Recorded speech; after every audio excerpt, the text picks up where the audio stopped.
evening. Good evening from Ramallah, Palestine. I'm still in Palestine today.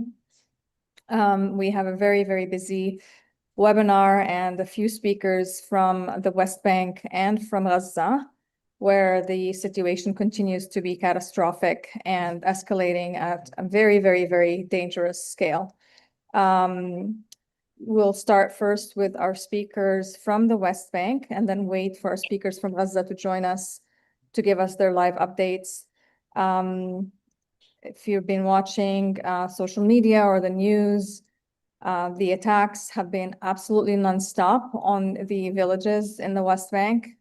The violence on the people, the racist sentiment has been escalating, and we're seeing firsthand what impunity looks like. I've also been watching closely what's happening to the Palestinians inside the 1948. So it's also not spared from Zionist and racist violence. There's been calls to turn the Jalil, the Galilee area, into a Jewish-only area. And so a lot of the homes have been targeted, demolitions have been intensifying, and we're seeing this attack on every aspect of Palestinian life everywhere in the West Bank, in Gaza, in East Jerusalem. And we're going to hear from our speakers shortly. I'm going to start with Mr. Taysir Sadaqa, who comes to us from Anza, Jenin, and I think he's had a few events, if I'm not mistaken, recently in his own village, but he can also share with us other events that have been happening in the West Bank. Mr. Taysir, thank you so much for joining us. Please go ahead. Thank you very much. Are you hearing me now? Yes, I'm on my phone. I can hear you. Okay. Good evening to all. Well, since last week, we don't have activity of settlers nowadays, but the IDF, they are daily invasion of the villages here. We have two major accidents happened near in our village exactly, and near there is another village they call it Asasa, which is 1 kilometer away from us. Actually, there was, this time, summertime, it is the marriage time for the people here, the parties and all these things. On Friday evening at approximately 9 p.m., there was a festival. People is happy and dancing, singing, and all. Suddenly, one IDF tank entered the village. They came to the party and they start firing tear bombs on the people. There have been kids, women, old people. People were worried about the kids mainly. They don't know where the kids they are. Nothing was happening from Palestinian side. Just like that, within half an hour, they thrown these tears bombs and they left the village. And in the other village, Asasa village, they were celebrating the same way. They came, told them, the settlers, they came to them, actually not the IDF, which is settlers from the new settlement, which they call it Sanur, which is a small settlement here. They told them, we are annoyed from your, and you have to stop your party, and they forced them to stop their party, actually. Another village from near us also, they call it Zawiya. One man, he had a case, actually, that they give him a warning that they are going to demolish his house. And he raised the case in the court, Israeli court, of course. Yesterday, he received that it is rejected and you have to evacuate your house. Actually, this guy, just 2 months before, he had the car shop demolished for him in the same place. As well as, nowadays, that the situation of the people here is very bad due to the economic crisis which is happening here. No salaries, prices coming up because of the, maybe you have an idea about the fuel problem here in Palestine. People, they cannot travel to reach the hospitals, or including, of course, the flying checkpoints, mainly near Araba Square is there. It's not always is there, but in between that we don't know.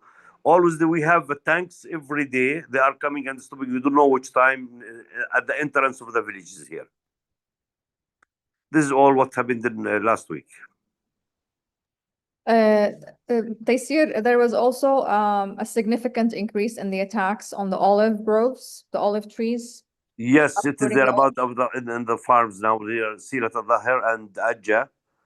Actually, they are threatening them that we are going. They not start. That we are going to cut all the trees which is near this Sanur settlement. Yeah. Yeah. Yeah. People actually they are afraid to reach their farms. Yani, if they will go together, it's okay. More than one farmer will go.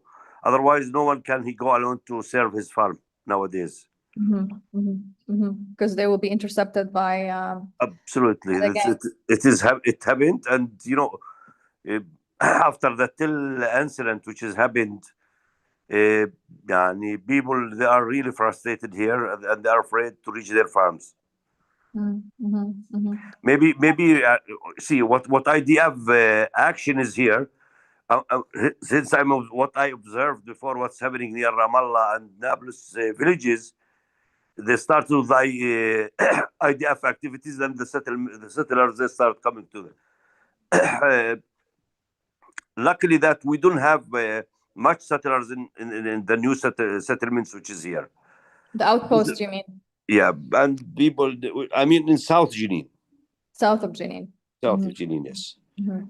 But they made a lot of people also they received that they will cut from their lands because they want to open new roads there. To connect these illegal outposts that have been To mushrooming. connect actually the new and old settlements together. I want to show one major accident I forgot to say it yesterday, which has happened near this Sanur settlement, which is a new one. Actually, there is a good market is there, which is opposite Jaba village is there.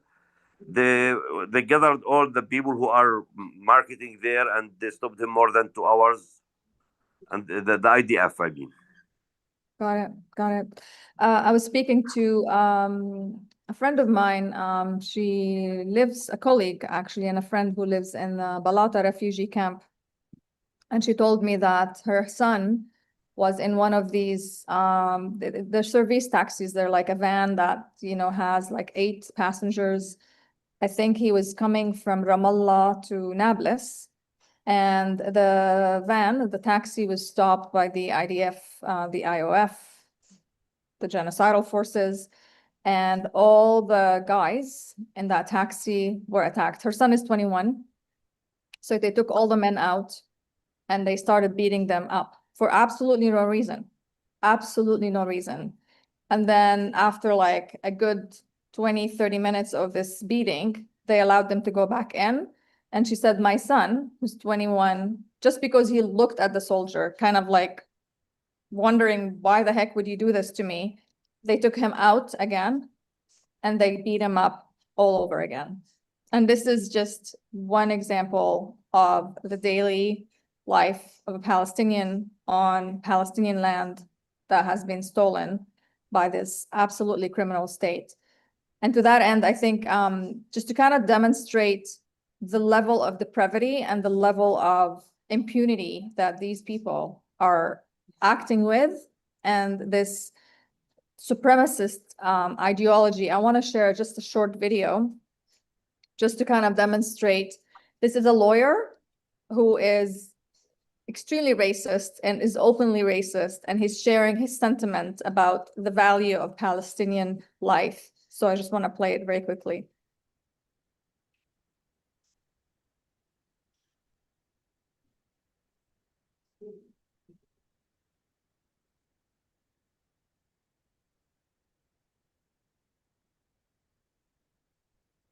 You've probably seen it on social media.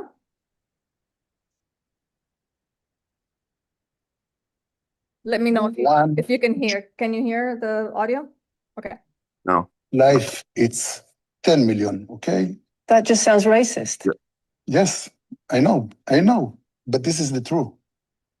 Because God chose us. Because of this, you are jealous. I think now, after they kill one Israeli people, we need to kill all the people in Tel and Sarah, even Jit and Farata. Why? Because we don't want it to happen again. It sounds like you're saying one Jewish life is worth hundreds or thousands of Palestinian lives. Not million. One Jewish life, it's 10 million, okay? That just sounds racist. Yes, I know, but this is the truth. Because God chose us. Because of this, you are jealous. The Bible is the authorizing that this land, it's belong to us, okay? Israel occupied it militarily. Yes, And under international law, that means that no civilian settlements can be built here. but the God not write in the Bible, the international law. So you're a lawyer, Yeah, and you're saying the only law that really counts for you is the Bible. yeah, of course. So no surprise that when you actually go to court and try to appeal to a legal system that's fundamentally racist and supremacist, that these cases are dismissed because, like this lawyer says, there is no such thing as Palestinian life that has value. Palestinians are easily spared, and they're a target. Right now, they're a target in every part of Palestine. A Palestinian is a target.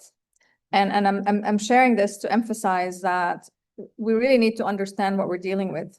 We're dealing with a state that is a supremacist, racist at its core. And when people say, you know, it's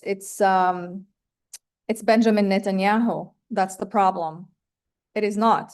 This is an ideology that's pervasive, that goes across all layers in a society.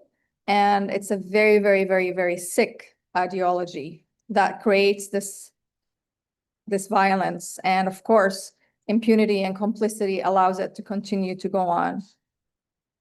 So this is a call to action from all of us. We cannot allow this to continue, you know, no matter how frustrating it is, and no matter how tired we are, we have to stop it, because the cost of not, it's the end of any human dignity in Palestine. And they come into Ramallah every day. Like, I mean, anybody can be a target. There is no safe place in Palestine. And we really, really, really need to understand this and act very quickly and swiftly and do whatever we can to stop this genocidal state before it's too late.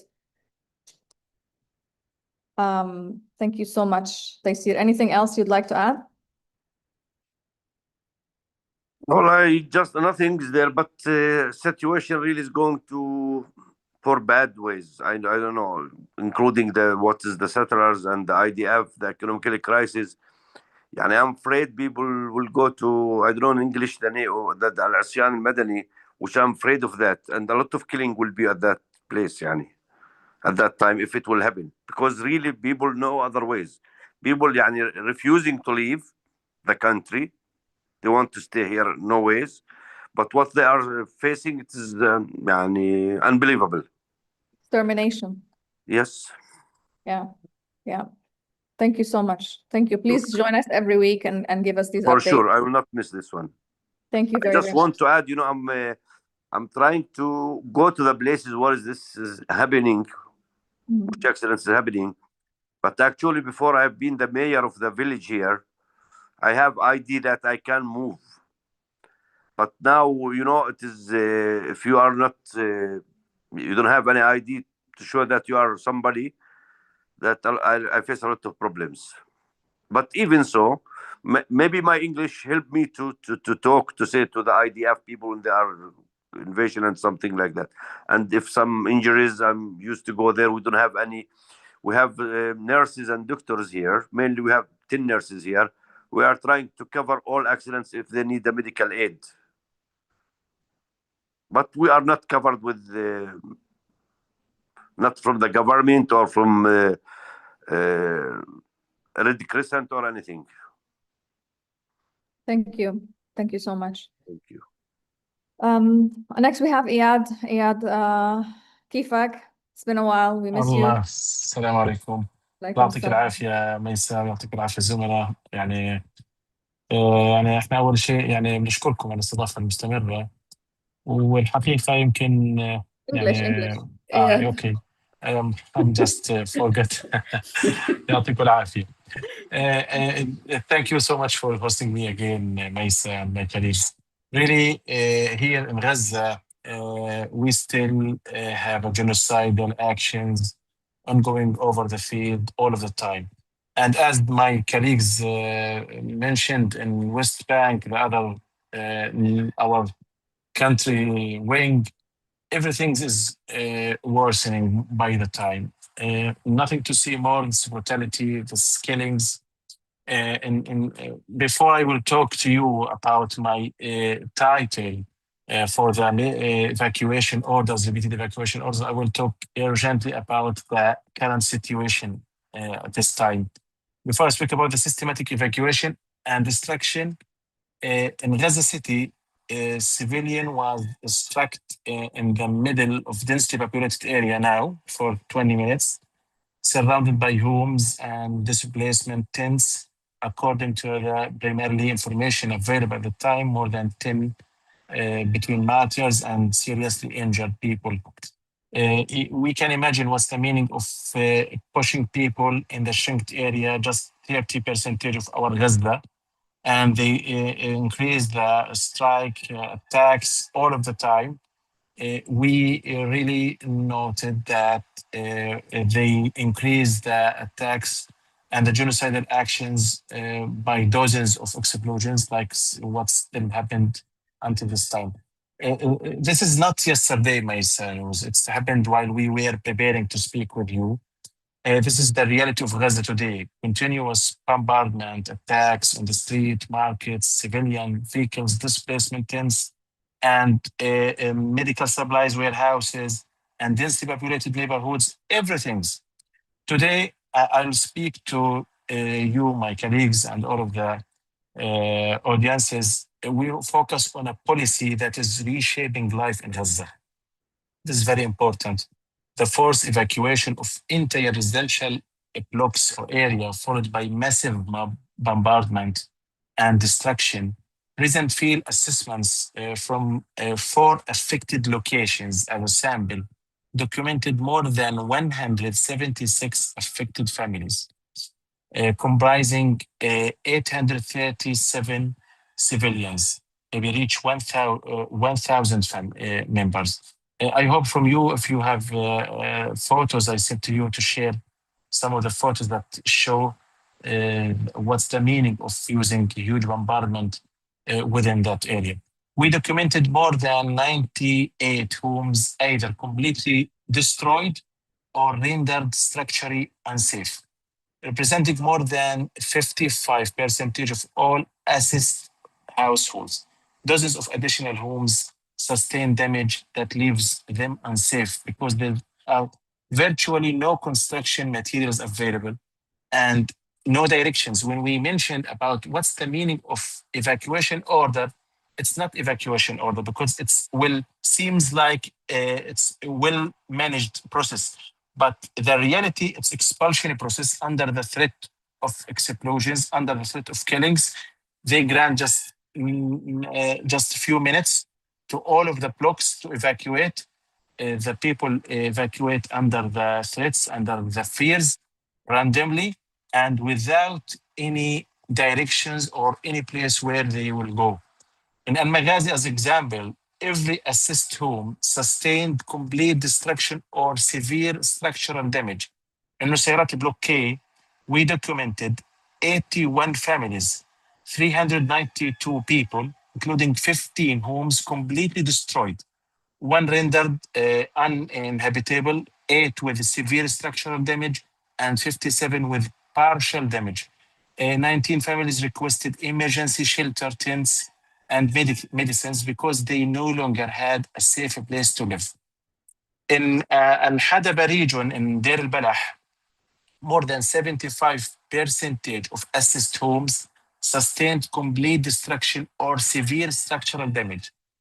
In Al-Aqsa camp, it's beside to the Al-Aqsa hospital, when they hit medical supplies warehouses, 39 families lost their homes entirely, together with furniture, bedding, clothing, medicines, food supplies, and water tanks. Everything is destroyed.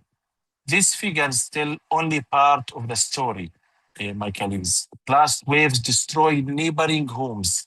And from our testimonies, the Gaza town is far from the center of the explosions, more than 10 kilometers, up to 15 kilometers. They heard very well the wave of explosions.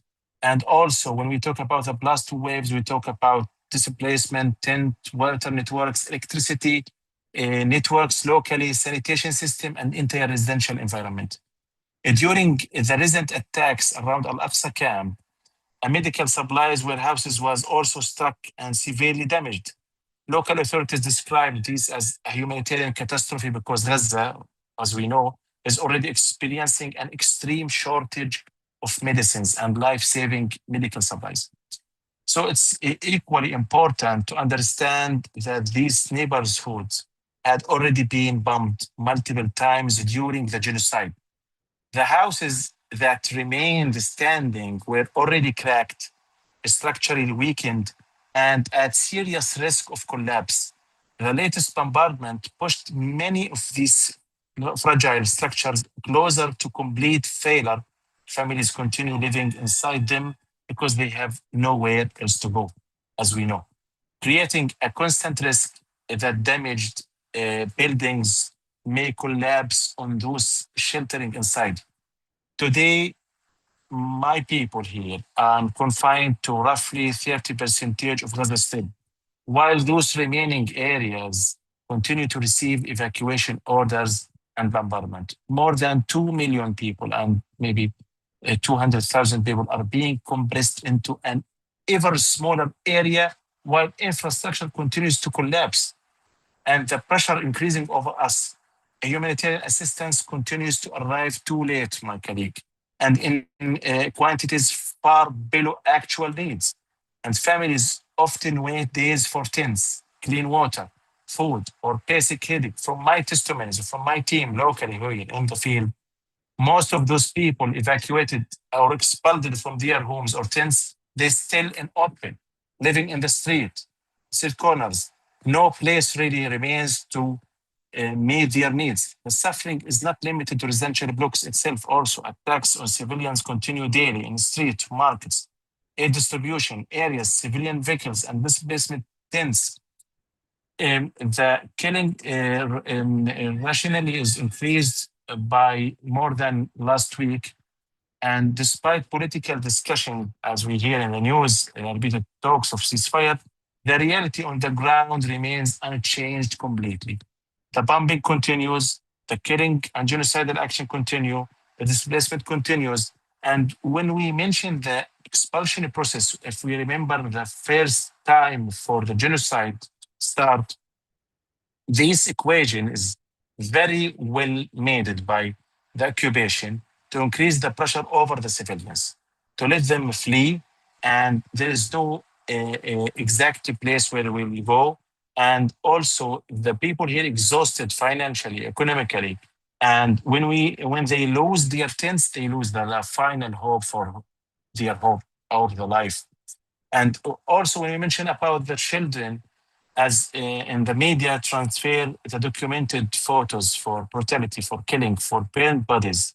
And this is actions and scenes repeatedly in the media now. I think something must act now to stop this brutality, to increase the pressure and media compression. No one can grant to retain the genocidal action by open over everything here in Gaza and let the people suffering by this way, and they just sending promises to stop firing. Nothing happens from the last 10th October in 2025, just increasing the bombardment, increasing the evacuation. And when we talk about the suffering by the heat waves hitting Gaza now, the heat is more than 45 degrees. You can imagine what's the meaning living in tents by this way. by these circumstances and increasing the pressure for those people, especially they select after maybe at the early evening or at the daily at the night. They increase the pressure. They send the evacuation by the phone for some locals, and they call them. You must evacuate all of the block. You can imagine what's the meaning of evacuation of one block here in camps. The people cry for everyone. You must evacuate urgently. They will hit with a huge bombardment. What's the meaning of chaos? They lose their directions, their minds. I know many children, they lost around their homes, around their tents when their fathers, parents, relatives searching for them to save them, to rescue them from the huge bombardment. As the media spread a lot of videos, clips about what's the meaning of using to hit one house by more than 2,000 pounds. The damage and the collateral damage reaches the waves of explosions more than 500 up to 700 meters square. So it's very clear they need to expel us without a real intention from the international community to stop this. So I hope from all of our colleagues increase the pressure. Nothing will change on Gaza, just the brutality, killings, genocide. And also we hope from all of the organization, we transfer our gratitude and appreciation for Doctors Against Genocide to support people, displaced people, and the medical sectors also. And we need hope that to increase the support for everything here in Gaza, because the shortage is very immense and it's below than the actual needs. Thank you, Maisa, and thank you, my colleagues. And inshallah, go ahead. We will not give up here in Gaza. We need your support. We need your solidarity. Keep going, keep talking in Gaza, even though what's still happening here, until this madness is stopped, inshallah. Thank you so much. Inshallah, inshallah. Thank you so much. Yeah. Thank you, Iyad. Karama has just joined us. Hi, Karama. Dr. Nadera, are you ready? Yeah, whenever you're ready, yeah. Yeah. It is my honor and my pleasure to introduce my colleague and my friend, Professor Nadera Shalhoub-Kevorkian. Nadera is well known to many. She is a scholar. She's a Palestinian scholar from East Jerusalem. She's internationally recognized as an expert on state violence, childhood, gender, law, surveillance, and settler colonialism. She is the global chair in law at Queen Mary University of London.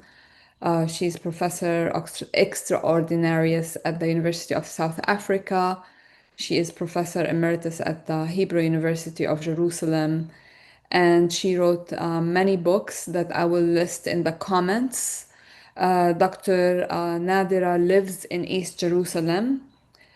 She is the expert on what is happening in East Jerusalem, and she's really a pillar of the community. She lives in the old city, and the Palestinians who live in East Jerusalem come to rely on Dr. Nadera on daily life to give them psychological, emotional, moral support. And it's always a pleasure to see you, Nadera. شرفتينا. شكرا. Thank you. شكرا كتير كرامي. And thank you, Iyad, for your briefing. It was very important because I do think that my daily talks with Gaza are really bringing those voices. And since I'm amidst supporting one of my kids in Gaza, Aboud Abdullah Abu Sultan, who wrote the book on Ashla. And he just passed his tawjihi, and he's not 18 years old yet. And we're looking for a scholarship for him abroad. Inshallah, we can find it. Really, so no, thank you. And because their place and their house and my assistants there are also amidst those bombardments. So shukran. Yeah, and the Karami asked me, shukran, Dr. Karami, she asked me to speak about Jerusalem, and I think somehow we do not really look carefully at what is happening in occupied East Jerusalem, especially with the terrorism of the state and the terrorism of the mobs that are attacking Jerusalem left and right because of the argument that they need to secure it. But what you have shown before, Dr. Maisa, is exactly the fact that the sacralization of politics, which means using biblical language and using biblical claims, stating that the land is theirs, and therefore what we see in Jerusalem is only the last a couple of weeks we see how the raids, for example, in the Old City in July alone, thousands of Israeli far-right nationalists have stormed Al-Aqsa, Masjid Al-Aqsa here, 5 minutes from my house, and they were accompanied by high-ranking Israeli officials, of course, Ben Gvir, heavy police protection, and mainly during Tisha B'Av, the incursion into our holy places means, large numbers of people, like they say between 3,000 and 4,000 people entered the Old City. They scared shop owners. They were scaring our kids. The official involvement is very clear. Israeli National Security, Ben Gvir, participated not only once or twice, the past week, because he walks around here, and the restrictions on worshiping in the Old City. So that is one issue that is very strong and that is really in dire needs to look at it, where the sacralization of politics and the securitization of politics are turning Palestinian into non-being because they don't care about what is happening, exactly like what you have showed in your first short video from the Instagram. In addition to this, I must state, and you need to remember, we are today in August, schools are in September. In 2026 alone, the educational system in occupied Jerusalem faced severe disruptions driven by the systematic state terrorism, state policies, legislative campaigns, and direct physical interventions. Some of the key actions included aggressive political raids on schools. For example, Mukhayyam Shafat, the Shafat refugee camp, the only refugee camp in Jerusalem, was raided and is systematically raided, systematic closure of facilities, restrictions, and new laws that are targeting schools, targeting teachers, targeting symbols. Teachers' restrictions is one issue that is really dire. A law passed in January 2026 bar graduates of Palestinian University, those that studied education in the West Bank or in universities in the West Bank, from working as educators in occupied Jerusalem. In addition to this, facilities were closed. I can mention the 6 UNRWA schools in occupied Jerusalem that were forcibly closed. And remember, they were closed in April, which means students did not even finish the academic year, with broader political efforts by the Israeli authorities to dismantle the Palestinian educational infrastructure. Of course, they are part of attacking the system, attacking the curriculum, and of course, demolition threats. Dozens of schools across occupied East Jerusalem and Area C remain under pending demolitions or stop work order, threatening thousands of students, which is which is also affecting us. In addition to this, in relation to education, direct incidents and raids, for example, politicians raid, the far-right Israeli lawmaker, what's his name, the Knesset Education Committee, Tzvi Sukkot, came to the Old City here with a supervised visit, and then he started vandalizing properties such as the entrance sign bearing Palestinian flag and openly threatening people. And this is exactly a couple of meters from my house. Institutional encroachment. Israeli forces are escalated operations targeting educational and vocational training facilities in the city, drawing formal condemnations from United Nations agency, monitoring protection risks to children, to teachers, and so on. In addition to all this, whether it's education mobility is restricted, needless to say, in between the West Bank and occupied East Jerusalem, we have over 900 small gates, and of course the checkpoints. So mobility is problematic, and the restriction on mobility is really an issue. And there is an unprecedented acceleration of displacement in, for example, in Silwan and the Old City. And like, for example, the past 10 days ago, one of the houses, Hosh, we call it here in the Old City, it's a couple of houses together, settlers during the FIFA thing, a group of mobs came into one of the Armenian houses exactly by my house, and they went in, and they decided, well, God gave them the land, they can go wherever they want. Yeah, so again, who are you? Who can we call? You call the police, you call the Armenian Patriarchate, but again, this is a major story in the Armenian quarter, in the Christian quarter, in the Muslim quarter, because it's room by room, it's house by house, and the attacks are really daily on many layers. In addition to this, of course, Silwan is a story that I can just look from the window of my house and see, because their ritual is the moment they take a house, they put the Star of David, so you can see it at night. And from the window of the house, I can see how many Stars of David are over homes in Silwan. So in Silwan, these efforts of 2,000 Palestinians will be displaced immediately close to Al-Aqsa Mosque, and which means this is the largest wave of expulsion in occupied East Jerusalem since 1967. And there's an estimate of 460 Palestinians have already been displaced in the past 2 years, half of whom just since the start of 2026. And I recommend looking at the Jerusalem Story, where they cover those issues. Batn el-Hawa, which is another area that I work in Silwan, another 27 families numbering around 135 people face imminent eviction in the coming month after exhausting all legal remedies. And I really mean to stress that, because people have put everything they have because of Ateret Kohanim and I forgot the name of the other group. It's Ateret Kohanim, and it's Elad.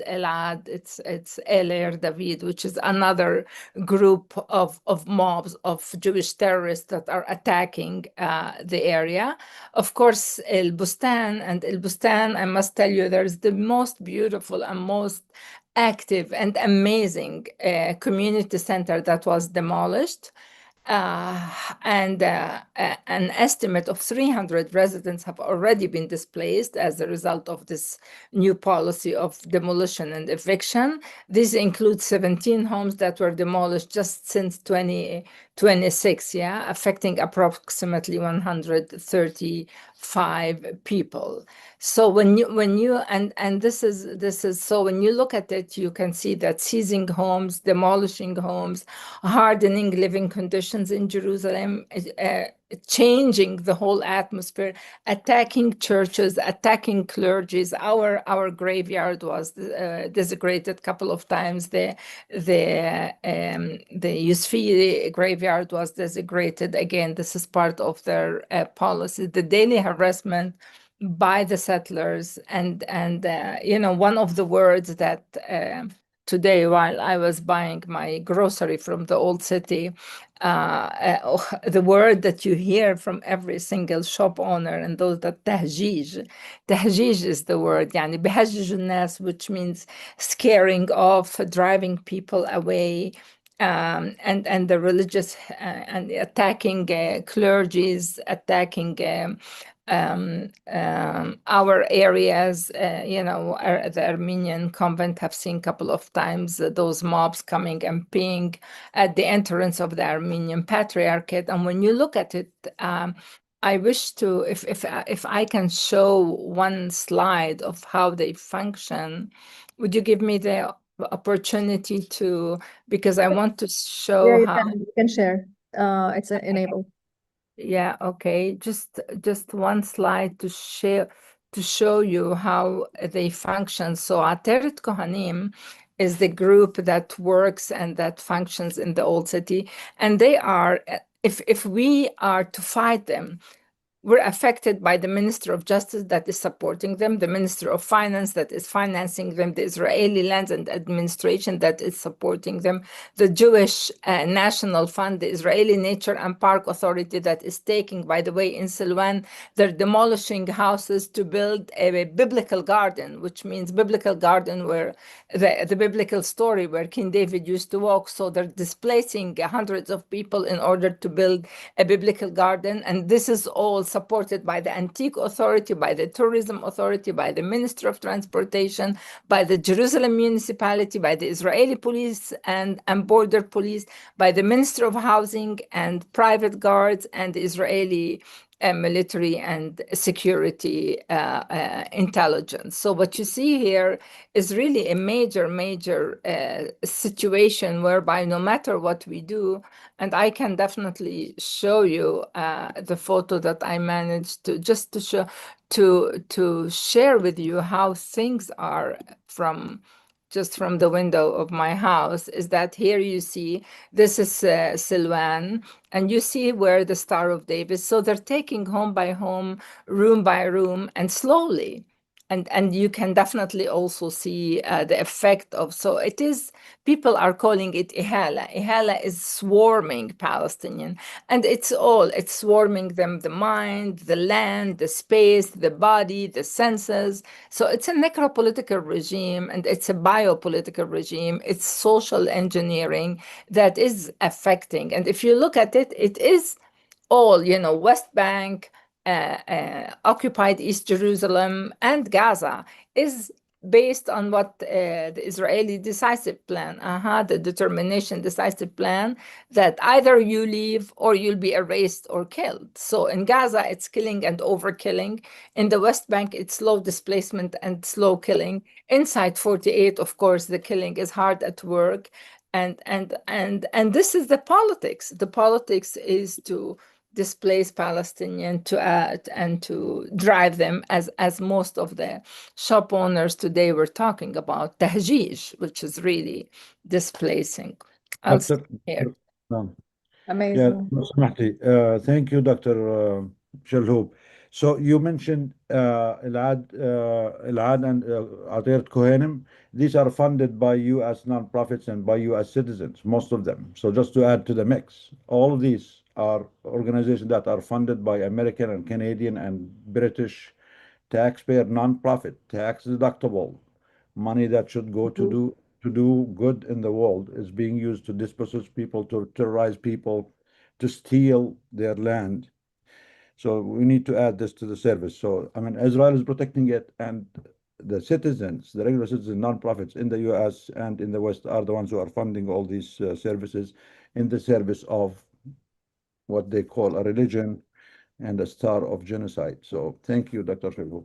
And it's the daily, also aesthetic occupation. I don't know how much you know about Jerusalem, but for example, during the flag parade, the way they go, the songs they're singing, and I'm again connecting to my colleague in Gaza, Dr. Iyad, is that, they sing the songs in Hebrew. When you hear it, when I hear it from the window of my house here, it's Gaza is a graveyard, Gaza Bet Kvarot. In Gaza, there are no studies, no school tomorrow. In Gaza, there are no schooling. No kids are left there. These are the songs that the mobs are singing. And if you see how they, again, if I share the way they function while they're walking. I don't know whether you see it. Yeah, we see it. Oops, I'm sorry. Let me put it back because it jumped. Yeah, and there are two stories to the situation. This is The audio is not playing. Is there audio? yes. You have to Okay. share with When you share with, like, click the audio sharing. I don't know, but just look at them. Yeah. So this is what you see in amidst walking in the old city. It's the flags, it's those mobs, it's state terrorism, and it's all done with the support of the Israeli police, of the ministries, of ministers, of Knesset members that are coming, that are attacking. And this is, and the Judaization of Jerusalem is hard at work.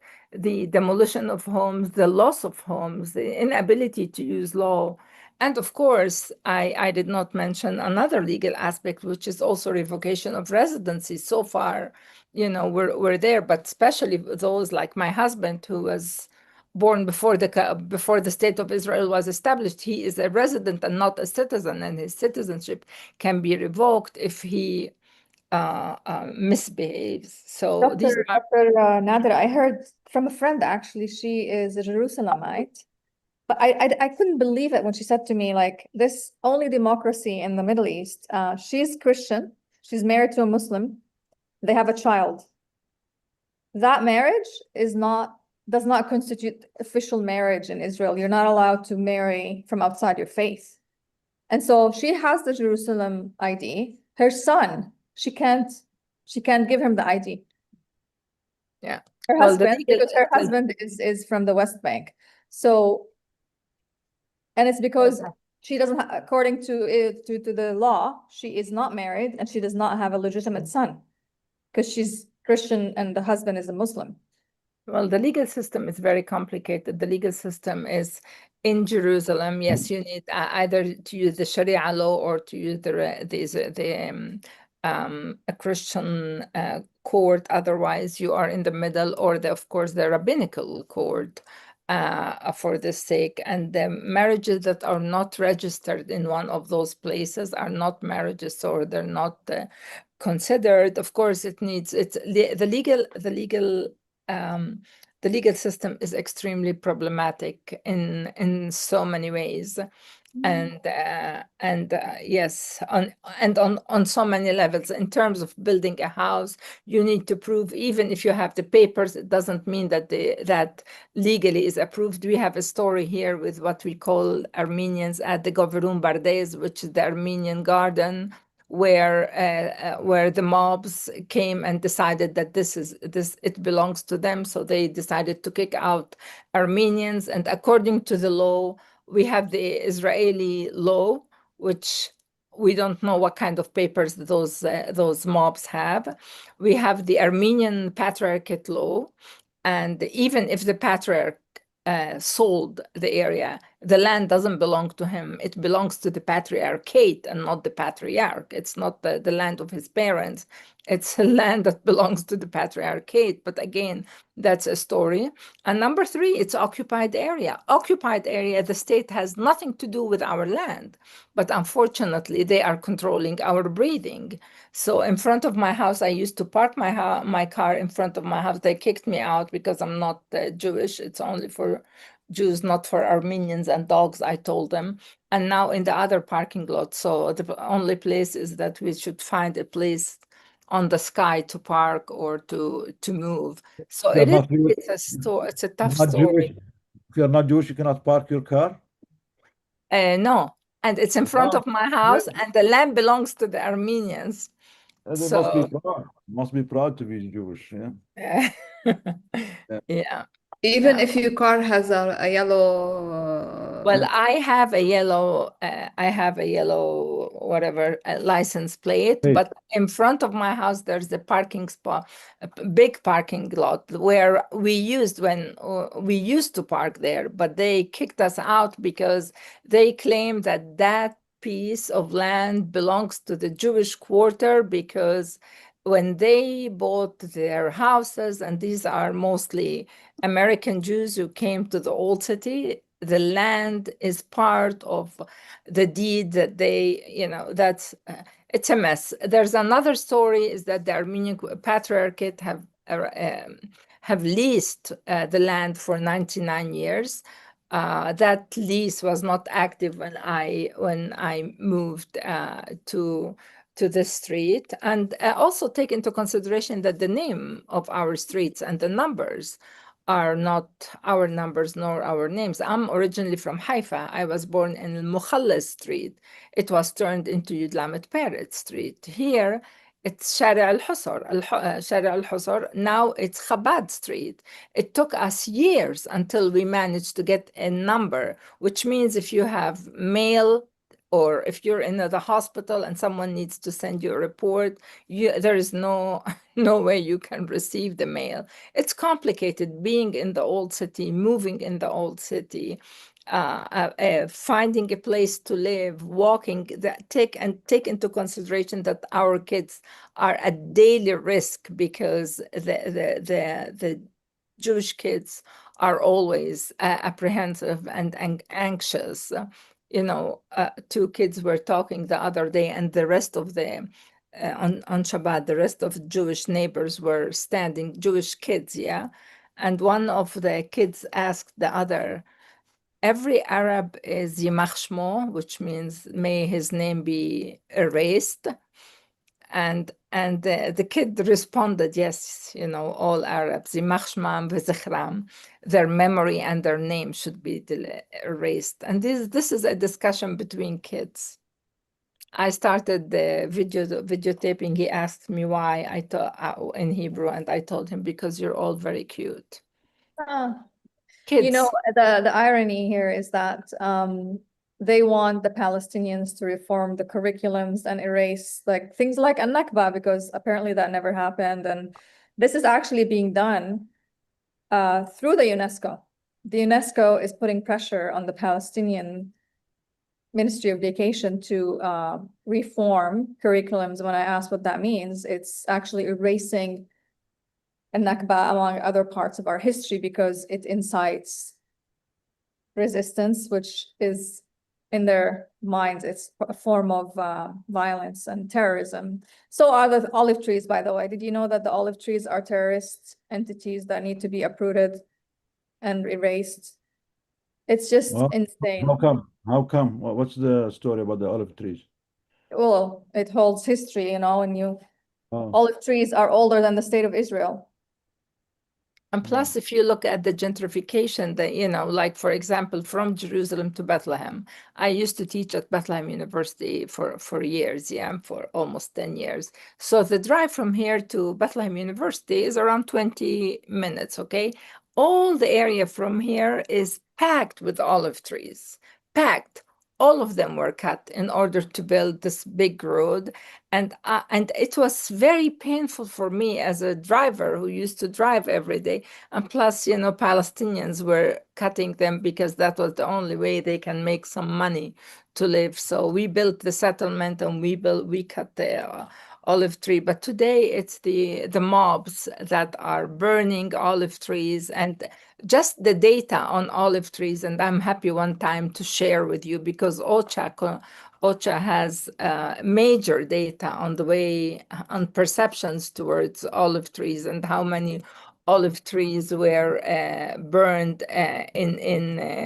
and demolished in Palestine in 2026. And and it's not like we're talking about major dozens of on fire, dozens in areas in Nablus, in Jenin, in Tulkarem, in Bethlehem. Of course, it's major. It's major, and we're you know and I have an article on this topic that one time I can share more.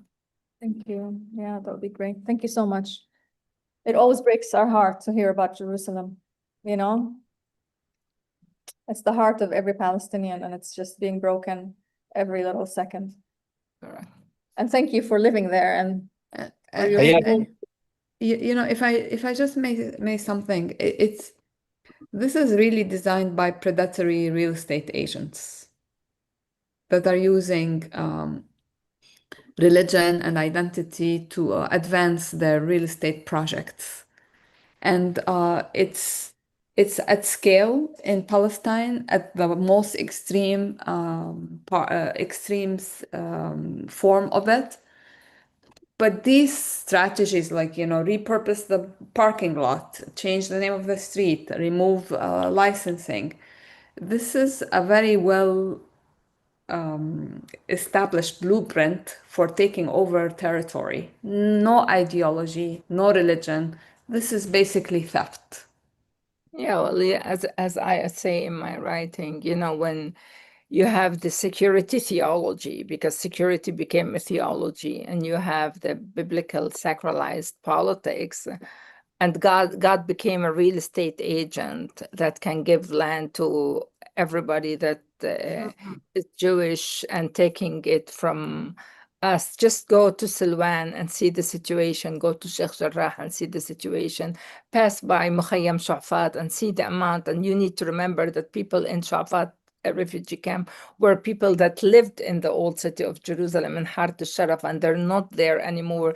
And if you look and again, you know, the map of how Jerusalem have changed, it's just it is يعني I'm happy to show you the map. I didn't want to overdo it, but I can really show you how some areas are called green areas, some areas are settlement construction, some are for roads and tunnels, then the apartheid wall and the land confiscation. When you put all these together, and if you look only at the old city, it's just scary. It's just scary how with time we're losing. They're Judaizing everything. It's a long-term plan that has been planned for decades. Yeah, very inspiring religion. So they are using religion and ideology and real estate and the law and the legal system. All of these are tools of genocide. They are using everything at their hand to expel people, to displace people, to rise people, to dispossess them of anything they have. And it's not going to stop in Palestine. I mean, they're everywhere in Greece and Cyprus, Lebanon. Albania, maybe, if they let them. And this is predatory and expansionist. Did God give them Greece 3,000 years ago also, or just Oh, Palestine? or Maybe, I'm yeah. sure there's a story there. There's olive trees. How dare they? Yeah, maybe he gave them Martha's house too. Martha's Vineyards.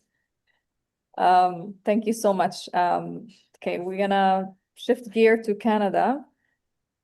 Gore and Dr. Kavita Algu are with us today. Dr. Kavita is a family doctor and palliative care specialist who have been working on a breaking story, and she's faced significant consequences professionally, and we're very proud of you, and thank you so much for your courage and for joining us to tell us the breaking story. And I'm happy to share the link in the chat, but I'll leave it to you and Gore to share with us the process that I know it took 6 months, but finally it's out, and really curious to hear about all of it. Thank you, guys. Amazing. Thanks for having us. Good afternoon, everyone. So for nearly 3 years on this call, we've talked on these weekly calls about anti-Palestinian racism in our workplaces. We've heard countless stories from healthcare workers and others who felt they were treated differently after speaking out for Palestinian human rights. And today, literally, as of about 6 hours ago, we have something different, which I'm going to put quickly on the screen.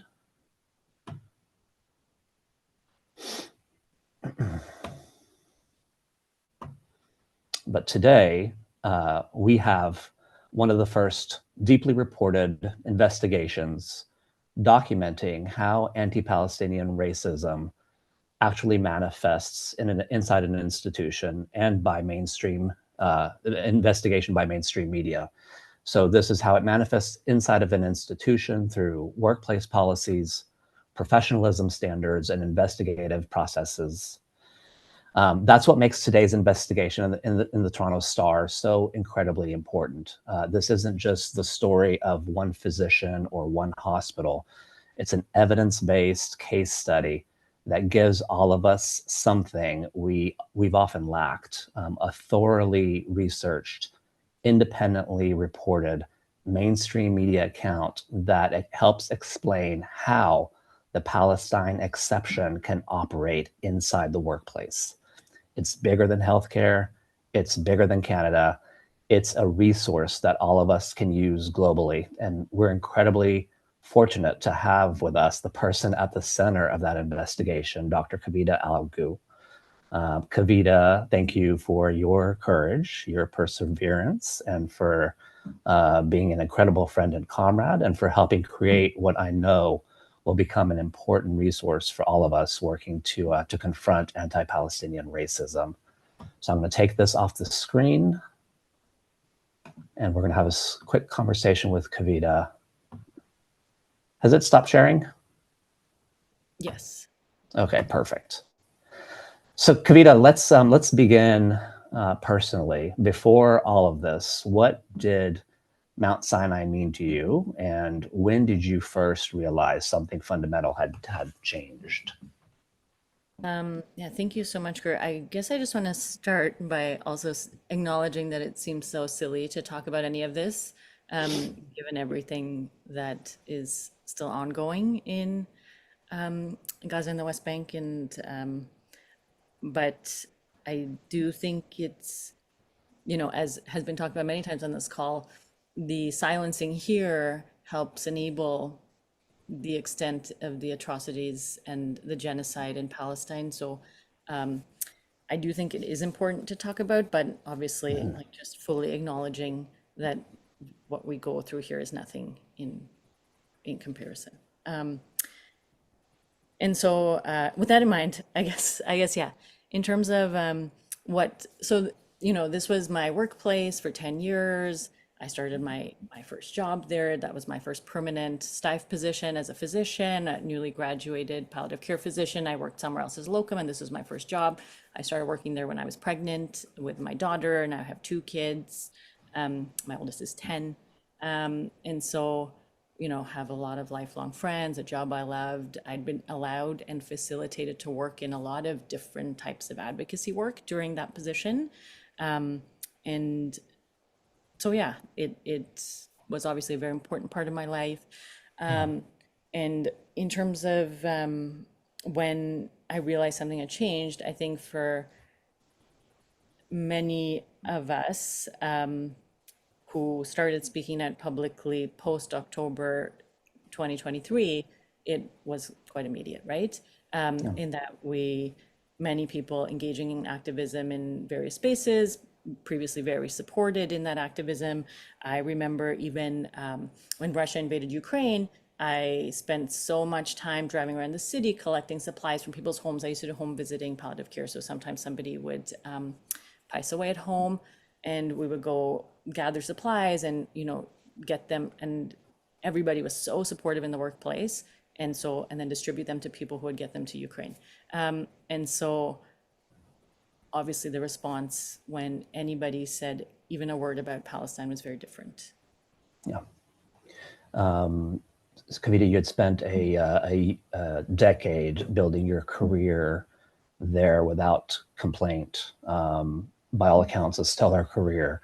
What was it like to suddenly become the subject of multiple investigations? Well, the thing that is what's interesting about what happened to me, I don't know if it's interesting, whatever the word is that I actually didn't even know I was the subject of investigations. I had raised a complaint about anti-Palestinian racism in the workplace because several of us were called into a meeting around our activism. This was early January. This was in early 2024. 3 of us attended the meeting. My 2 colleagues who attended with me were subsequently not renewed. Their contracts were not renewed. They had been told that it was expected they would have permanent positions. And I also experienced reprisals, but I had a permanent position. And so we made complaints about anti-Palestinian racism in the workplace. And so that process that got triggered ultimately resulted in a complaint brought against me months later, based on the report from the investigator who was hired initially, from my understanding, to look into our complaints about anti-Palestinian racism. So all to say, it was shocking, and I didn't know that I was the subject. The investigation revolves around ideas like professionalism and workplace conduct, quote unquote. How did those concepts change for you as this unfolded? So I don't think so I think the ideas of professionalism and workplace conduct have always been weaponized to silence the people that the institution wants to silence. And I think our Black, Indigenous, and other racialized colleagues can speak to that and have been for a long time in many spaces. But what changed for me is that I could navigate that space. And I thought reasonably well, but there was no navigating that space when it came to Palestine. And even though I, kept everything very separate from the workplace, there was no navigating that. Yeah. And was there a moment, Kavita, when you realized that the process itself, the investigative process itself, was becoming the punishment? It was a very long, drawn-out process, but as I had mentioned, I didn't even know that I was the subject of an investigation until the very end, so many months later. Yeah, I mean, I would say lots of people experience, drawn out legal fees, like just months of waiting, all these like reports and emails that come at you out of nowhere, and it takes a toll. But yeah. Many people will read this piece and think that happened to me. Why do you think the story will resonate so broadly? Because it has happened to so many people in healthcare, in all spaces, over anything, right? Like a little pin of a watermelon. We saw Yipeng getting thrown out of a meeting for that, over a post on your social media, over a sticker. So it has happened to many people. Signing letters, also very common. So it will resonate broadly because it is happening broadly. Yeah. If leaders of hospitals and universities and unions and public institutions reading this today, what do you hope they get out of it? So at the end of the day, these are all efforts to silence us and to continue supporting a genocide. So many of these institutions are materially supporting genocide, occupation, apartheid through investments, relationships, research collaborations, dual technology, all of these kinds of things. And so the message being, as health workers, we cannot stand for that. And attempting to silence us while you materially support a genocide is not acceptable. That we will continue to speak the truth. And more people are speaking, and more should. But that we won't be silenced. The truth will come out. They need to be held to account to end their own complicity and involvement. And we are going to continue to stand in solidarity with our colleagues in Palestine. Yeah. Going back to the investigation for a second, it took many months to report and publish. What kept you committed to seeing it through, and what does it mean to finally have this on the public record? Yeah, so to be honest, I didn't have to do too much over those many months. You know, I gave information to the reporter who might be on this call, and if you are, hello. So I gave information to the reporter, but you know, there were just long periods of time. I don't know what happened during those periods of time. I'm sure one can imagine based on all of our own experiences, but I don't know. So it wasn't actually that much. The only thing I had to do is not talk about it publicly until it was published. So that was challenging, but it was important to start having these things on records when we can start naming the things that happen to us. We can start shining light on some of these mechanisms. We can name the firms that were hired. So if other people in similar positions are looking up names, that information is available to them. And I think overall that helps provide us with collective safety. Yeah. I guess finally, Kavita, if someone watching today quietly recognized their own experience in this story, what would you want them to hear from you? I'd say so many people have been through it, as we've talked about, and so seek support from others, and that will help. And many people on this call have been so supportive to me as I was going through things, and they've all been through things themselves. So I'd say seek support, and there are many of us, and we're stronger together. Amazing. So before we just open it up for questions, I want to leave everyone with one simple ask, which is read this investigation. It's a beautifully written. Shri Paradkar, who may be on the call, is an amazing On the Toronto. call. Would you like to speak, Shri? I think she's on the call. Oh, is she? Thank you for doing this, by the way. It's yeah. Shri, can we put you on the spot?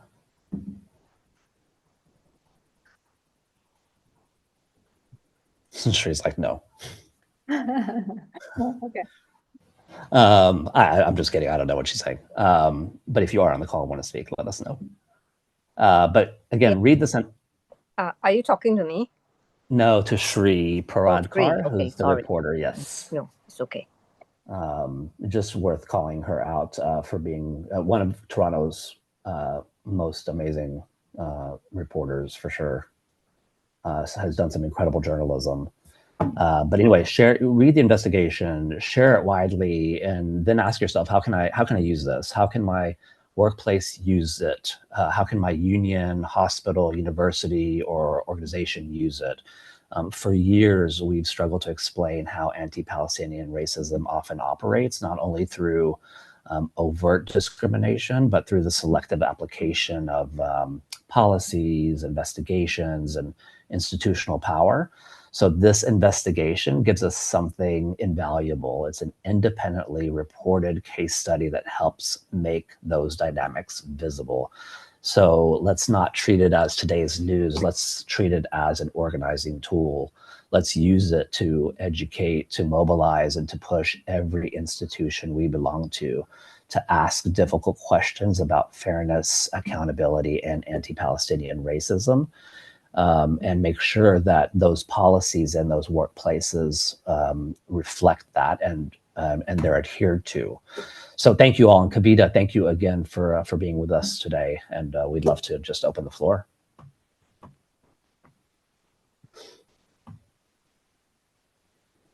Questions, comments?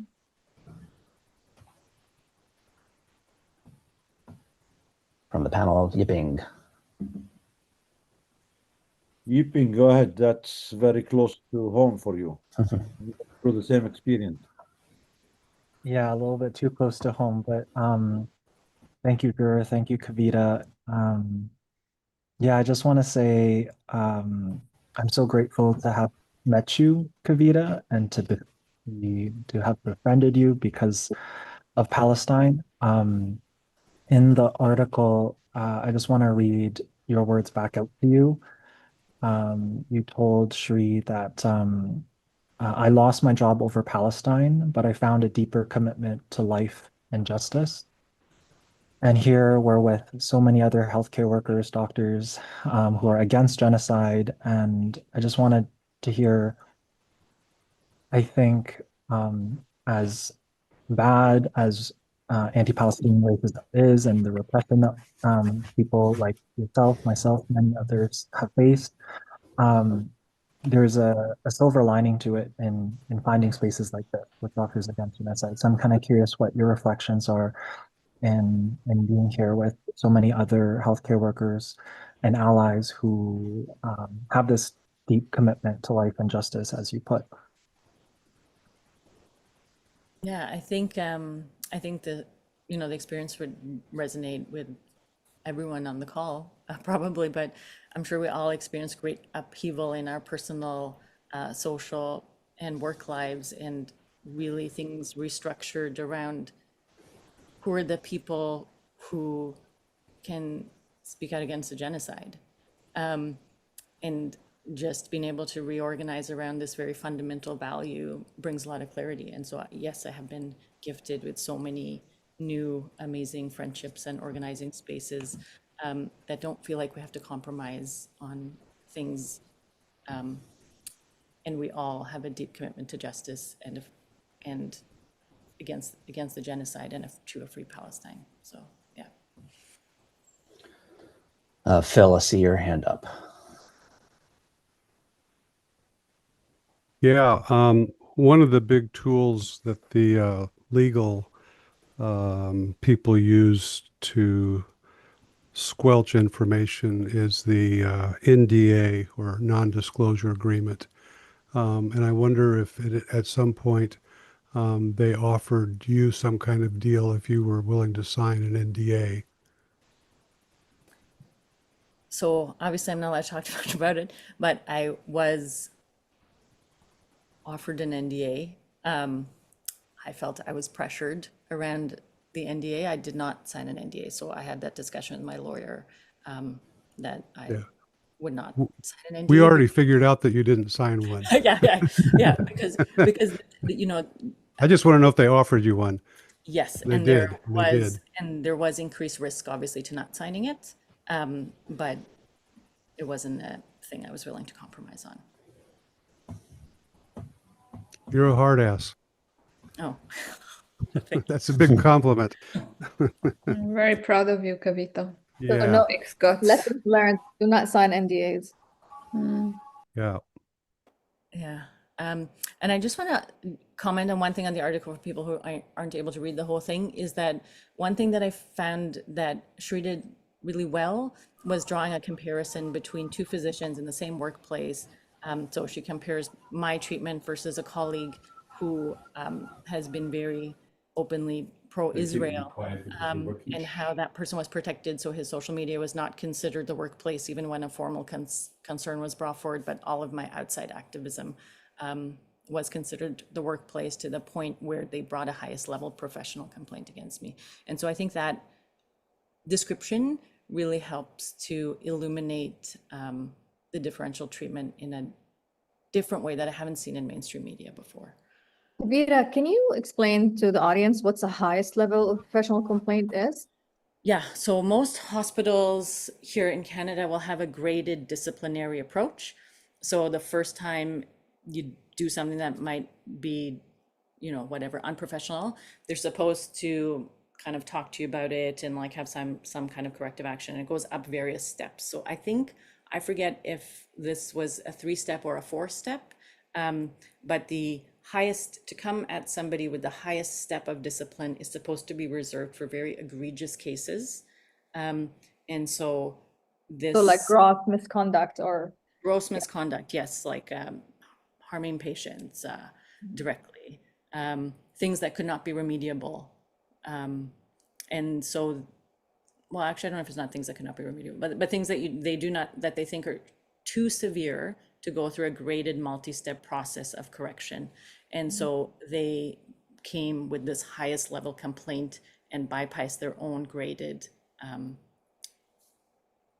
disciplinary process. Yeah, I worked in HR for many years, and when this happens, they're usually trying to build a case of dismissal with cause, so that legally they're not like liable to pay you anything. So like termination at cause is basically what they've been trying to do, and it's amazing that they went straight to the last step in this process. just based on your advocacy. Yeah, and what was very interesting about it was that no concrete example was ever brought to me and said this is a problem. But yeah. If I may, Mesa, I also want to recognize, and she may also not want to speak, but we do have Danya Majid on the call as well, who, for people who don't know, she is the co-founder, founder of the Arab Canadian Lawyers Association in Toronto, but also she is the lead author of the report that back in 2022, Danya, correct me if I'm wrong, defined anti-Palestinian racism. She's literally the person that put that concept out into the world. And I don't know if we can open up the phone for her for a second. I did. I invited her to speak. Hi, Dania. Good to see you. Hello. Hi. Sorry, sorry, join as a panelist. Go for it. Yeah, no, you're good. Just putting you on the spot, but would love to hear any just thoughts you have on this, on what you're seeing, what you've seen of the article and Kavita's experience. You're on mute. There you go. Hello.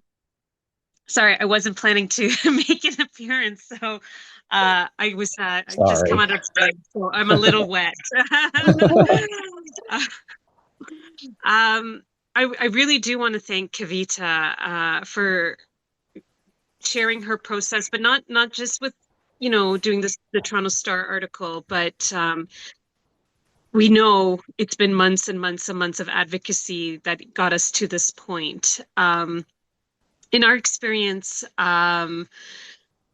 we've been hearing a lot from healthcare workers in terms of health work, like in terms of the group, a subset of employees that has experienced a great deal of workplace reprisals.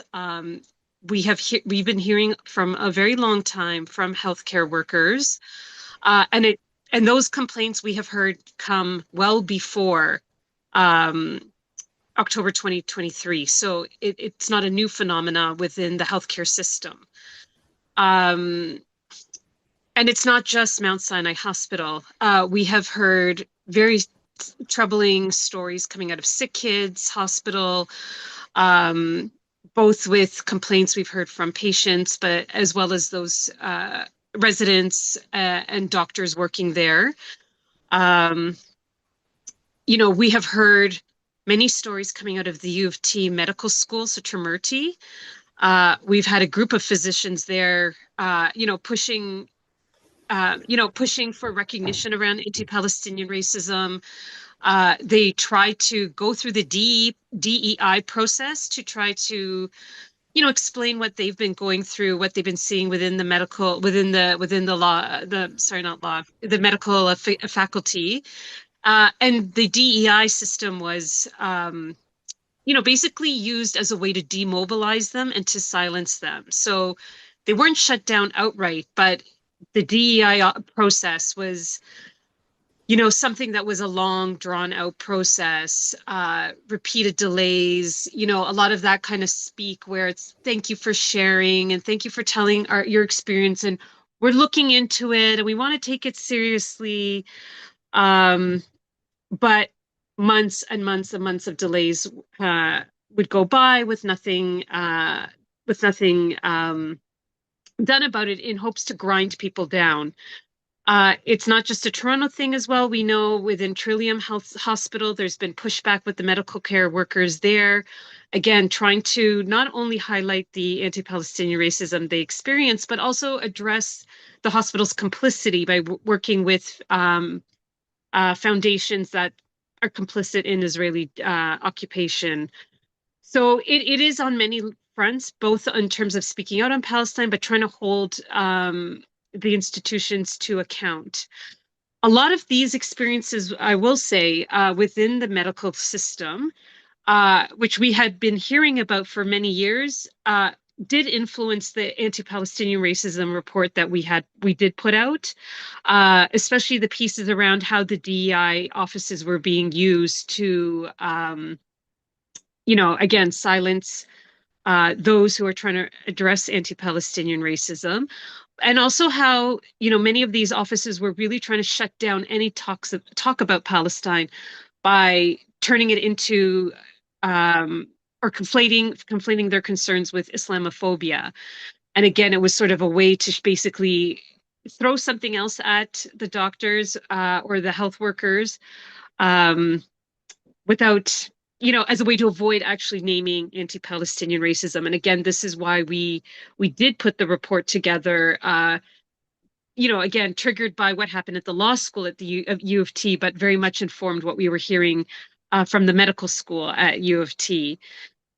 So, I think many of these examples, really, again, highlight we are not talking about individuals. We're not talking about one individual sort of going after another individual or saying something unkind or racist to an individual. What we're really focused on in this report, and again, why we wanted to put the report together, is we really wanted to focus on how the institution, the systemic institution, not, perpetuates anti-Palestinian racism, is complicit in the illegal occupation of Palestine, as well as the genocide. To bring these pieces together to look, and to address that. And again, our concern is with a lot of the DEI processes, they really want to make it about, individuals and microaggressions and really sort of, protect and uphold the status quo. And that's, I think, one of the biggest concerns we have with the DEI process, that it's not about anti-racism and dismantling structures of racism. DEI in many ways is used as a way to protect the status quo and continue to uphold those structures.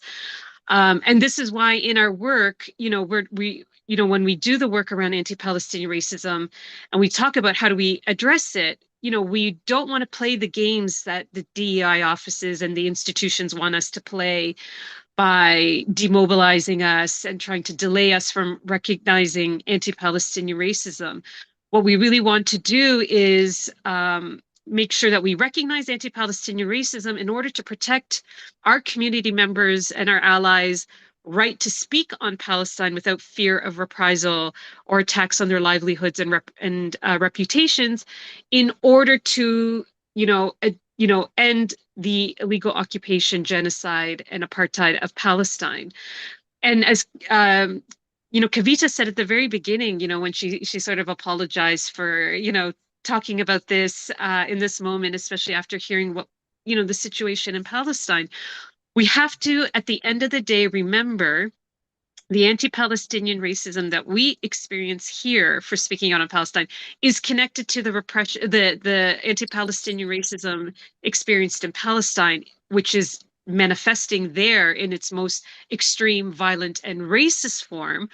We experience it here in a different form. It looks different, but at the end of the day, the ultimate, motivation around anti-Palestinian racism here is to silence us in order to protect and allow the illegal occupation, apartheid, and genocide to continue in Palestine.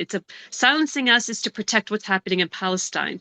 So this is why we should never sort of treat these things as separate.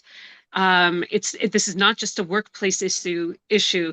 This is about addressing, and ending the illegal occupation of Palestine, ultimately. And that is why we experience it in the way we are experiencing it now. Because we have spoken out so much about it now since the genocide, this is why it feels like anti-Palestinian racism here has increased, but it has always been there. Many of us who've been doing this work for a long time have experienced it and seen it and, have carried this with us. But one thing we do notice is every time, when there is a spike of criticism towards Israel and their conduct in Palestine, we will always see a sort of a corresponding blip of APR reprisals here when we speak out about it. And sort of you see this connection back and forth in terms of, again, trying ultimately at the end of the day to ensure that settlers are protected, that the Israeli state is protected, that Canada's complicity is protected, And it is those who are speaking out about these most of egregious crimes are the ones who end up facing the reprisals to silence us, all in an effort to protect Israel and what they are doing to the Palestinians. Yeah. I'm hoping that answers or Yeah. provides some Perfectly. additional insight. Thank you, Dania. We've been actually trying to get you to come to the webinar, so maybe we should schedule something that we can go over APR broadly, and because it's just been a topic of interest. I mean, it's an important topic for our audience, and just to kind of break down the nuance of what, how it's different from other types of racism and the manifestations of it. I think it's a really important topic. So we'll be in touch maybe to schedule a dedicated session. Thank you so much. For sure. Thank you to everyone. Okay. Nidal, Karama, I think we have a presentation by Dr. Yusuf. Yes. Dr. Yusuf. Thank you, everyone. Thank you, Kavita. Stay strong. I think the best way to protect Kavita and everyone is for all of us to speak. They cannot fire all of us, except if they develop their AI. I really think the AI, they are doing the AI so they can get rid of all of us. But for now, we need to stop those data centers, the AI, they're trying to replace humanity, and also all of us to speak, because they cannot fire all of us. And we need to take over these institutions and make them institutions for truth and for humanity, rather than institutions that justify, enable, and support a genocide campaign, both overseas and fascism here at home. Thank you, Kavita. Stay strong. We are here all in full support, and please stay in touch, you and Yiping, and keep the discussion how we can help. Yeah. Thanks, Dr. Gur, for organizing. Is Gore here? Yeah. Yeah, of course. No, my pleasure. Least I can do. Thank you, Gore. Well, Dr. Yusuf, I'm wondering if you can just use full presentation mode so that the screen is full. Yeah. Thank you. Is it clear now? It's not in presentation mode. بس لحظة بالعربي عرض الشرائح I think فوق مكتوب عرض الشرائح. In my site, it seems to be in the whole picture. Let's see. Is it okay now? No, it's okay. Not خلاص. yet. I'll try to make it bigger on the screen. على ايدك شمال دكتور في زي طلع في ايوه هاي ايوه زبط بسها مرتين بركي.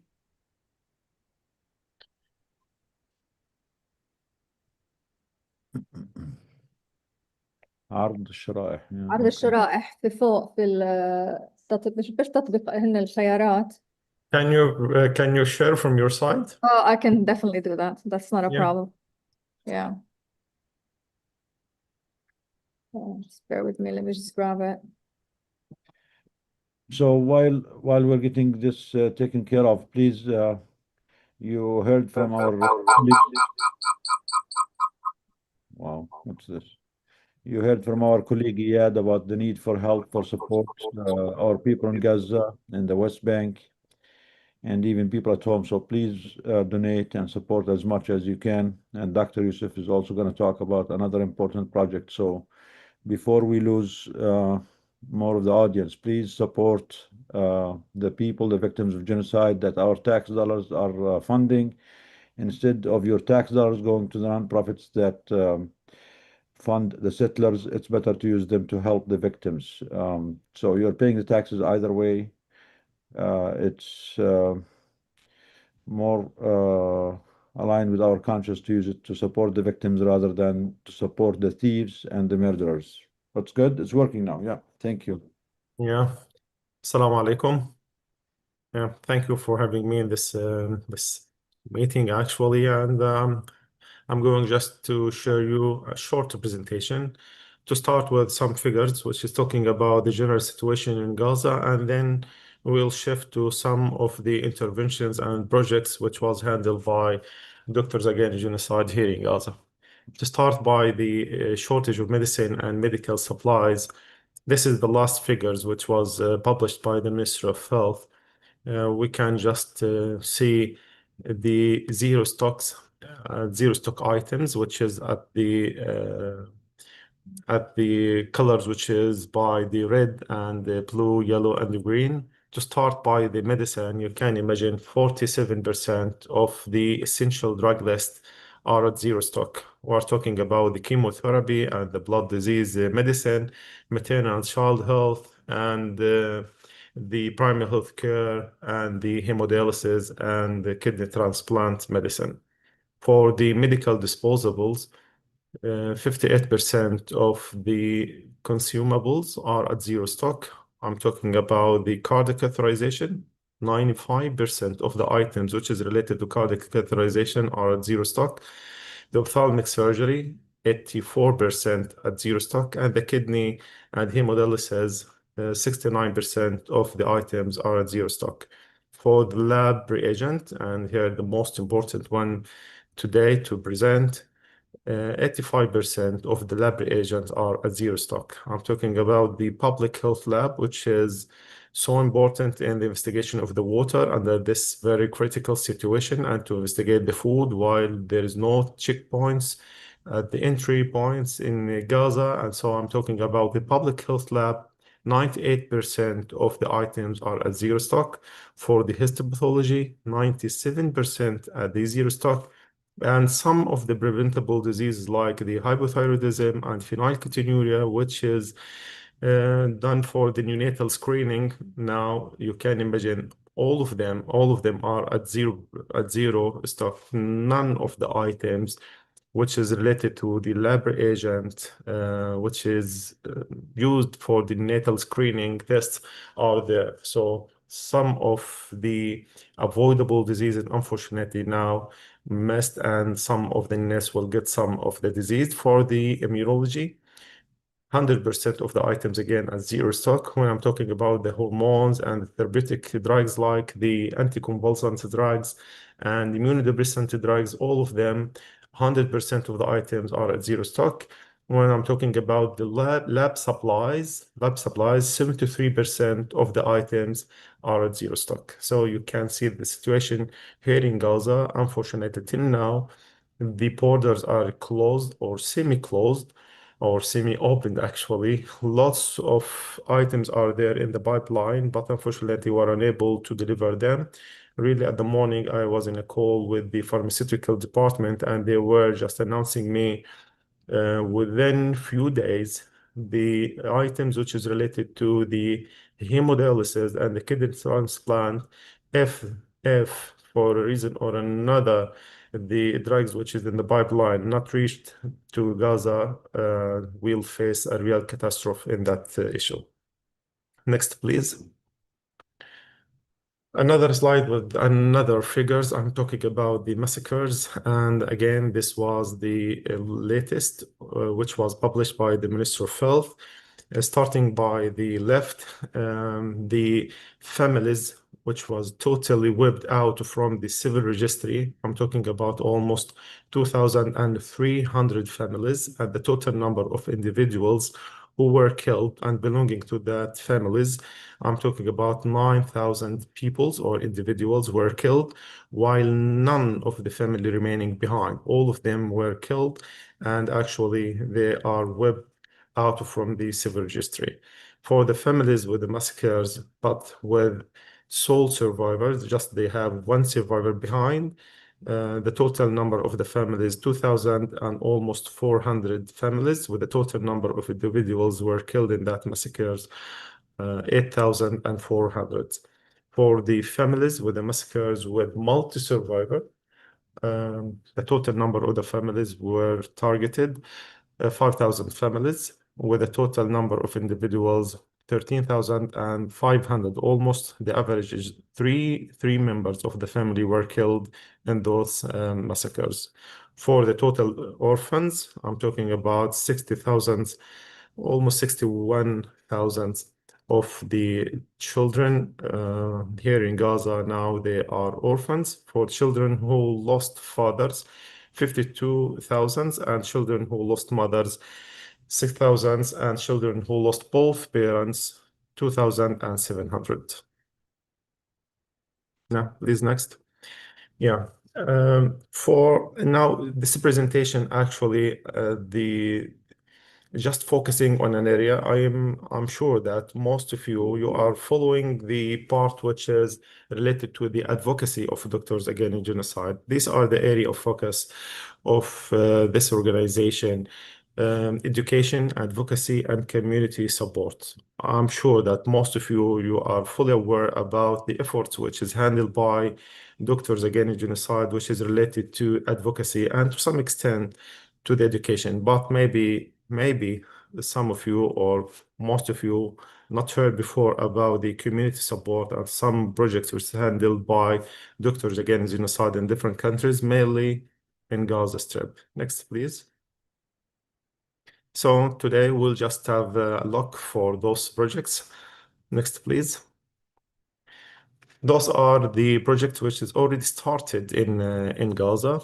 Pediatric services support, which is at Nasser Hospital. And this project actually supporting the service by supporting some of the staff and giving some of the incentives and support for some of the staff to continue their work at that department. You know that in the south, after the closure of European Gaza Hospital and Abu Yusuf al-Najjar Hospital and Al-Hilali Emirati Hospital, the only running hospital is Nasser Hospital, which is overwhelmed by patients and cases.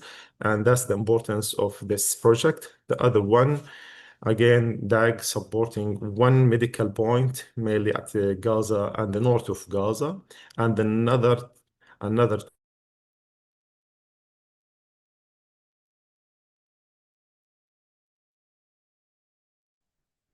I think Dr. Yusuf might have problem with the connection. Are you with us, Dr. Yusuf? Is it just me or? No, I think he's frozen. Yeah. We cannot hear him. He'll come back, inshallah. I should review these projects with him before the presentation because I think we're missing at Nasser, we're missing the nursing education project here at Nasser. And the medical points, we have two, not just one, but it's okay. Because we have the one with Abu Hamzi and we have the one with the visually disabled, so two of them. Yeah. Dr. Yusuf, we lost him. He will come back. So the medical point is in the north with Abu Hamzi. It's a multi-specialty medical point in Jabalia camp. And the trauma stabilization point is also in the Halawa camp. It's about 10,000 people displaced right there on the yellow line. There is no access to healthcare in the whole camp of 10,000 people. And because they are very close to the yellow line, they are under constant attack and targeting from snipers. So they get injuries all the time. The closest place for them is Al-Shifa Hospital, but these days with the lack of transportation, it will take at least 45 minutes for them to get from Halawa to Al-Shifa. So there was the need. Dr. Yusuf, are you back? Yeah. Actually, the internet back, and so I'm back again. Okay, so yeah, are you now? Okay, so the internet even at the major hospital in Gaza still not reliable. Yeah. Yeah, unfortunately. The fourth one, which is Illustrated Manual of Nursing Procedures, and actually it's with two volumes. One which illustrating the standard procedure for the nursing in Nasser Hospital, and the other one for the extraordinary procedures during genocide or during catastrophe or during disaster. So it's a very important manual, and later on it will be just used not only in Nasser Hospital, even in the other hospitals. And the other one, which is a visual impaired clinic support. And this clinic is mainly to support the people who are having visual impaired. It's in the initial steps, but again, it's so important just to not forget the people who are having some disabilities, mainly the visual disability. Al-Shifa Hospital Field Extension, and that's the very important one. I'm talking here for the extension, which is used for the triage and for the fast-tracked. It's so important at Shifa Hospital. Unfortunately, now we are starting this project, and within 60 days it will be finished. Again, that part is so important. And after establishing this extension, we'll have this decision just to pack to the emergency department, which was well established before the genocide. Unfortunately, it was fully destructed during the genocide, and this will be an opportunity to back to the norm or to the semi-norm situation and to back to the emergency department at Shifa Hospital. Next, please. Al Shifa Hospital Emergency Department Extension. Yeah, that was the field hospital extension, and there is another one which is the emergency. I was talking about the emergency extension, and there is another one which is related to the field hospital. After they destruct the Shifa Hospital and we lost most of the beds there, we started to have a field hospital, and now through DAG we are started to shift from the tents to have a semi-permanent structure at the field hospital. And again, that will be a very important project, and to have an environment to treat the patients there in a place where they can be managed in a better environment. For the nursing supervisors capacity building, again, this is another project which is so important, mainly after we lost some of the senior staff in the nurses and in the doctors. Some of them unfortunately were killed, some of them detained, and some of them have a decision just to leave, and some of them retired without being able to have new staff in the Ministry of Health and in the different hospitals. And that's the importance of that project, just to have a capacity building for the senior nurses and for the nursing supervisors. For the histopathology department, and we'll just talk a little bit more for this project and for the telepathology after finishing those slides. And for the mental health support and the Palestinian Medical Council Psychiatry Residency Program support, both of them are supported by DAG. Mainly I'm talking about the new generations, and now we are preparing ourselves to support new residents, 5 new residents. We are in the final touch just to finish the contract with them, and those will be very important doctors in a very important branch, mainly after this conflict or this disaster. And most of the children and most of the people are suffering from post-trauma syndrome. Next, please. Yeah, those are the planned projects. Another areas which DAG is focusing on, which is the forensic medicine. Again, unfortunately, that branch of medicine was neglected during the last decades, and this time we highlighted that branch again, and we are planning to support the forensic medicine. And there is another project which is DAG Fellowship, which will focus on just to change the awareness of the doctors and not to be just keeping silence while they are following the disasters or the killing, and just to change their mind to go to the positive side and not to still and to keep silence. This is the main idea of the DAG fellowship. There is another unit which is very important one, which is the Health Research Support Unit. And again, we are finalizing that idea with the collaboration with the Ministry of Health. And now we have a proposal for that. It's under discussion, but again, this is one of the planned projects which will come soon, inshallah.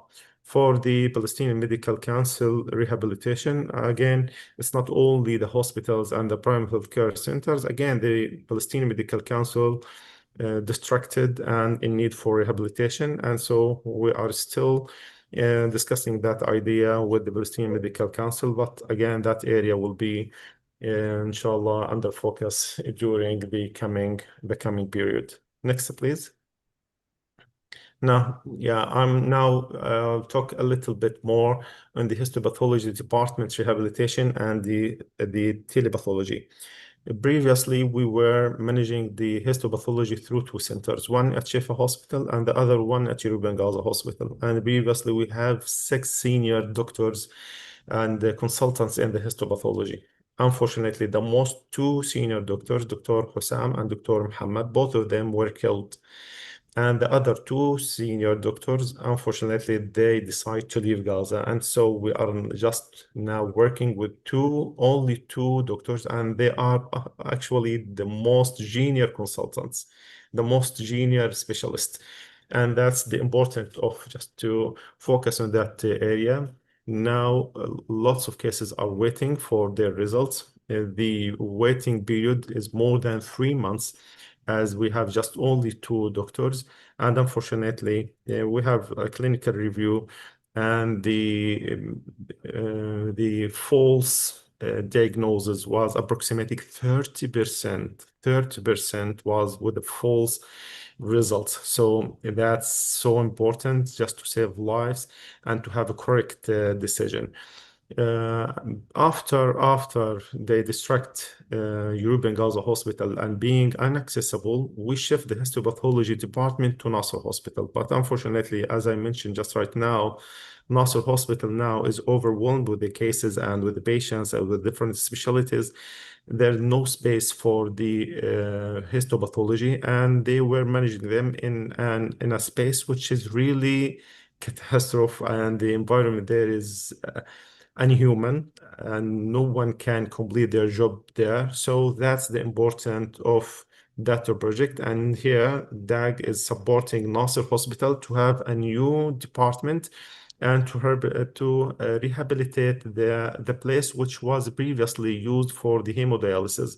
And for the telepathology, again, as I mentioned, the 2 doctors are really not so senior to have their own judgment for the different specimens, and that's the importance, just to have an external experience to support our doctors. Next, please.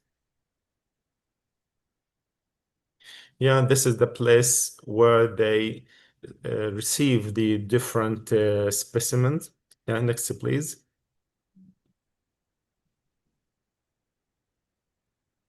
Yeah, this place where they do the grossing, you can imagine, even they can't put a chair there.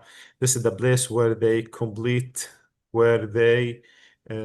the grossing for the specimen and for the cases. Next, please.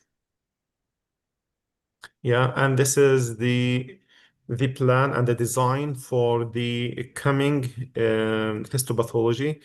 Fortunately, we have a consensus with the Minister of Health about that project from the start, and now we finalized the design and even the bills of quantities, and it will cost almost $120,000.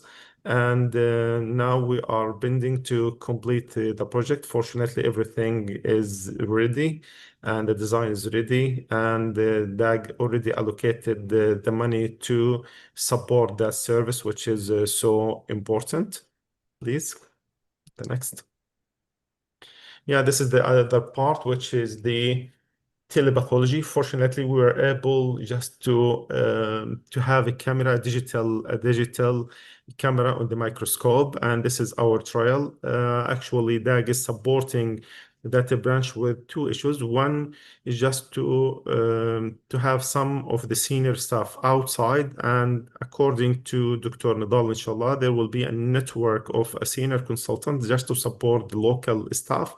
That's one issue. And the other issue is just to support the technical part, to have a connection between the local staff and the external staff. Fortunately, we were able to have two modalities. One, just to be able to have a capture for a second opinion, and the other one to have the live streaming. And we examined the system, and fortunately, it was a successful trial for the live streaming. And even we contact some of the senior doctors in Syria and in Jordan, and it was really successful one, just to have share idea about the slides and the diagnosis as a second opinion.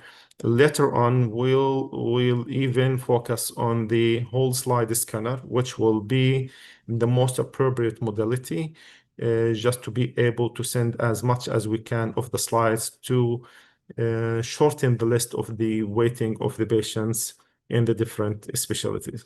Yeah, next, please. This is an example of the successful trial, just to connect the microscope and with the digital camera to the local computer. And with the other hand, there is another live streaming from any place. They can share the same screen, and even they can connect the doctor directly to have a discussion. And this is the quality of the photos which was shared by the doctors outside. Yeah. Next, please. Thank you. This is just a brief about the interventions which is handled by DAG. Again, I'm sure most of you are fully aware about the advocacy part, but we want in this presentation just to highlight that the community support is part of the work of Doctors Against Genocide. And now we are focusing on those projects. And inshallah, in the coming meetings, maybe we'll just talk a little bit more on the other projects. Thank you. Thank you, Dr. Yusuf. يعطيك العافية. Thank you for this presentation. And you also, people of Gaza and the people of Palestine need a lot of support. The healthcare system has been under siege for more than 20 years, and in the last 3 years has been the target of intentional campaign of destruction. Not a single unit, not a single ward, not a single healthcare worker in Gaza did not receive, was not on the receiving end of this genocide. And this is happening while the need for the healthcare, the need for the system, for the healthcare workers is increasing because the attacks continue. The situation continues to be bad. Today, unfortunately, Dr. Yusuf just shared with us one of the most gruesome pictures of people being killed by Israelis. More than 20 people have been murdered today. Most of them are children. I don't know if we can, if we want to share the pictures or not. But anyway, this means that we really need to support our colleagues in Gaza. Many of them either got killed or displaced or injured or detained. Dr. Hussam and his colleagues, we know that they're still under detention. Many of the senior doctors, especially in departments that they're not in the public eye, like pathology, like forensic medicine, like histopathology. These don't get much attention, but the need for them is very, very crucial. You cannot diagnose many cases of cancer and all these things without having a functioning pathology department. So with the help of Dr. Yusuf, the few colleagues who remained in Gaza, we are trying to build this network of, consultants from outside, from the region in Jordan, in Syria and Egypt, and also consultants from here in the United States in the West to be the advisors of our colleagues in Gaza and also help them do the work and do the training at the same time. It's going to be a dual benefit. We're helping them process the slides, helping them provide for their community. At the same time, they are training them. Al-Shifa does have a small pathology unit that is in decent shape. We just need, I think, to help more with the equipment. But Nasser Hospital does not have the unit. The unit that they had before was completely non-functional. And Dr. Yusuf with his colleagues have this project to rehabilitate a unit that is decent, that is suitable for this project. The cost of this unit is going to be around $112,000 just to rehabilitate the unit itself. We're trying to see if we can get some of the equipment or connect them also from outside equipment with a scanner for these slides. That is also even after we finish the infrastructure, we'll shift to the other points, which is related to the equipment and the furniture, the health information system, which is so important for the coding and for keeping the files and the records. The other one, which is the human resources, and we'll focus on just to start our own residency program for the histopathology, just to be able to push more specialized doctors in that branch. And the other one, which will be just the protocols and the guidelines and the SOPs, which is again so important. And the last point, which is related to the reagents and the stains and the immunofluorescent and all the items which is needed for the preparing the slides and to diagnose the cases. So we'll not just stop at the infrastructure. We'll start by the infrastructure, as now it's the most important pillar actually, and then we'll complete the other pillars, inshallah. Inshallah. So we need the support, we need financial support to proceed with this project. And also, if you're a pathologist anywhere in the world and you think you can help with supervising these young doctors and residents and help support with their training, starting a small residency program that we're planning to have, please connect with us. We can incorporate you into this group. Also, if you're a psychiatrist anywhere in the world and you want to help also the psychiatric department and support the new psychiatric residency that they are starting with our help and support.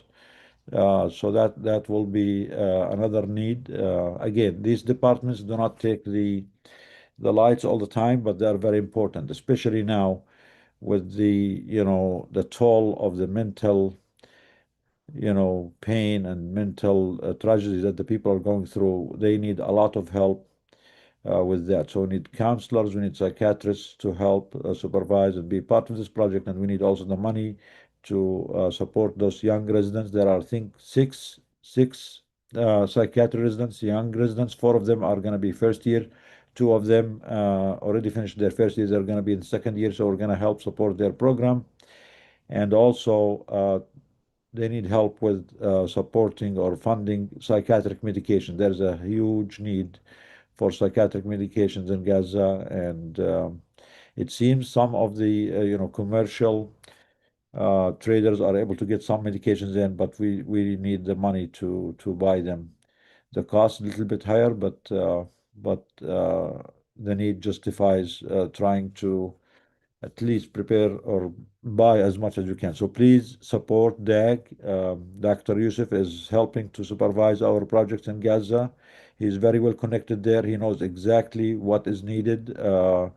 And he also is helping us prioritize the projects that no one is paying attention to. There are so many things to be done in Gaza, but many organizations are helping with them, but there are certain things like the blind spots that no one is helping with this, or this not getting enough attention. So Dr. Yusuf is really have been very, very helpful in this regard, because from outside you don't see the whole picture. Being there and being the Minister of Health for more than 13 years, his insight is very crucial for us. And going forward, our work in Gaza is going to be more organized, more strategic, and more informed by the people from Gaza who have the experience, the knowledge, and the know-how to fix things. So thank you, Dr. Yusuf. We really appreciate that. And please support, as much as you can. As you all heard from our brother Iyad also early on, the need is huge now. The attacks continues. The forced displacement of people continues. Many people are in the streets now. They have nowhere to go. Their houses continue to be bombed. Iyad and his team are trying to help them by providing the minimum they can, a few tents here and there, some money so that they can, buy the minimum for their survival, some medications. So please support us. And again, DAG is a non-profit, registered non-profit. Your money or your donation is going to be tax deductible. You're using your taxes or your hard-earned money in the right way instead of paying it to the government so they can use it to support more genocide, more bombs, and more wars. What do you think, Annie? That you feel? I tried to talk about it, but it's not working for me. So No, you're the best. we You need are your the genius. best. I Yeah. have little to add. I just want to remind everybody that you know this, but repeat it to everybody else. There is no DAG HR. There is no DAG staff. This is really important. It means that every dollar not only is tax deductible, but every dollar is immediately going to all the projects we were talking about today and many others in Congo, Sudan, Southern Lebanon, and so on and so forth.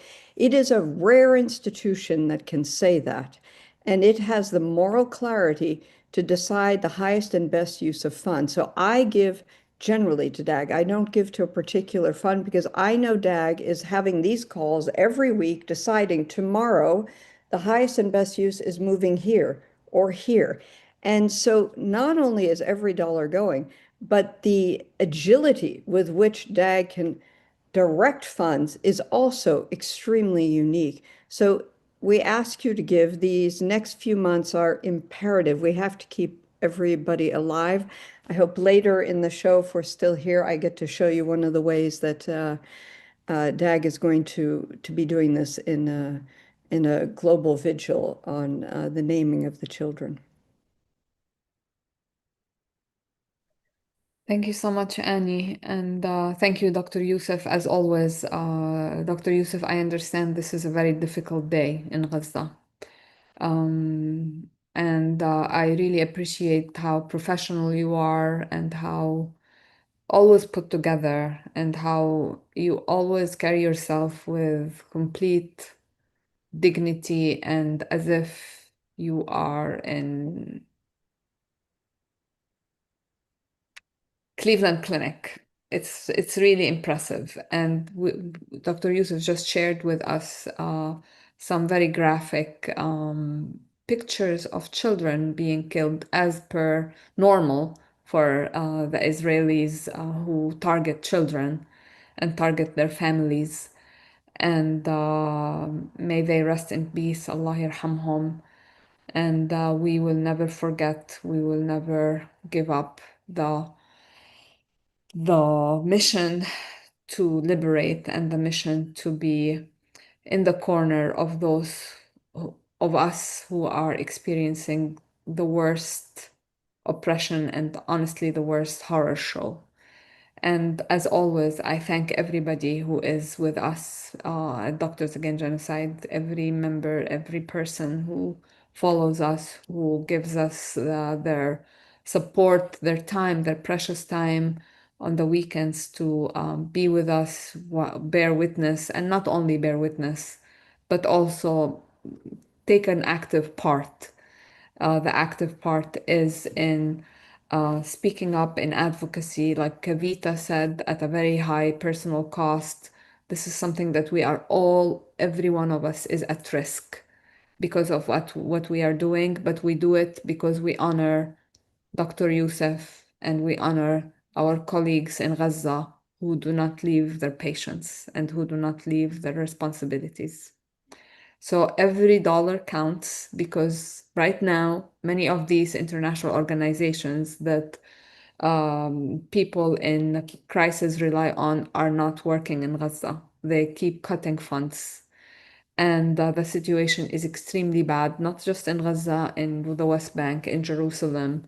So it's a lot of responsibility on all of us who have resources outside of Palestine. It's not fun to ask for donation, but we need them. We definitely need them, and we need them in the West Bank. We need them in East Jerusalem. We literally need them wherever there's Palestinians in Lebanon and the refugee camps. It's just it's always there's a strong need. Before actually we move to the next segment, I know Bashar Qaryuti is here. Bashar معنا? He was trying to معنا get to his town from Nablus. He was بس فيديو شوي Bashar معكم يا أهلين بشار. بشار تقدر تحط الكاميرا؟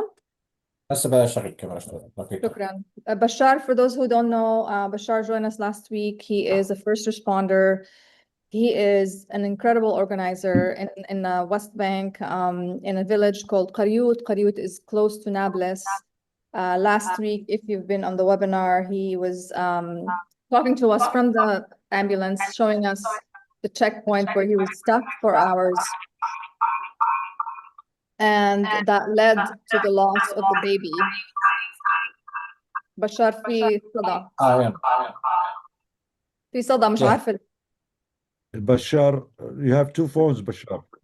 You have Okay. two. You can mute the other one, please. If you can mute the other. في واحد منهم يا بشار.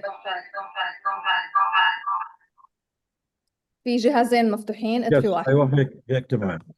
شكرا يا بشار. بشار بتحكي بالعربي أنا بترجم لك، أوكي؟ ماشي الحال ولا يهمك. تفضل. عرفنا عن حالك مرة تانية عشان الناس تعرفك اللي ما شافوك الأسبوع المرة. يا الله. طبعا أنا بشار القريوتي، أنا ضابط إسعاف وناشط في مجتمعي في منطقة جنوب نابلس والضفة الغربية. طبعا أنا بعمل في المجال الطبي والإسعافي والطوارئ في المنطقة منذ يعني سنوات طويلة طبعا في هذا المجال، وخاصة إنه إحنا في الضفة الغربية بنحاول إنه ننشئ مراكز طبية ومراكز إسعافية لمساعدة المواطنين في ظل حالات الطوارئ اللي بتتعرض لها الضفة الغربية. طبعا إحنا حاولنا الأسبوع اللي فات. Bashar is he's a first responder who works in the south of Nablus. He's also an organizer, a community organizer, and he is also a leader of community clinics where because the villages don't have access to hospitals anymore because of the many checkpoints. Just for context, Nablus has at least 6 checkpoints surrounding it. So the access to hospitals and urgent care has been very much restricted. And so he has been trying to create a medical point in his village, and it is staffed by several doctors. تفضل. طبعا احنا في هاي المرحلة احنا من اصعب المراحل اللي بتمر علينا في الضفة الغربية، خاصة احنا بنتعرض لاعتداءات يعني ضخمة جدا. يعني حتى فوق راسي في مكتبي هدول كلهم اصدقائي وزميلي في الاسعاف تم اطلاق الرصاص عليه وقتله. هاي طفلة صغيرة كمان قتلها في البيت. هدول اصدقائي كمان قتلوهم المستوطنين في الفترة الأخيرة. يعني احنا كل يوم بنتعرض لمجزرة، كل يوم نتعرض لجريمة من قبل المستوطنين اللي بيحاولوا كمان يقتلونا. حتى احنا طواقم الإسعاف بجوز شاهدتوا كيف المعاناة اللي احنا بنتعرض لها كطواقم إسعاف إذا بدنا نتوجه للمدن أو للمشافي الفلسطينية. احنا في القرى الفلسطينية ما في مستشفيات للأسف، ما في مراكز طوارئ إنها تتعامل مع إصابات خطرة جدا، ما في إمكانيات حتى نقدر ننقذ حياة في المناطق القرى الفلسطينية البعيدة عن المدن الفلسطينية. خليني أترجم. So he's saying that the situation in Palestine is the worst it's ever been. And, you know, obviously we've been seeing the escalation of settler violence protected by the Israeli occupation genocide forces. The pictures behind him are pictures of his colleagues that have fallen or that have been killed. They've been martyred by direct assault and killing of the settlers, either the settlers or the IOF. And he's reiterating the fact that villages do not have hospitals, and it's really challenging. It has become increasingly challenging to provide care for people in the villages because of the lack of access to hospitals in major cities, in this case, Nablus. بالضبط. واحنا كطواقم اسعاف يعني كمان اذا بدنا نطلع على اي مكان لازم نعمل تنسيق حتى نطلع، يعني بين المدينه والمدينه بدنا نعمل تنسيق مع الصليب الاحمر، مع الارتباط مع كل هاي الجهات لحتى يامنوا وصولنا للمستشفيات. هاي يعني سابقه خطيره انه كمان القانون الدولي الانساني غير محترم عند المستوطنين ولا عند الاحتلال، وهي مشكله كبيره جدا انه نقدر ننقذ حياه المواطنين في هاي المناطق. بنحاول كمان يعني نساعد الناس في هاي المناطق، بندربهم على دورات الإسعاف كمان الدورات اللي في التروما، الأمور المهمة جدا، حتى الطواقم الطبية بنستعين فيها الموجودة في هاي القرى الفلسطينية المغلقة حاليا في بوابات. احنا حاليا داخل بوابات مغلق علينا، إذا بصير أي حدث أمني في الضفة الغربية بسكروا هاي البوابات. احنا بنعيش بعد بسجن يعني صغير. صحيح. Okay, so the way it works in Palestine, in the occupied West Bank, is that if you need to be transported by an ambulance, you can't just like get into the ambulance and start driving. There has to be like a series of coordination activities that happen beforehand. So they have to coordinate with the Red Crescent and then with the official occupation forces. And that's like a several-hour process, sometimes an overnight process. So like imagine like urgent care. You can't just like transport these individuals directly to hospitals. And so they have been trying to use local resources, local, medical resources in the villages, create whatever community-based care they can, and provide that care wherever they're also training people on first aid and other health interventions to try to temper this lack of access to the hospitals. The other thing to say is that every village in Palestine is closed by a gate.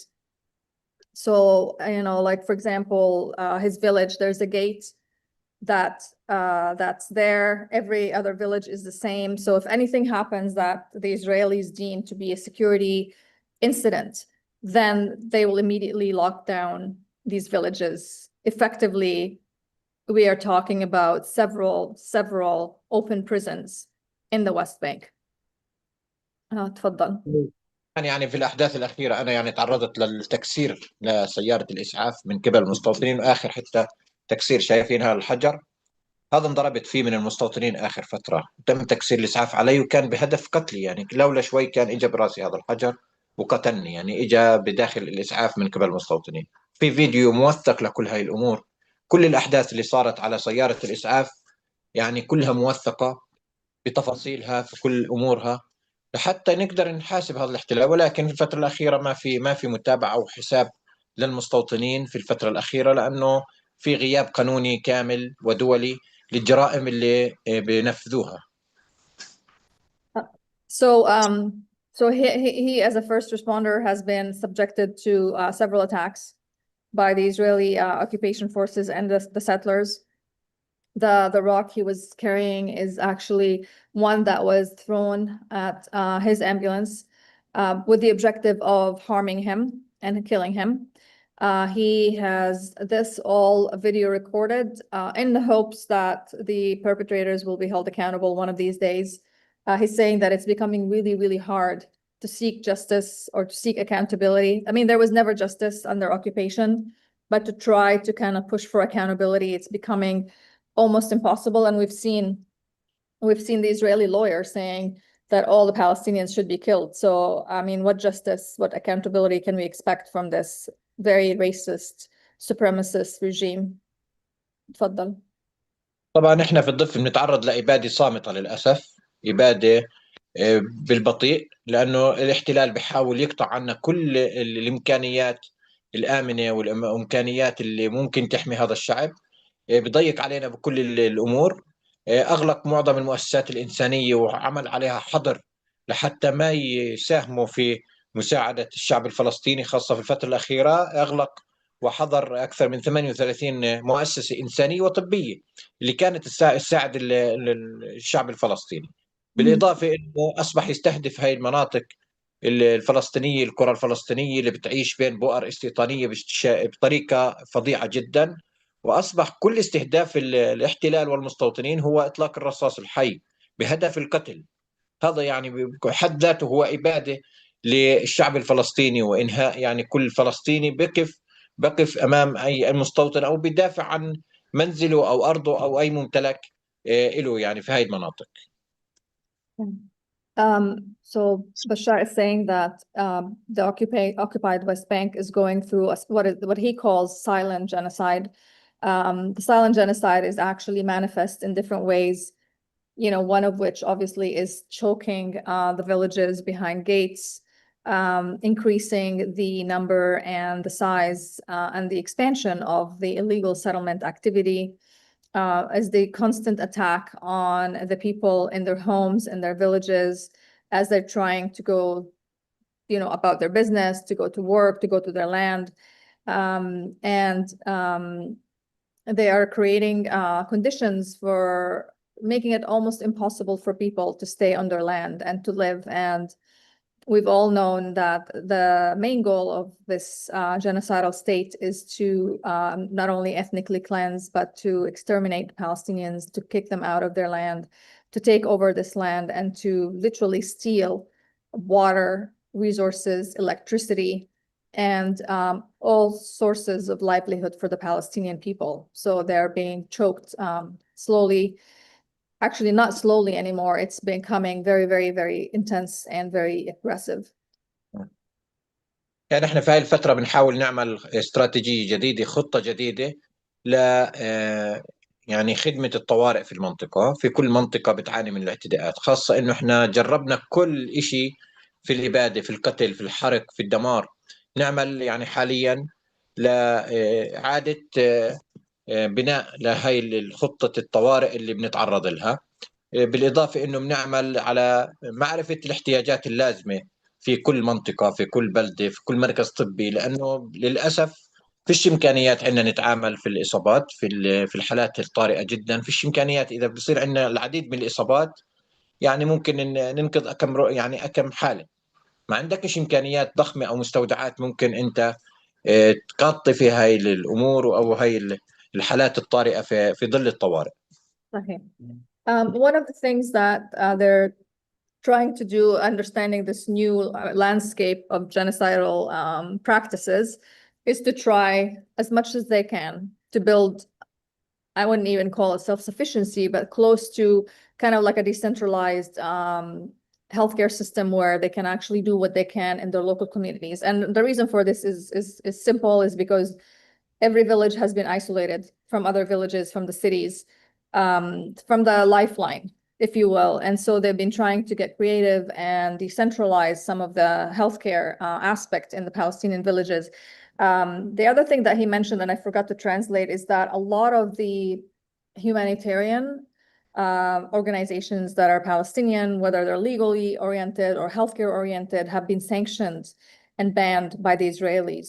So that kind of created this gap in services that were actually designed for community support. So now they're kind of trying to figure out an innovative and creative way of providing care, but they don't have the capacity to deal with like mass trauma, for example, because they just don't have the capacity. They don't have the equipment. They don't have the medication. Also, they don't have the human resources to deal with mass trauma situations. And, unfortunately, we are more likely than not to see these things happen just based on the escalation in violence and the intensity of violence that we're seeing. So they're trying hard to be creative and resilient and create alternative models to support life in the villages. طبعا احنا في الفترة الأخيرة في ضغط على تشغيل مستشفى في منطقة جنوب نابلس. المستشفى تم بناؤه من بعض المواطنين المحسنين، ولكن هناك ضغوطات كبيرة على الحكومة إنه ما في إمكانيات لتشغيل هذا المستشفى إنهم يقدروا يشغلوه. حاليا ما في مجدل بني فاضل اللي هو بقع في جنوب نابلس. يعني بيخدم، يعني هو طوارئ، ولادة وغسيل كلى. المستشفى مجهز بكل الإمكانيات، ولكن من يشغل هذا المستشفى للأسف ما في إمكانيات لتشغيل هذا المستشفى حتى الآن. يعني بدنا نبحث عن إشي ممكن يشغل هذا المستشفى اللي بيخدم تقريبا 150 ألف مواطن في جنوب نابلس. وكمان يعني خاصة تم تفعيل موضوعه ما بعد يعني موت الجنين معنا في الإسعاف قبل كم يوم، وعمل ضجة دولية وضجة إعلامية وضغط على الحكومة من أجل تشغيل هذا المستشفى في أي طريقة، لأنه قاعدين بنموت على الحواجز من الحجز والتنكيل فينا. هذا مستشفى يدار عن طريق وزارة الصحة الفلسطينية؟ وزارة الصحة استلمته من 5 سنوات، ولكن مش مشغل لحد الآن يعني. ما Okay. تم تشغيله، فيش إمكانيات. Okay, so there is a hospital that was kind of built by individual donors in the south of Nablus, and it's been basically designed for trauma.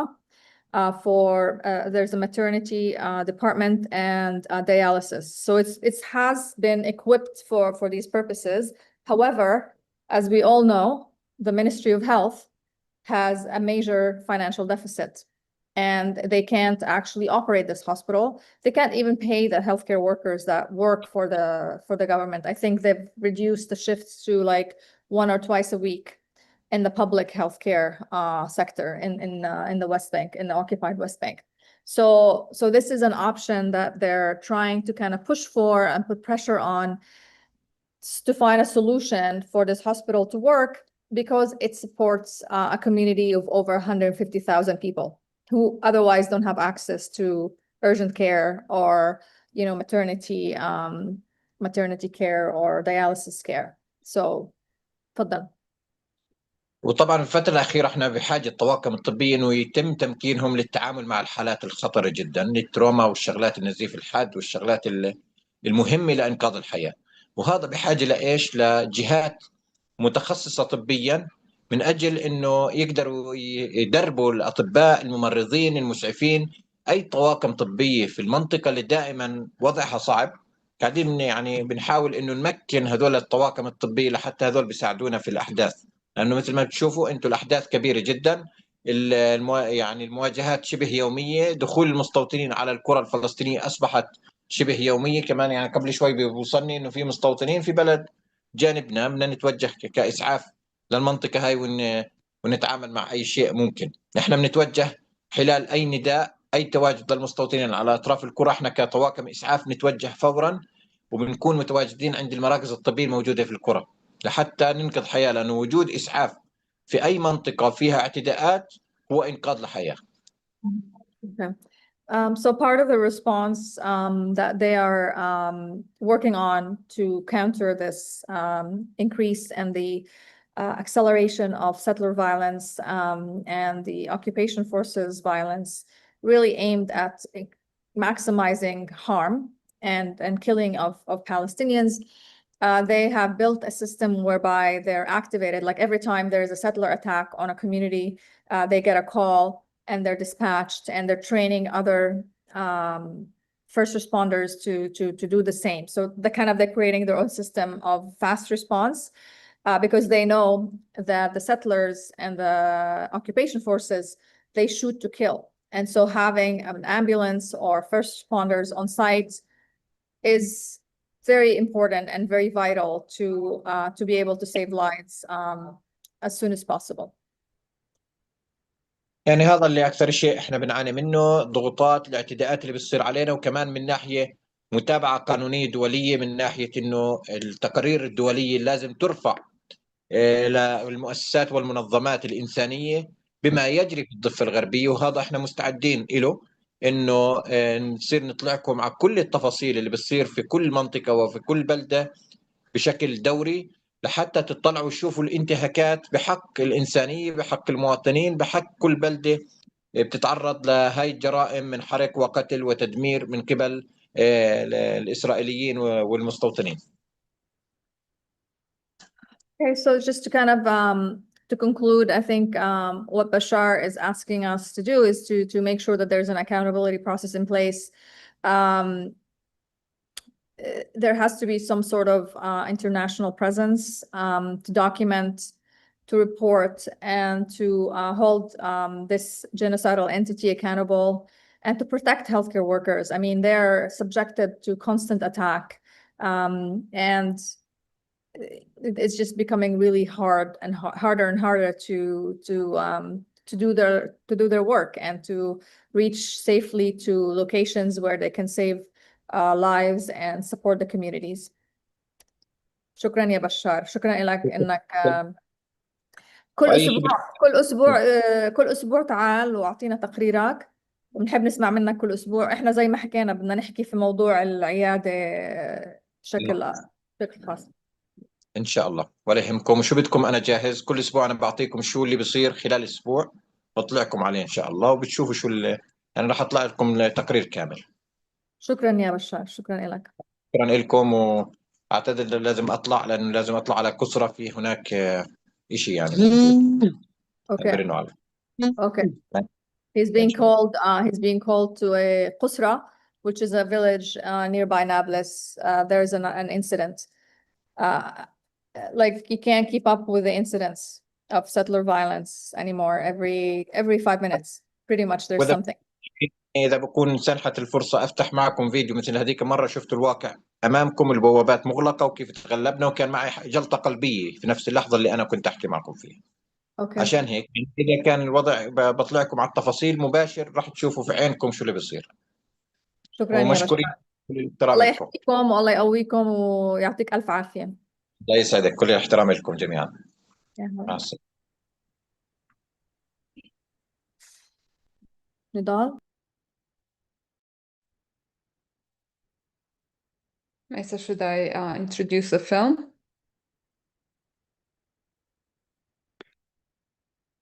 Yes, I think it's time. Okay. Yeah. Yeah. And again, Good. don't forget to support us, please, because we need your help to help our people in the West Bank too, and the clinics, and help Bashar and the paramedics, the ambulances, and everything. So go ahead, Karama. Thank you. Thank you, Nidal. So we hosted SUMUD film before, and we are hosting it once again. And this time, Dr. Travis Mellon is with us. Dr. Travis is an anesthesiologist, critical care physician at Oregon Health and University and Science University. And we are fortunate for our friends from Oregon. We keep getting to know really amazing people. So thank you, Travis, for being here. Travis is extremely busy with work. He was in Gaza. He served at Nasser Hospital under siege and under severe medical scarcity. And when he came back, he got to know Janice Hacken, who is a professor of psychology at Portland State University and a documentary filmmaker. And I consider her one of the best documentary makers. And Janice used Travis' personal accounts and films to create a beautiful documentary that is heartfelt and very sincere, authentic, respectful.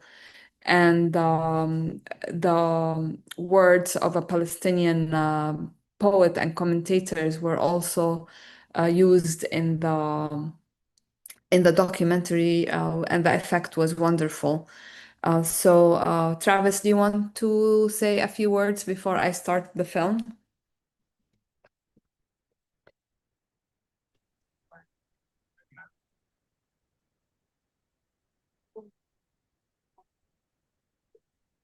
Travis, you have two. Yeah, there you are. Hey, sorry, I had just dropped off. Welcome. Would you like to say something before I start the film? Oh, no, we can go ahead and start the film and we can All chat right. afterwards. Yeah, yeah. Great. Just give me a second.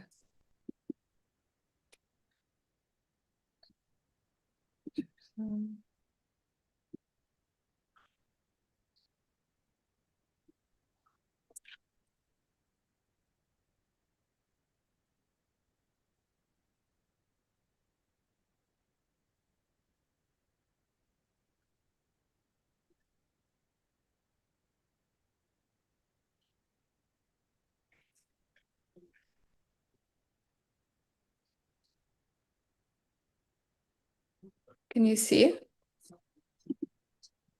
Yeah, but you have to make it bigger, maybe. Maximize the screen.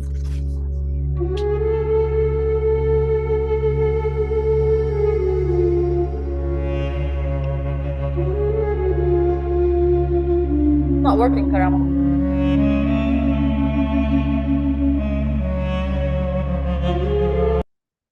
What's wrong with it?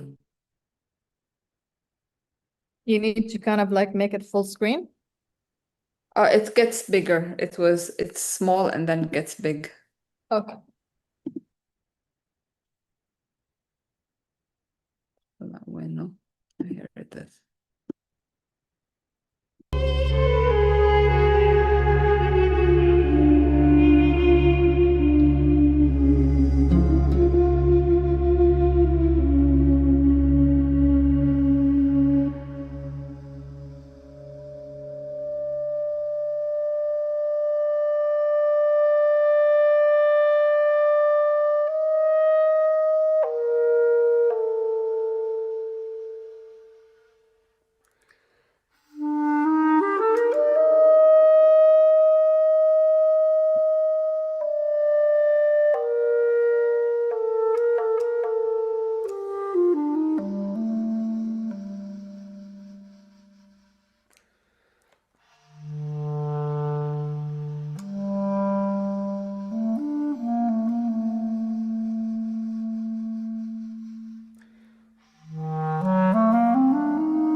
I grew up around these people.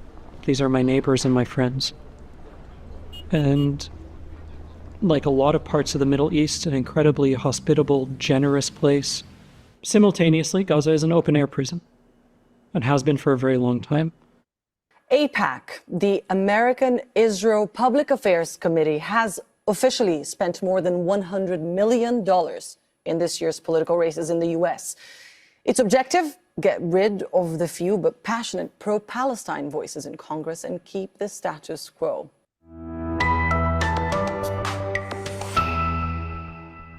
With the Middle East rapidly changing and Israel fighting on multiple fronts, Congress is taking important action to advance policies that will help keep our ally safe. This week, the House passed the National Defense Authorization Act, and I'm proud to report that all of our key priorities are in this legislation.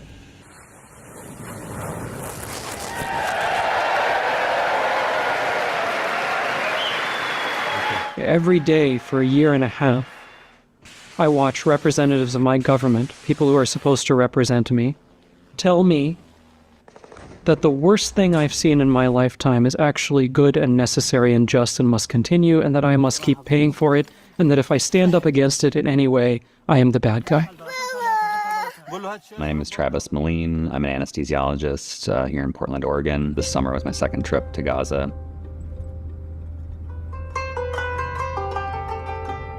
Getting in is a very long process.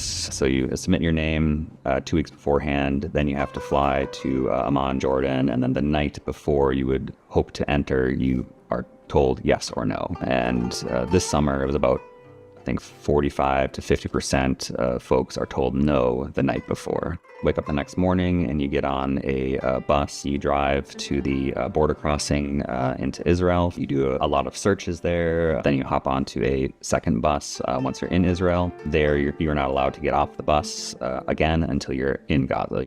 It is a place where every movement is under control. Some days cardamom is allowed in, some days cinnamon is banned as a security threat. And this is across the board. Chocolate, bicycles, baby formula, whatever. The other thing you cannot bring in is medical supplies for distribution. From my experience last year, I felt that the handheld portable ultrasounds were incredibly useful in the ER for trauma, and so I raised money beforehand to try and purchase a number of those.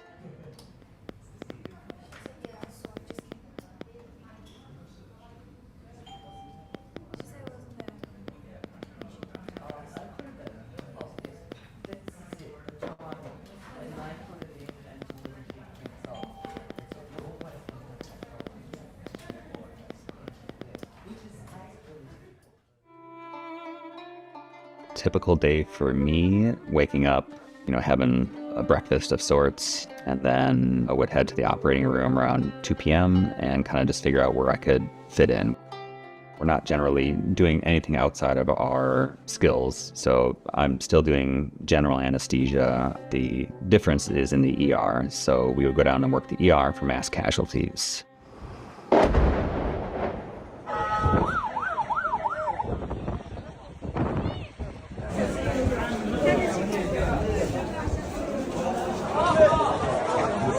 The talking point is always the same, that this is complicated. The talking point is always the same, that if you know these people like we know these people, you'd understand why we have to do this. The talking point, which is never stated but always implied, is that there is something inherently savage, inherently barbaric about these people. And that whatever you see in terms of grotesqueness or slaughter or atrocity right now, imagine something even worse.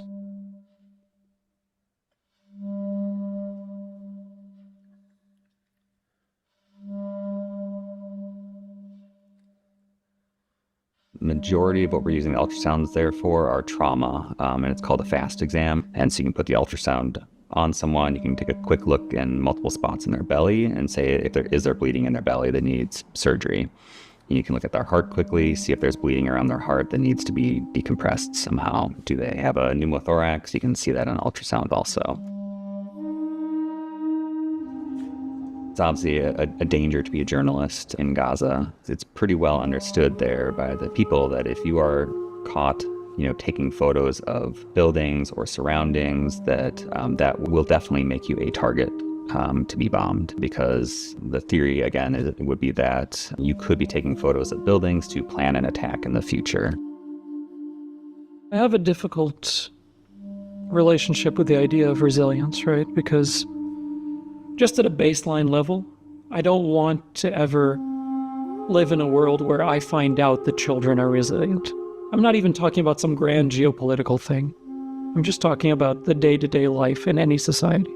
I'm also cognizant that this notion of celebrating the resilience of a people, however true it may be, is also part of the lexicon of colonialism.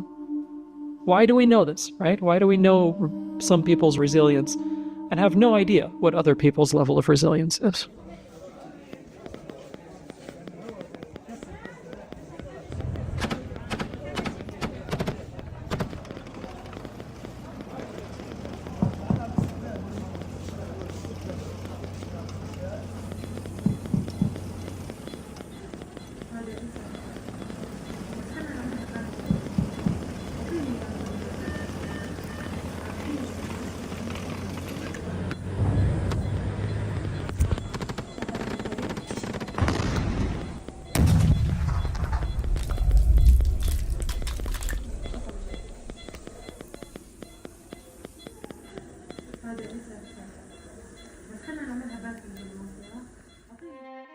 Last year was all explosive injuries. This year, probably 95% of the injuries we saw were gunshot wounds. They were always a very sniper-styled shot, right? So if you have a machine gun and you're kind of just spraying into a crowd, you'll have different locations that get hit. Each day that pattern would change a little bit.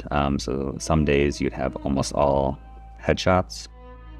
Other days it would be all chest, and other days it would be targeting like the scrotum, for example. So you'd have a huge number of scrotal injuries, or bladder injuries, femoral artery injuries. So someone's targeting that area, and so it all seemed very personal, very intentional, and like someone was just kind of choosing for that day, like target practice.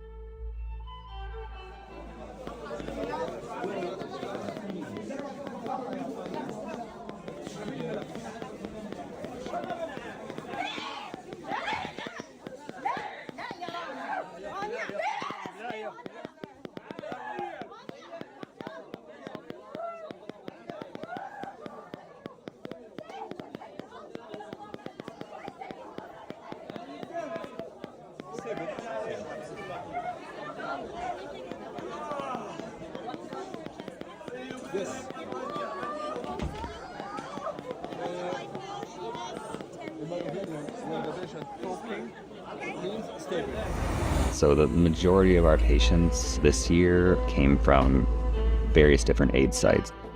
You're told exactly kind of where to go, where to stage at, when the food sites will open, and so this huge crowd of people will go and hang out at these predetermined areas. And then, the Israeli army started shooting. And that was the universal story that came from, every single person who came in injured or from family members. Pretty much everyone that showed up to the ER, you could see rib cages, when they're laying on their back, you can see like their abdomen just kind of indents. You can see the entirety of their hip girdle. Here in the US, they would get some version of pain medication, sedation, whatever. In Gaza, pain medications are one of the things that aren't really allowed in. One thing that is available is ketamine. And ketamine essentially dissociates your body from, your mind. And it works fairly well for pain, also in lower doses.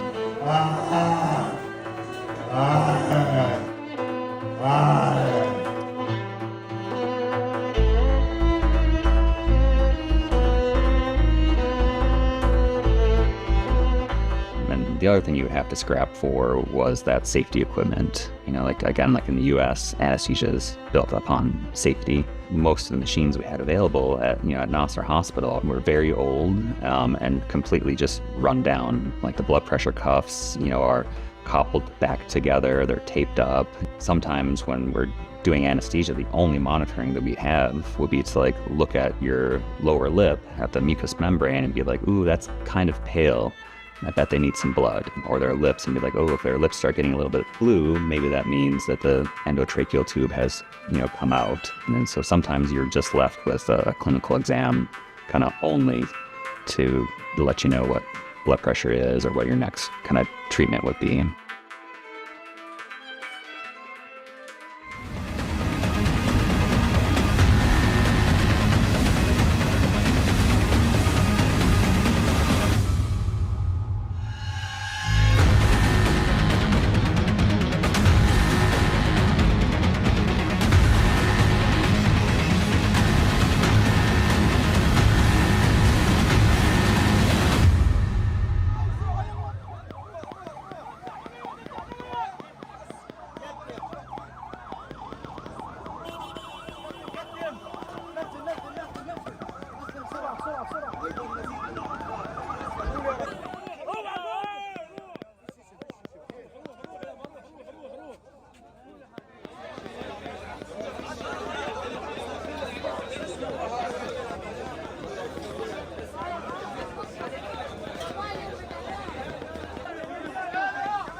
One of the things I realized over time was that I was preemptively giving in to the same kind of grotesque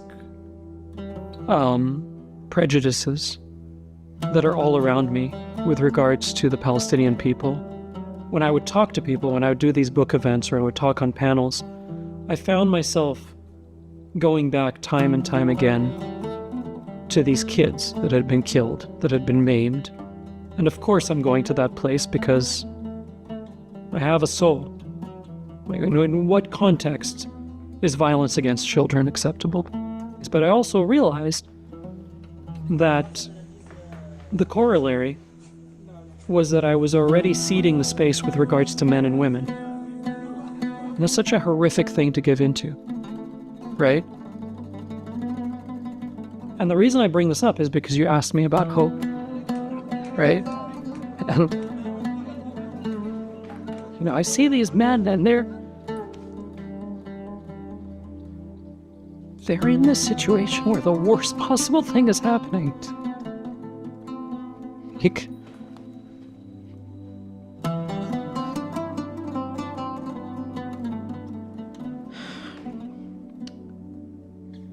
I'm watching a guy try to calm a screaming child down. I'm watching a guy pull a kid out of the rubble. You have to sort of kill something human in yourself to look at that and not think to yourself, my God, the level of humanity here. amidst such immense inhumanity.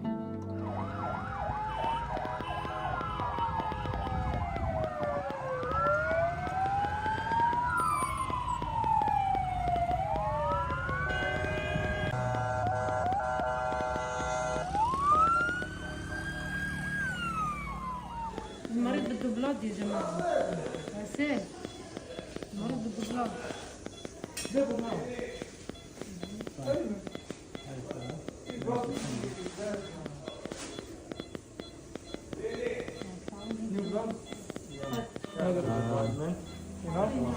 They're very sophisticated in the medicine they can deliver. They had a normal healthcare system prior to this, so they're obviously very good at everything they do, but they're just completely overrun, completely burnt out, and there's not enough of them left who haven't been displaced, injured, killed. European General is one of the main kind of training spots for residents, and I think about a month or two before I went there, European General was bombed, and the whole hospital has since been evacuated and is now not functional. And so all those trainees have moved from European General to Nasser. Yeah, I worked with a variety of different folks, nurses, ER doctors, a lot of medical students, a lot of trainees. The medical students are still in medical school. They're still getting lectures. They're still trying to learn. They still have aspirations to be, the first female neurosurgeon in Gaza, for example, or to be a surgeon, or, whatever it may be. All the different sides that are occurring as part of the genocide in Gaza, the medicide part, just complete dismantling of their healthcare system, from the physical locations of the hospitals being destroyed, to the supplies being available, to the healthcare workers who are still alive and functioning. Every aspect of life there is destroyed, or being destroyed right now.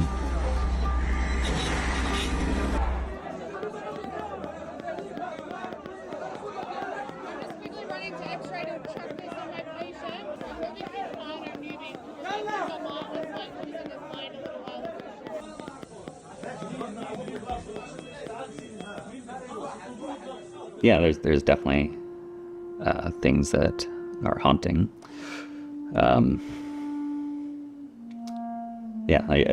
There's lots of things. There's patients that are bleeding, and that all you need to do is put an IV in them and squeeze the blood in, hold pressure, and they'll be fine.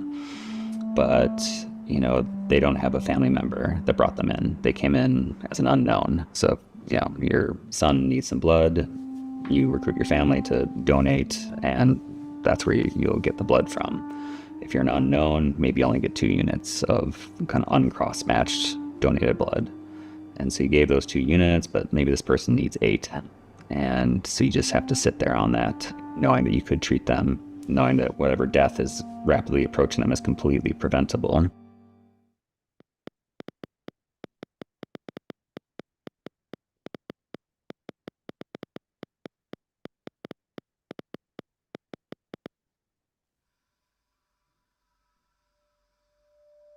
Our work is on the 4th floor for the most part. That's where the operating rooms are. So I spent a lot of time on the 4th floor, both in the ICU and the operating room. And so that's kind of where all my friends and coworkers are hanging out at. So my very last day after 2 months there was, saying goodbye in a couple different locations on the 4th floor. And about 15, 20 minutes or so after we left the hospital, they bombed those exact locations where we had been saying goodbye.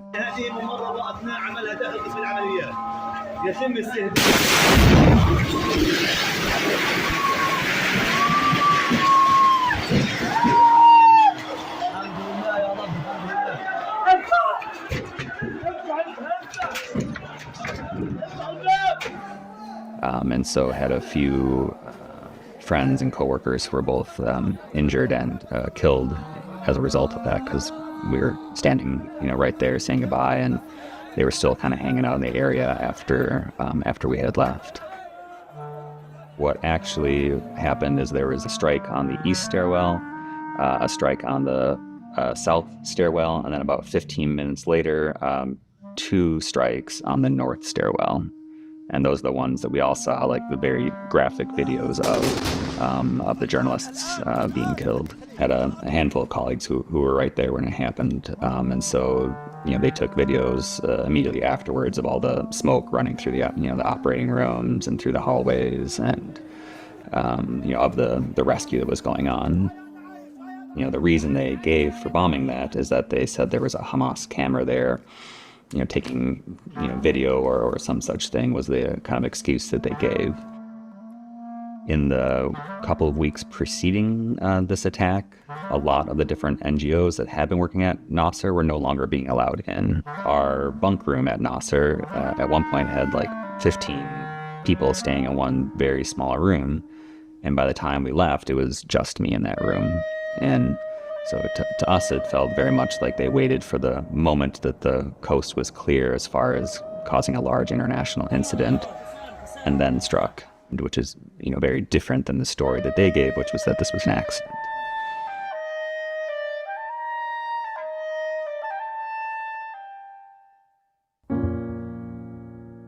So the closest sort of English analogy to SUMUD is steadfastness. This notion of standing your ground, of withstanding, I suppose. I think that a large part of the reason why it has come to take on the meaning it has, particularly with respect to the occupation of Palestine and to the myriad indignities to which the Palestinian people are subjected on a daily basis, is because it relates to the notion of not just steadfastness, but steadfastness in the face of glaring asymmetry. Asymmetry of violence, asymmetry of resources, and so on and so forth.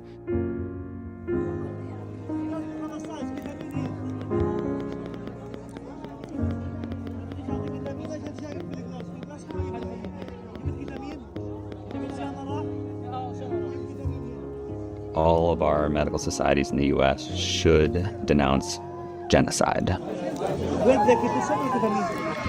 I shouldn't have to say that.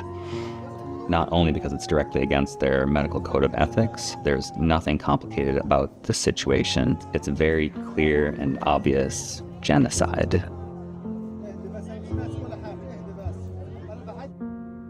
What matters to me is that enough of the world is outraged about this, that it is forcing change. What you are seeing is, at the ground level, just among everyday people, a level of rage that can't be brought back into line with a talking point, right? I've seen enough bullets lodged in enough children's heads that there is nothing you are going to tell me that's going to bring me back in line.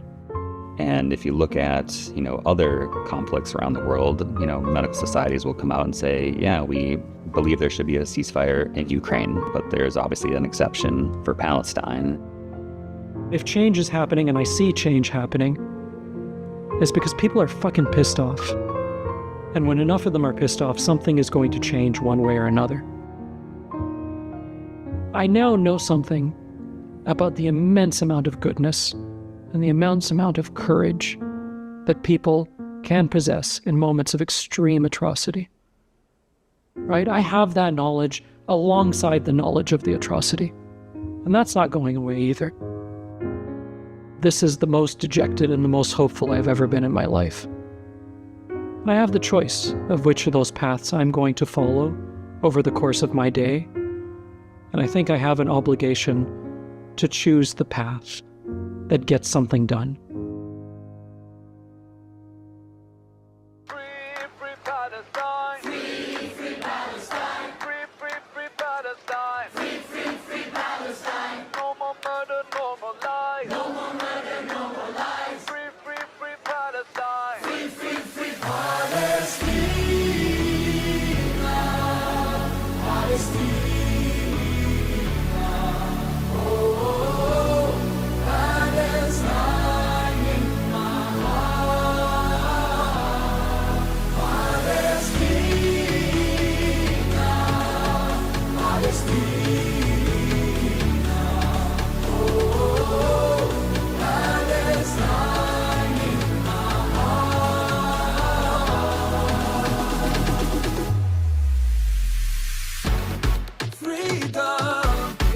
destiny.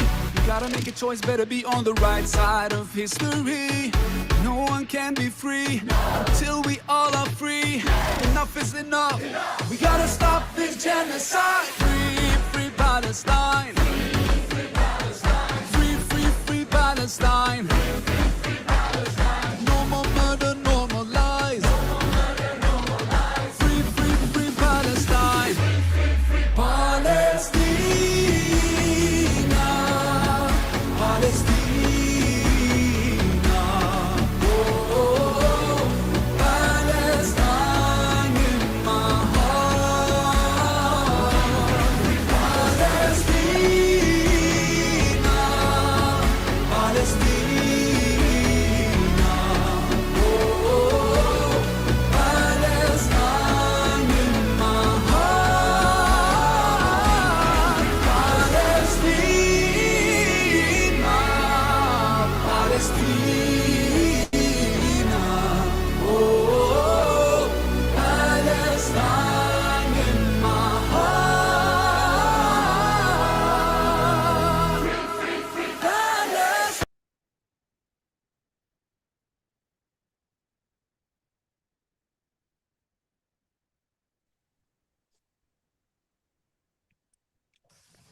Very powerful.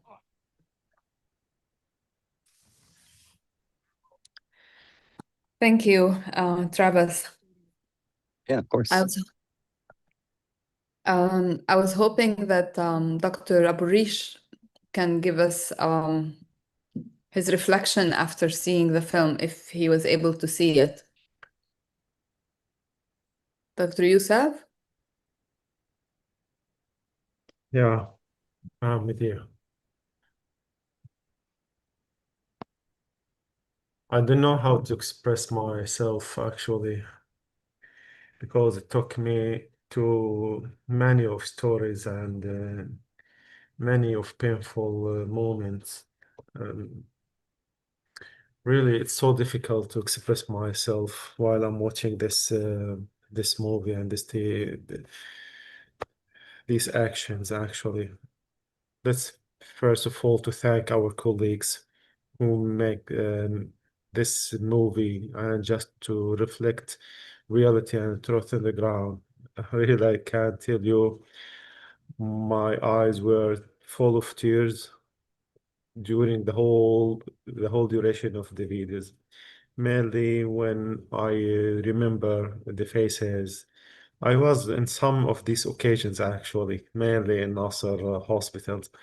I was just a few meters away from the target points in Nasser hospital in many occasions actually. So I really, excuse me, I can't express myself more. You know, Dr. Youssef, I'm sorry. It's my fault.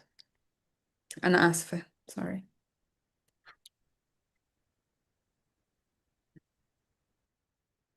It's gut punching and it's very difficult to watch.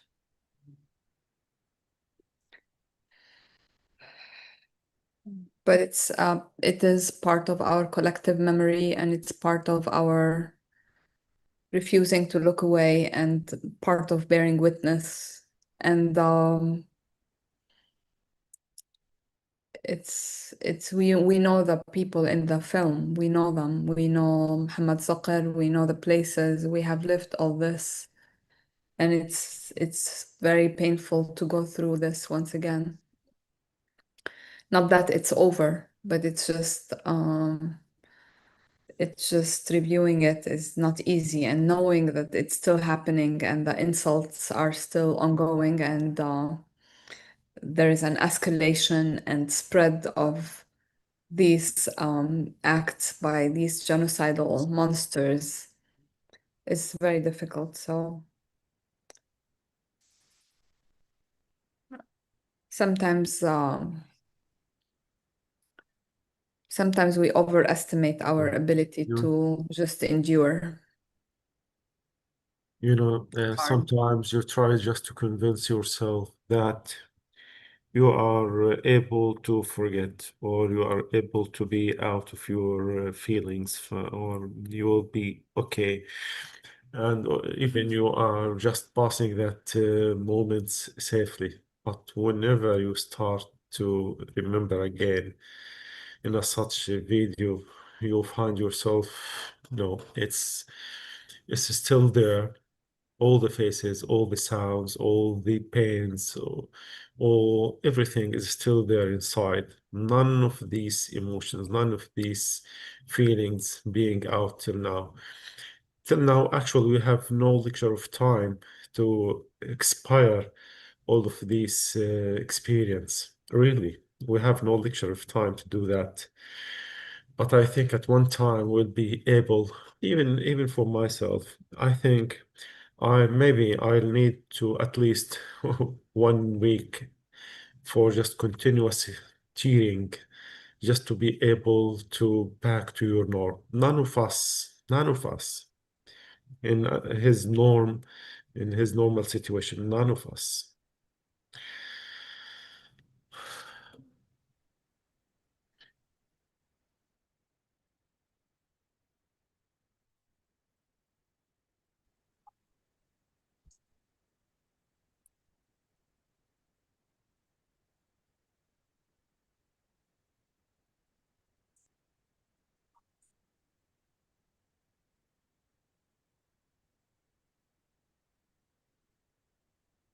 And just, as we are doing all this work, we are also writing about the medical experience in Gaza. So we are, Dr. Youssef Aburish is the main editor of this, and we're very grateful for his leadership. And because he is so well put together and because he is so professional, sometimes I think we take it for granted. And I apologize for that. I mean, we're all hurting, but there is no way that we can put our experience from witnessing from far to the experience of our colleagues and the people in Gaza themselves. So thank you, Dr. Youssef. And thank you, Travis. Thank you for your testimony, and thank you for being there. And thank you for not mincing words. Yeah. That's what I really appreciate about this film, is that it tells it as it is. It's very honest. It's gutting, but it's very honest. It's really impossible to see it as anything else. Yeah.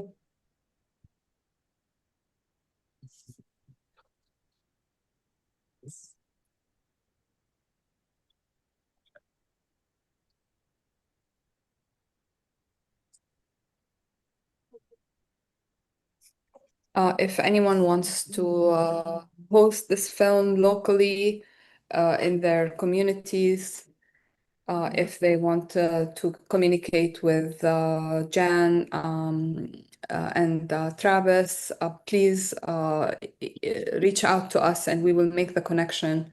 And I will put the email of Dr. Janice Hacken here. The film is not on YouTube. It's showed by in private viewing and with the producer herself. And I'll put the links for it in the chat.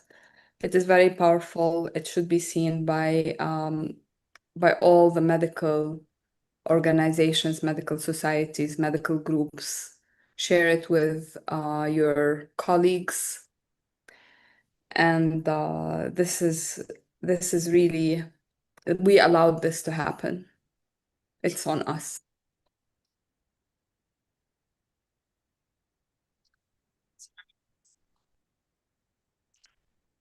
All right.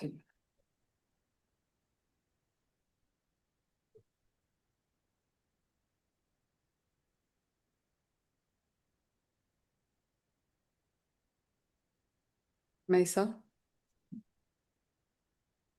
Yeah. I mean, this is the second time we've shown it, but every time still as powerful and such a powerful testimony. But I like the last framing that we have a choice of which, we can just lose everything to despair or choose to do something. And I think all the Daxters are doing something, and that's what's keep us all going. So it's hard not to be grateful. So grateful.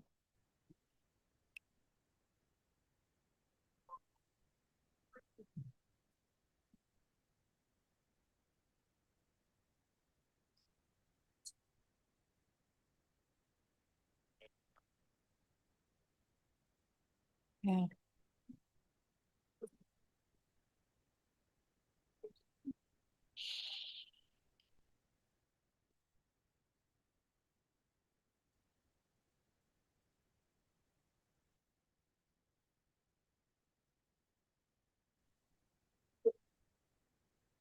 في تلك يعني أنا بحكي أتكلم بالعربي عشان أتكلم عن نفسي أفضل من الإنجليزي.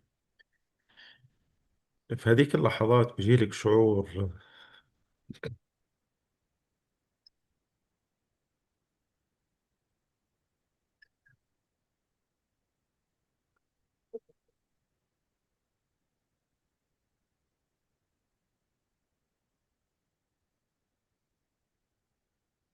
مع كل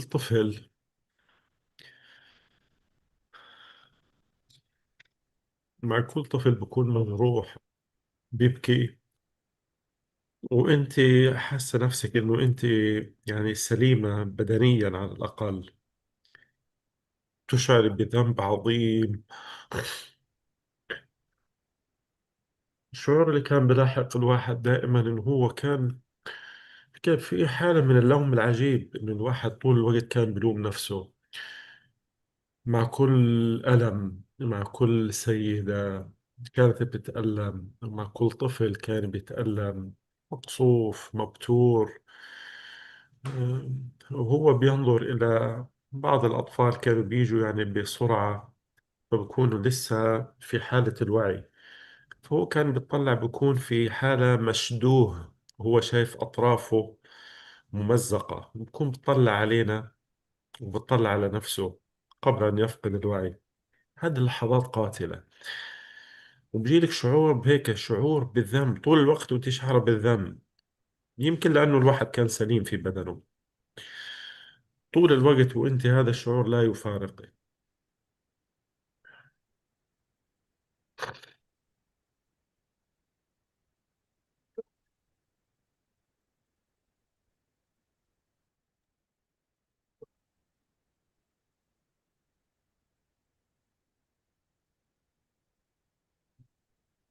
عيب عليك.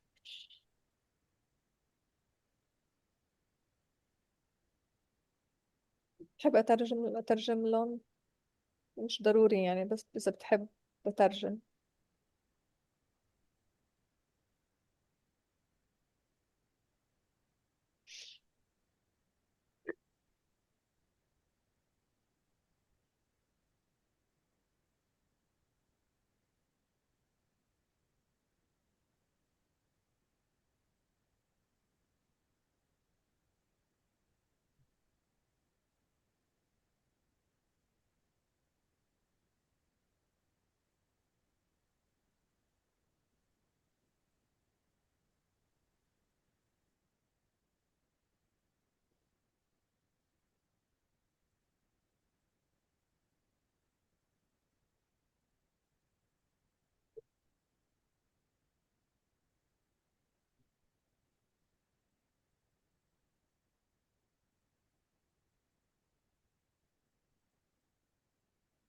والجزء الثاني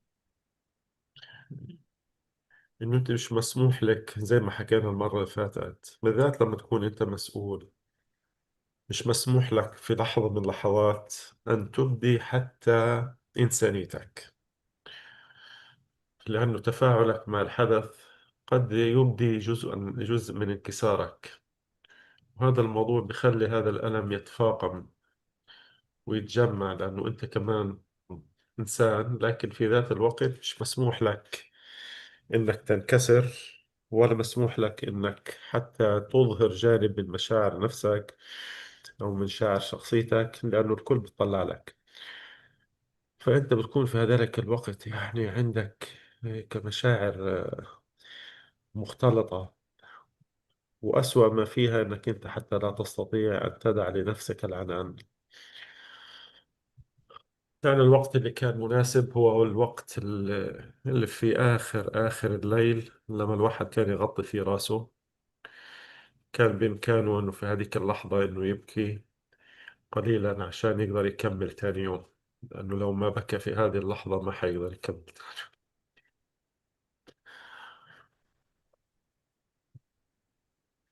I'll translate. As a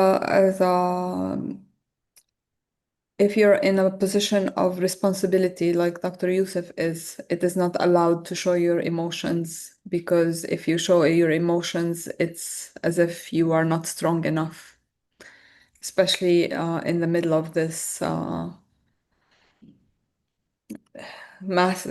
the massacres. So the only time that you would be able to feel or be congruent with your feelings is at the end of the day, when you can fall asleep, or before you fall asleep, you just cry.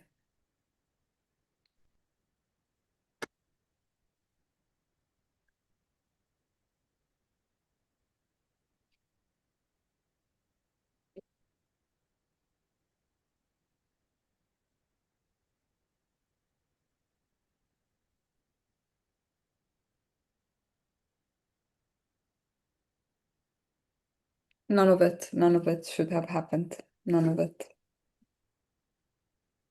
None of it. None of this pain, none of this killing, nothing.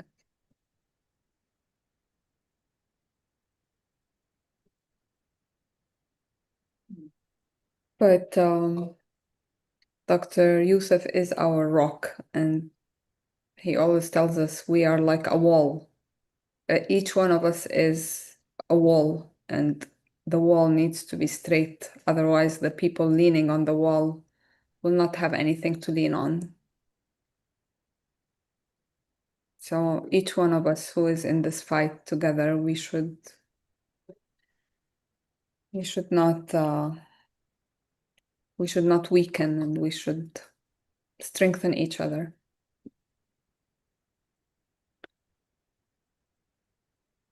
It's hard, but it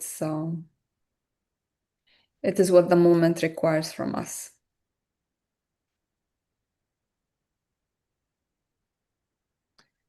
Dr. Youssef, you're not alone. We are all with you. You're the other doctors. Every second, we are with you. Not just me, everybody. Everyone that you see in the screen is with you. أنا بعتذر منكم عن هذا الموقف. No. لكن والله كانت هي فرصة إنه الواحد يظفر جزء من هذا المخزون المكتنز في صدره.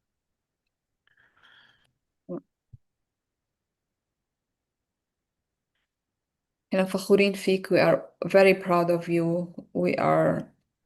You are our moral compass and our role model, to be honest. You are a role model for all of us.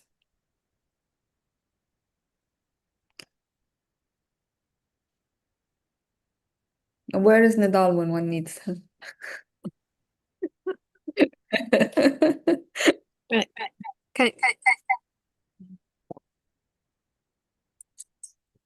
Is there two Doctor? one over here? There are two Swiyangs, yes. I tell you why. I'm using my phone to talk. I'm using my screen to watch, okay? But it's good that it's good I can You're talk. going high tech, Dr. Suyan. Eh? I No, need to no, teach there's only one you need to Suyang. teach me how to do this. I don't know. I don't know. I can't remember what to say, okay? But except that, sometimes this collective grief is therapeutic. Don't you think so? And if this platform does not allow us to cry together, then something is wrong.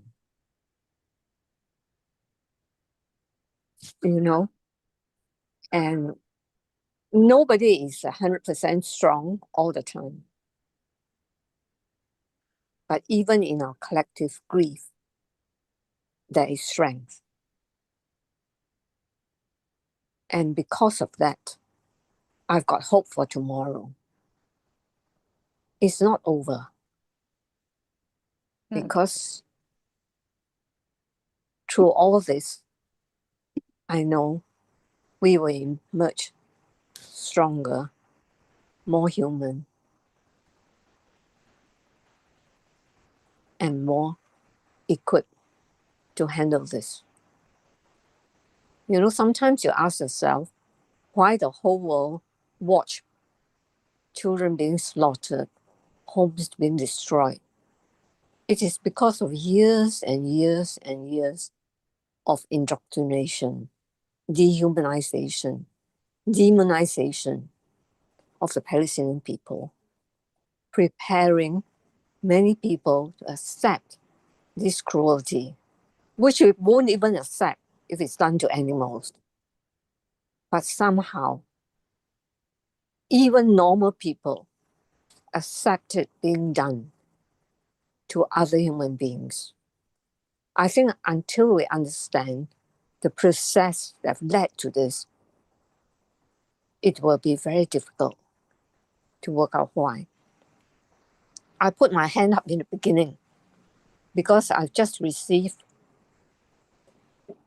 believe it or not, our new government in the UK has decided to put money into teaching anti-Semitism in the Catholic schools. They're using our tax money to poison the minds of young people in Catholic schools about what's anti-Semitism based on the IHRA definition. This is what we are up against. On the one side, the Palestinians are up against weapons,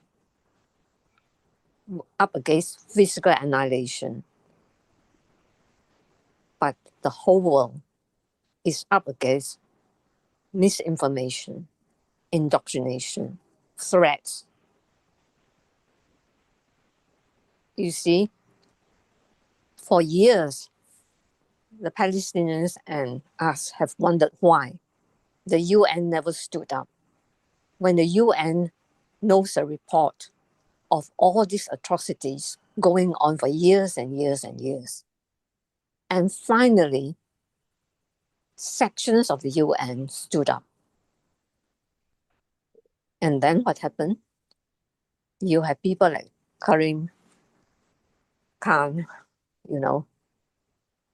being fired on some whimsical excuse. And in fact, the woman who accused him of sexual misconduct actually said he didn't. But that was not published because the press censored it. But we have to have hope. The Palestinians have taught me something. The Palestinian is a creature of years and years of fighting against hopelessness. But with that, they found hope. And I know that hope still burns when everything else is destroyed and extinguished. And that I want to say so that we should grieve in the suffering. If we are not able to grieve, then we lose our humanity. But hope is something which will keep us alive. It's so good to be with all of you. There are very few places where we can openly weep in front of each other. And this evening we could.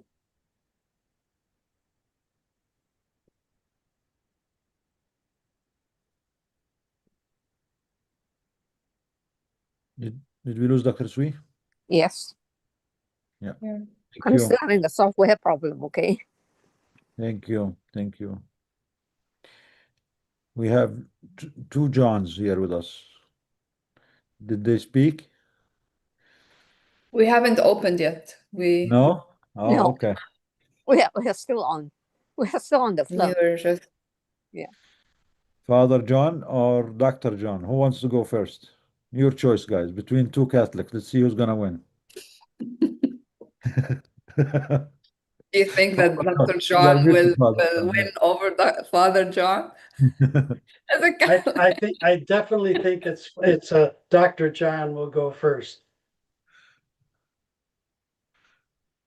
Hard to say anything after watching that film again.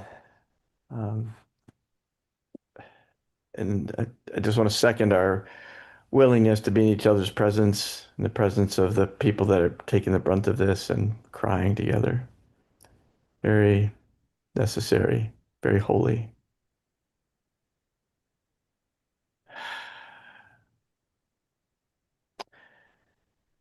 Yeah, when I heard Dr. Sweet talk about the British government doing those stupid things, when Netanyahu was here, I was down at numerous demonstrations, and people that made me feel the best were the Hasidic Jews who come in from Brooklyn and repeat that Zionism is the most anti-Semitic thing in the world.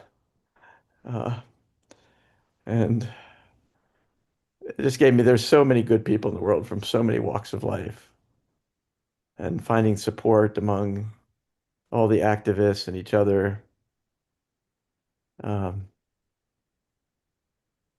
I don't feel ready to say much yet because I'm still feeling what we all feel every day, that was just magnified by that film we just saw.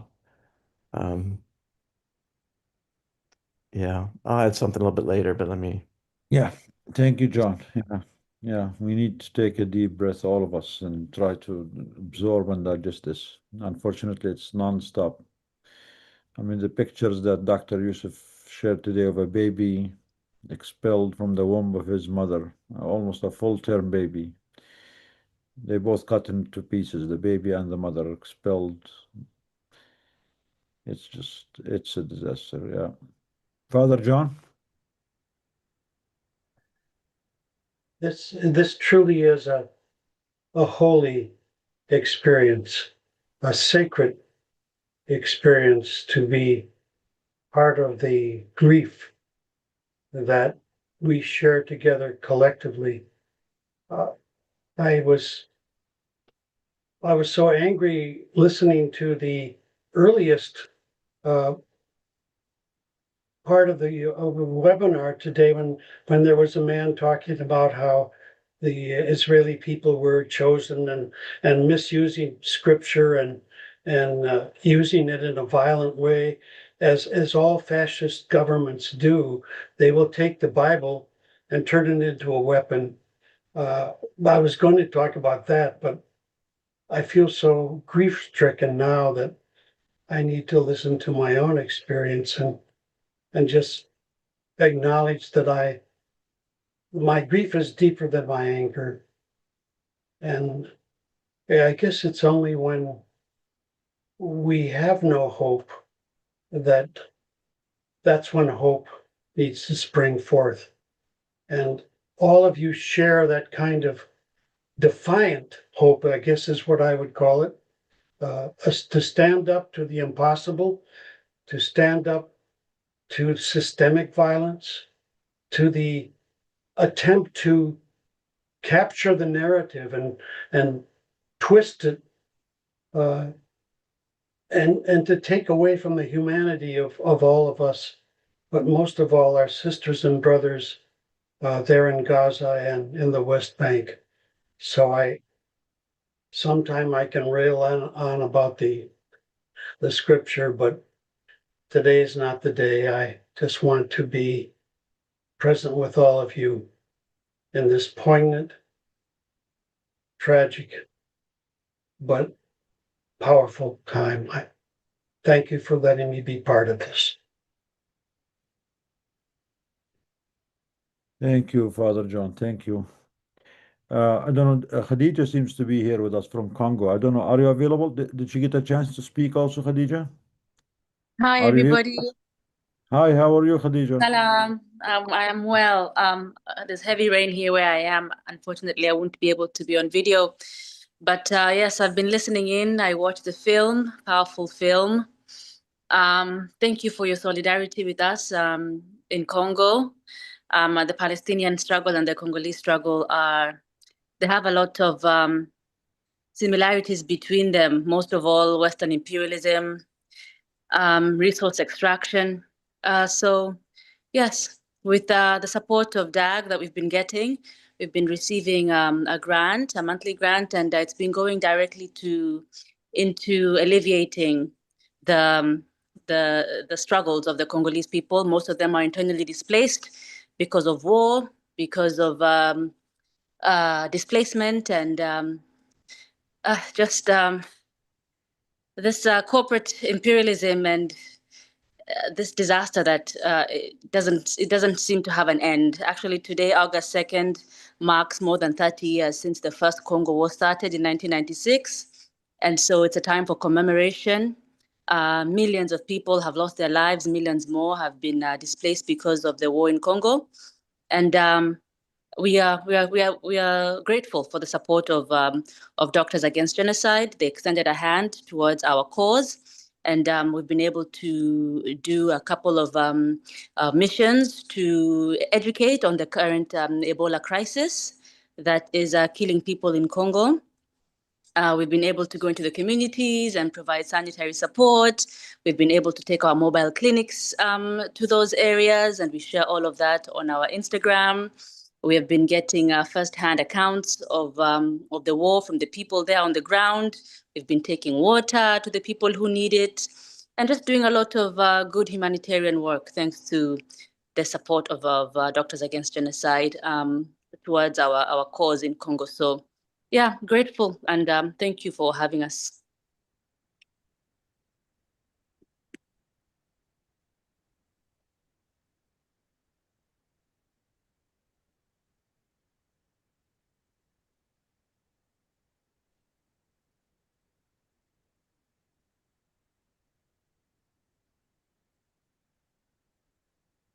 You're muted.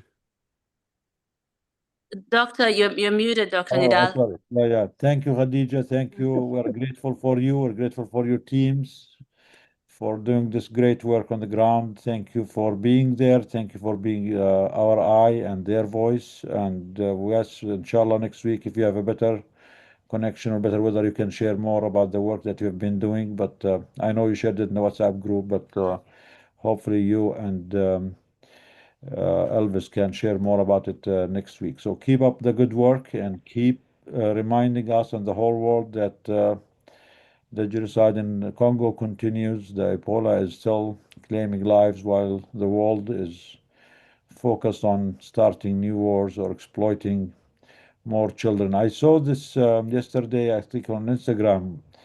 We're the piece about the children in Congo, that like the slavery, the forced labor of the children in Congo and those mines to make more money for Elon Musk. You know, children as young as 4 years old, 4 years old, are working these mines, they're digging these mines, and these mines are collapsing on them whenever there is rain or something. They're losing their life. Their little fingers have to dig day and night, try to look for those copal things. So our billionaires can make more money, and those of them who do make it, at the end of the day, they end up getting less than $1 a day for working, for more than 12 hours in the dirt, taking all the risk. Imagine 4 years old doing that. It's just unconscionable. So that Elon Musk can have $1 trillion in his bank accounts, and Bezos and Trump people using our money, our taxes, the wars to benefit, to get insider deals on the stock markets whenever he make an announcement this way or that way, and he's telling his people. Actually, for Trump now, if you want to make money, pay $100,000 to him or to his Truth Social.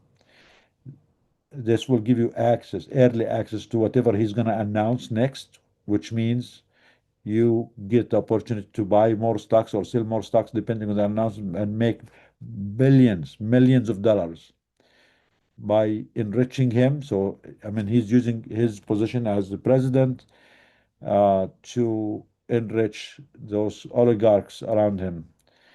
And they don't care who's going to die, which children in Iran or Congo or Gaza are going to die, as long as they make more money. So thank you, Khadija. Annie, did you get a chance to talk about the shroud or not yet? Not yet. I can do it now or I'm next sorry. week Yeah, as you'd yeah. like. Yeah, you can talk about a little bit now, and hopefully next week we can give you another opportunity earlier. But go ahead. Yeah, that's Inshallah. an important action. Thank you for taking the lead on us too. Okay, give me a moment, everyone. Go to my screens. I just have to set up for a second and then we will go. Sure, take your time. Okay, can you see my screen now? Yeah, looks good. That's the Okay. website. Yeah. Yeah, so everybody, let me give you my transition from what we've been doing today to this. As a Palestinian American, I will tell you without equivocation, I am filled with rage. I have to manage my rage all the time.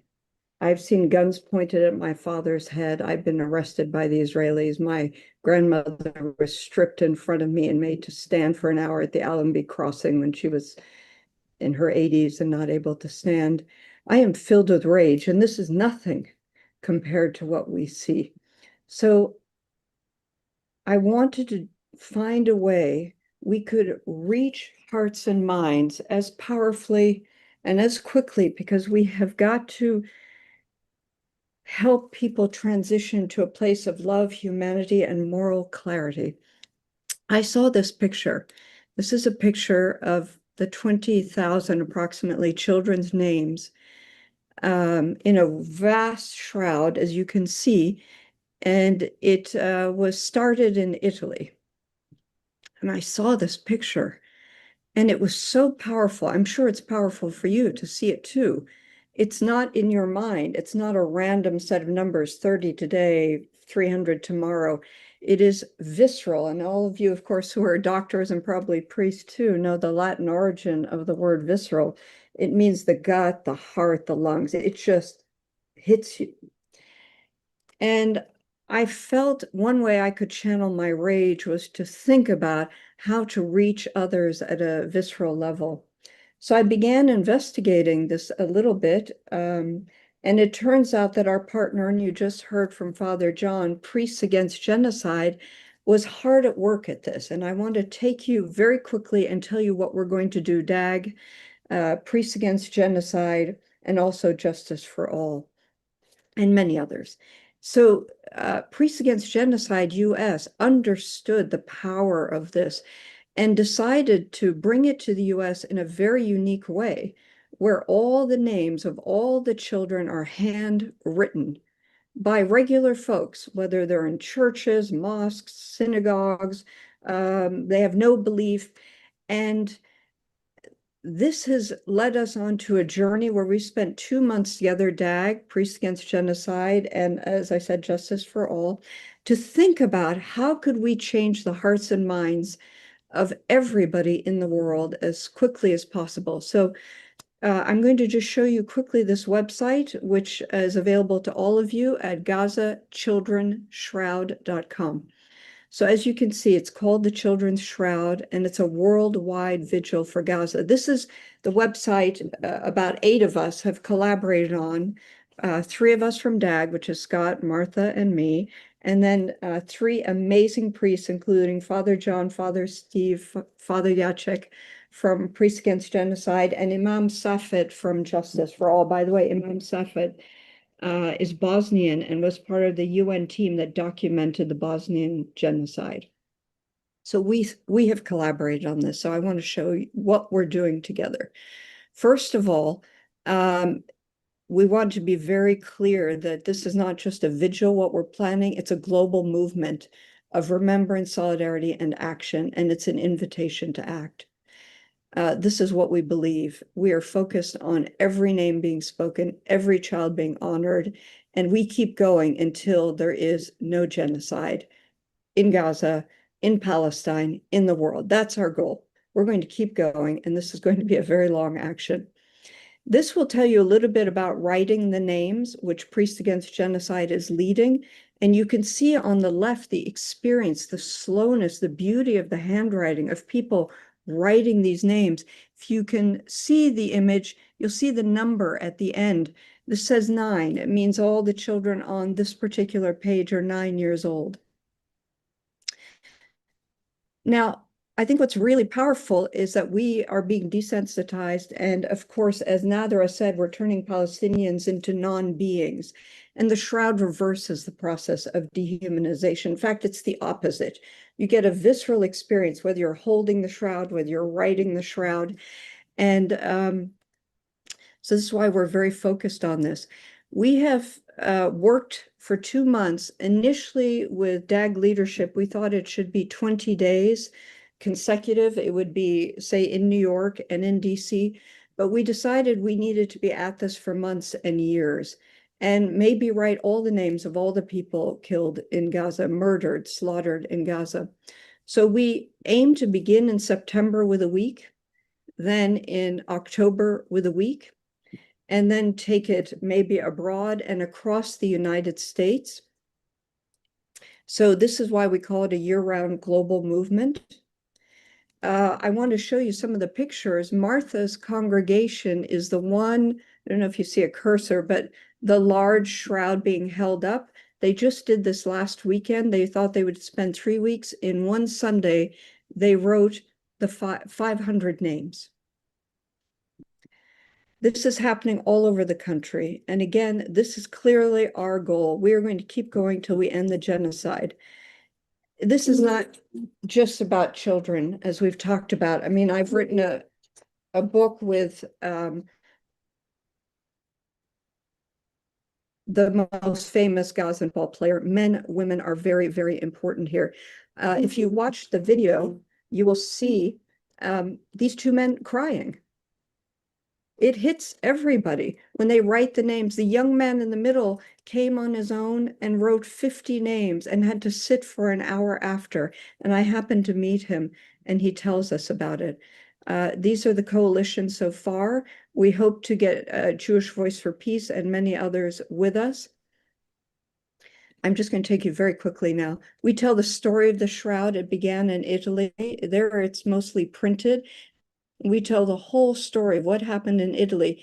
It wasn't just in Rome. It has gone everywhere in Italy, 40 places, mostly cities, but also smaller towns. It has been everywhere. The cloth that they are showing is 25 meters long. To hand write this thing, ours will be about 125 meters long. I want you to imagine this, 5 times longer, just to get the names of the 20,000. We know there are more.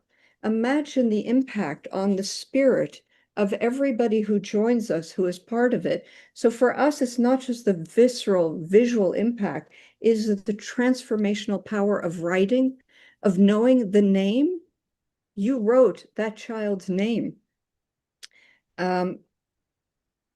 We're okay, I won't say more about that. You'll quickly be able to go through here. You'll see how we're doing this now in the US. We hope to create T-shirts that have the names. So you wear the names. They are next to you all the time. You're part of this in every way. And this is the combat I believe we have to do against AI, against dehumanization. This page we haven't developed yet, but it'll be the voices of families, of children, of doctors from Palestine, so that people can, also experience that. As you can see, it says coming soon. But here's where I want to just leave you. We have a Join Us page. By the way, this is all of 5 days old, so there's still more we want to add, more we want to improve. Imam Safed wrote this page. This, by the way, is forgetting the organization name that you all know, but Interfaith Action for Palestine. This is their shroud, which was in DC. But we're asking people to join us. If you know any group or congregation or anything that would like to take a piece of the shroud, it will be sent to you with a whole process to write the names. That's the first one. We're asking for organizations in the future who might want to plan a week, a very powerful week of events, of vigil, of action, whether it's their legislators or others in their city, and we will schedule that so the shroud will travel to them domestically or internationally. We have a whole group in Ireland and England who are actually writing parts of the shroud. If you want to become a founding partner is at the level of Priests Against Genocide, Doctors Against Genocide, Justice for All, hopefully soon Jewish Voice for Peace. Very, very big role. It's a big role globally. If you want to become an ally, simply put your name, your entity. We're going to have a whole page of allies. We hope to have thousands. And support the movement if there are those who want to provide resource sponsorship, partnership opportunities. We'd love to explore that. So this is 5 days old, but we wanted to share it with you in its early incarnation so that you can write to us, speak to us, join us. And again, join us as DAG and Priests Against Genocide. And I'm really having trouble today. I think it's the emotion of what we saw today. But yeah, if you want to join us, you're already part of it. But if you want to join this particular part of it is what I meant. So thank you for this. We will be updating you constantly. Father John is leading the Priests Against Genocide effort. And he has been our moral compass as we do this. And we're so grateful to him and to Priests Against Genocide for having brought it to the US in this very human, very powerful way. And we will keep writing until every name is written. Thank you.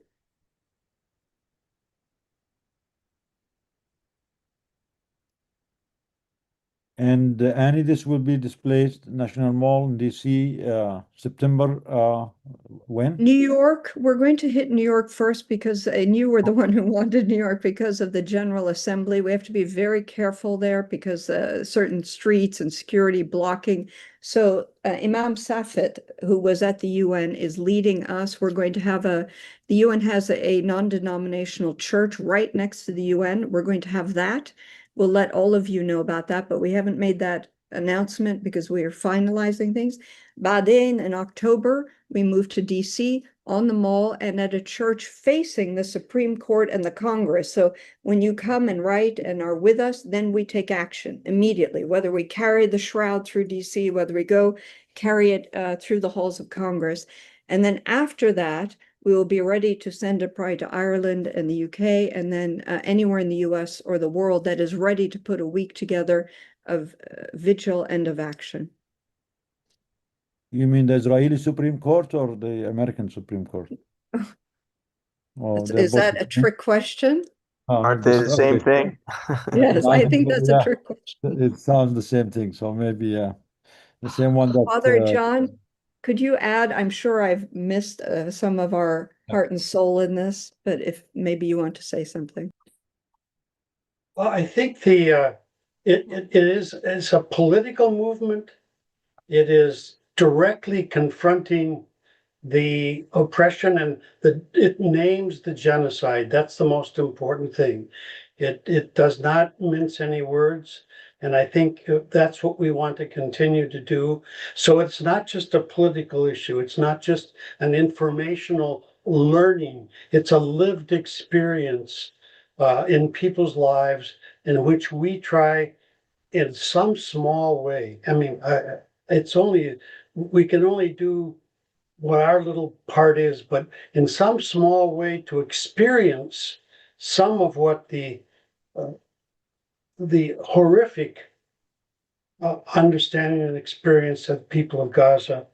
And so I think people are genuinely, profoundly moved in exactly the way that that Annie is describing here. Is they participate in this, and it evokes something in them far more than just political resistance. It's a moral, spiritual conviction that the soul of humanity is being profoundly wounded, even on the point of being destroyed. There's something wrong with the moral soul of humanity right now, with this kind of reality that we are facing. And so Annie has just done an incredible job of putting together this website and capturing it in a profoundly understandable and very graphic way. So we're just very grateful for her role, and the role of Martha as well, and her leadership. Thank you, Father John. Thank you, Annie, for this great work. This is very important. And please, Martha, thank you. You're taking the lead in Boston too. You were able to get 500 names in one day? Wow. You wanna tell Yeah, us we what did had you do? Did you brought the people or what? it's a pretty active parish. It was yeah, we were going to do it over that last week and then this next week, but everybody came and people were very moved. We gave them copies of the names that they themselves wrote on the shroud. We want to follow it up with something that having trouble booking that. It was a little bit frustrating because it was sort of worded, the wording was crafted a little bit of a soft, like children who died in Gaza. So that needed to be corrected, which we did. But yeah, it was a moving experience for many of the parishioners. Thank you. Yes, children who were murdered in Gaza and Palestine. They did not die a natural death, like the baby this morning who was bombed out of his mother womb this morning. Yeah, I saw that.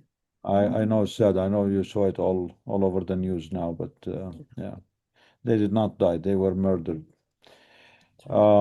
Okay, thank you, everyone. Dania and Phil, do you want to take us to DC now with more action with DC? What have you been doing lately? I know you've been doing great work. We're getting virtual meetings with staffers almost every day now, and we're campaigning for the doctors who are, being tortured there, the hostages. We're campaigning for ending the genocide in Gaza and West Bank. Go ahead, Dania.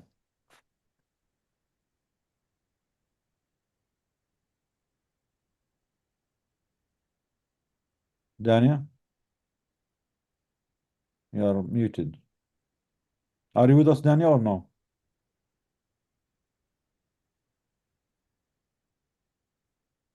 Sorry, it wouldn't unmute. Oh, okay. Yeah, we've been getting virtual meetings in the past, I'd say a week. Our outreach was in regards to the escalation that's happening in the West Bank and trying to have our U.S. elected officials urgently act. We really feel like we're racing against time here. We've been getting these meetings, luckily, and we've been kind of raising the plate of Dr. Hussam. There is a letter that's being circulated by Representative Raskin. So I encourage all of you to call your representatives first thing tomorrow morning and ask them to support this letter. It should be a pretty non-controversial letter. Everybody should be able to sign on to it. As our colleague Scott always says, there's no other side against this, saying don't let Dr. Hussam out. So please do that first thing in the morning. And we have a couple meetings lined up virtually this week. So we've been pretty busy. I think we're really looking for just urgent action, like legislation is too slow. And just, we really, like I said, we're up against time, and the genocide escalates. Today's day, it's been 1,030 days since the assault on Gaza. there, we just continue to see children just shredded, and to still hear people talk about language. I do encourage all of everybody on here to do more, and this should have not happened. I mean, I told myself I wouldn't watch the documentary, and somehow I found myself watching it again, even though watching it the first time was hard. And I usually avoid these things, but I did watch, and I appreciated the lack of mincing of words, which is always refreshing. But also, like, this should have not happened. This should have not happened, and the fact that it still continues to happen.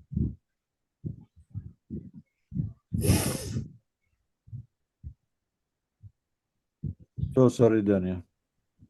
So sorry. Thank you for being you. Thank you for your hard work.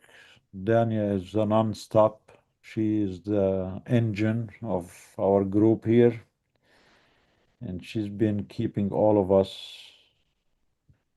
on track, calling every day those senators to save whoever we can save. Yeah, thank you. To follow up, Nidal, I don't think there is a single group in the Palestine advocacy that is doing as many visits and as many outreach as DAG, and it's because of Dania and Iman. Thank you, Dania and Their every free moment is being dedicated to having these appointments.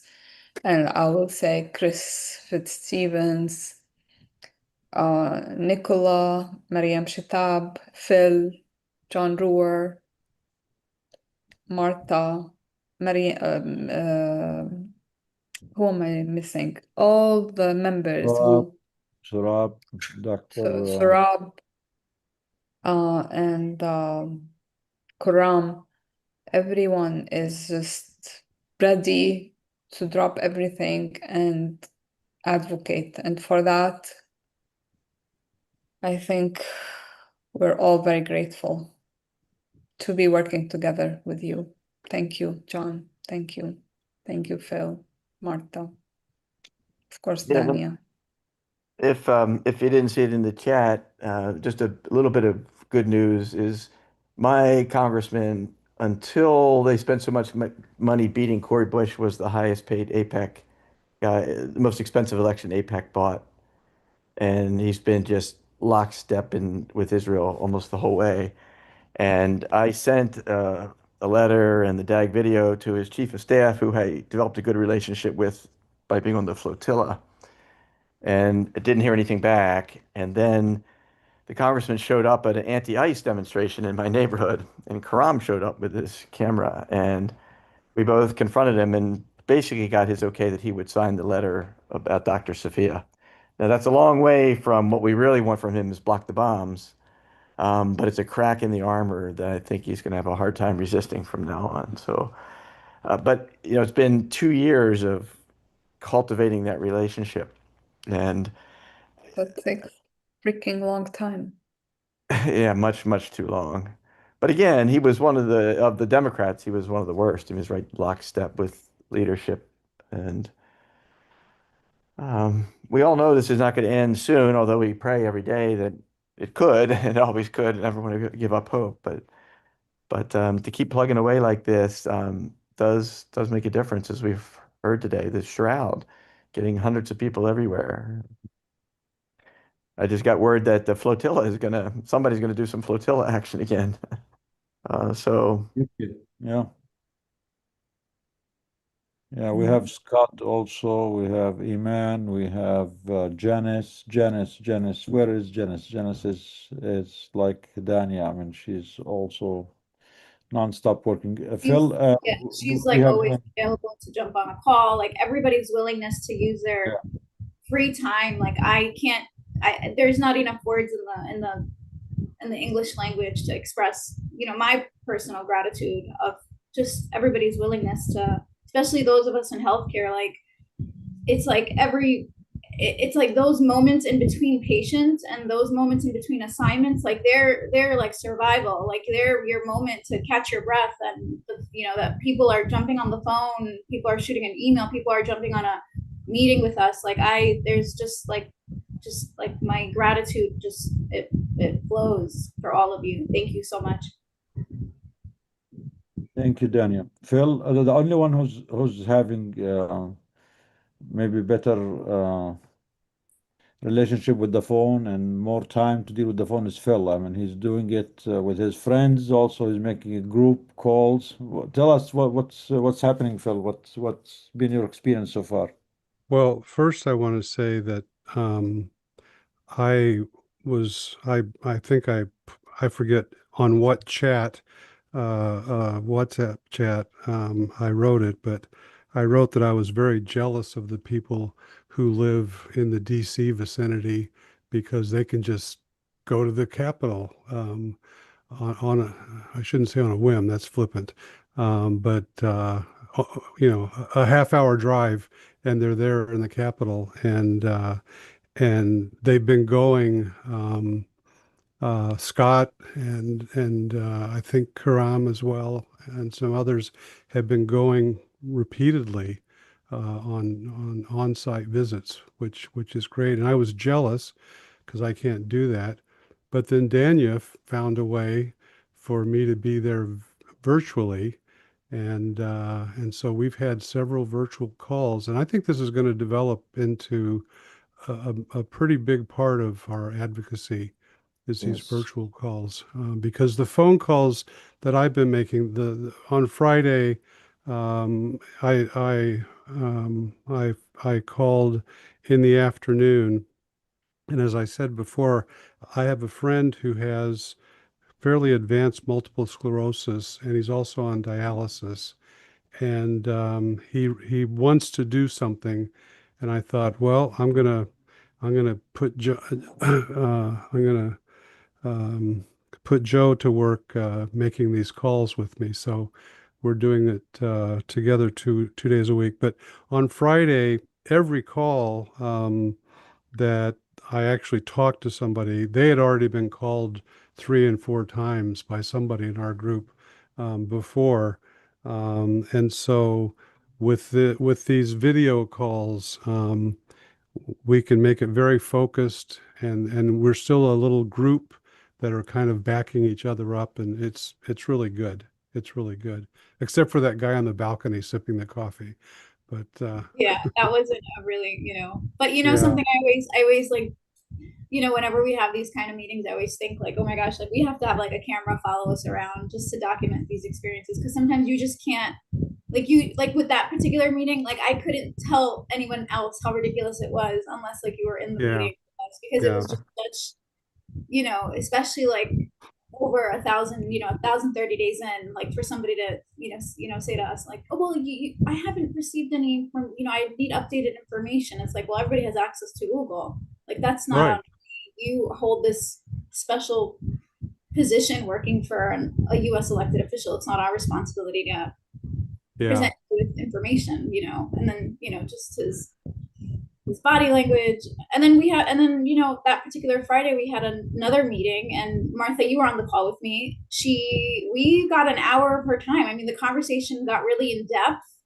I mean, we talked about like the resistance. And I missed it. I missed it. I know, it's okay. It's okay. It was such a, I mean, I think we really, especially our meeting with her, and I think we really got into the, she pushed back. She brought up, the Israelis that were killed October 7th. And we pushed right back, we talked about the cause of October 7th and what do we think what do we think the consequence of this genocide is going to be. And I think for her to sit with us for and willingly, she willingly sat with us. And, I think it's all about having, it's too slow. Unfortunately, people continue to die, be murdered. I mean, but I think the conversation, it took us because we persevered. with our response to October 7th. We also listened to her and what it's like for her in the political process and how she's working. I feel like it took the relationship to a different level. Yeah, that, this particular person will was allow us to push even more. Yeah, this particular person has been in her position for 18 years. So much more seasoned than your average staffer. So I think we did that kind of, Martha, I'll credit you for that. She did kind of that, well, how has this been for you? Not to be able to do more, because she was saying how her bosses, she just got him to sign on to block the bombs and how that's been a slow. So Martha kind of shifted well, how has this been for you to see how awful things are in Gaza and just get him to sign on to block the bombs? So I think like humanizing their experience, it's kind of like a give and take in these meetings, and you're doing your best to educate and advocate, but with the urgency, and then it's just a lot of plates in the air, and it's And then the other thing I wanted to go back to early, as we were having whatever that was after we watched the film, I started thinking this is a holy moment. And then Dr. John, spoke first and talked about this was a holy moment. And then Father John thought this was a holy moment. And it brought back memory of when I was a young child. In church, there was a song that we sang a lot, the children's choir sang, called Faith, Hope, and Charity. And we, there were comments about this is awful, but we have to persist. And so what we have is faith, hope, and charity. There's a thing called the Cross of the Camargue. I don't know if Father John's familiar with that, but it represents faith, which is what we have that is our what drives us in the first place. We have faith that things are going to turn out okay in the end. Okay doesn't mean that there's not incredible trauma, but that will prevail in the end. And hope is what keeps us going. Hope is symbolized by an anchor. It's the anchor that no matter what happened that day, no matter what the bad news was that day, we still have that hope that we're just going to keep going and that it's going to happen. And then charity, which is symbolized by heart, by love, and that's helping rebuild a lab in a hospital that just got bombed last week and may get bombed again next week. But it's works. It's action. And I think that combination of everything kind of epitomizes what DAG is about and why I'm so happy to be here. So that's all. Thank you, Phil. Thank you. And I really think that I know for a while we were focusing more on the 1 monthly DAG Advocacy Day and the emails. The last 2 months, we were very heavy on phone calls and calling them every day. And then we're adding the virtual meetings, almost 2-3 meetings a day. So being in their faces nonstop and every way we can, it will make a difference. And we are really changing minds. We're getting more people to see the truth. And at minimum, to present them with the facts instead of getting their information from one side, which is the other side. And we know the other side has access to those halls of powers to the highest levels all the time. So we need to double and triple and quadruple our action to kind of at least show the other side of the truth. So those staffers, those people have something to go on when when they go to their senators and representatives to demand this and that. So you are really doing great job. Thank you, everyone. I really think, as Phil said, this virtual thing is going to become, so we're not going to just be there once a month. We're going to be there in their face every single day. Yep. Thank you. Don, how are you, Don? How's Abe doing? Is he okay? Tell us more about Abe. Yeah, Abe's doing okay. He has a fracture in his iliac crest, so whoops. Sorry, but honestly, just focusing on Gaza, like bringing it back. Like I was in the hospital, I was in a resourced hospital, and all I could think about was going through that whole process with my disabled brother in Gaza. I was thinking about that so much. He had pain meds. He had what he needed. He's in pain and it's hard, but he had the things that could help him feel some relief. And the watching the documentary, I had not seen it before. We watched it together because we were trying to, help him stay entertained while laying in bed. And so he and my sibling and I watched it together, and we were all feeling really sad.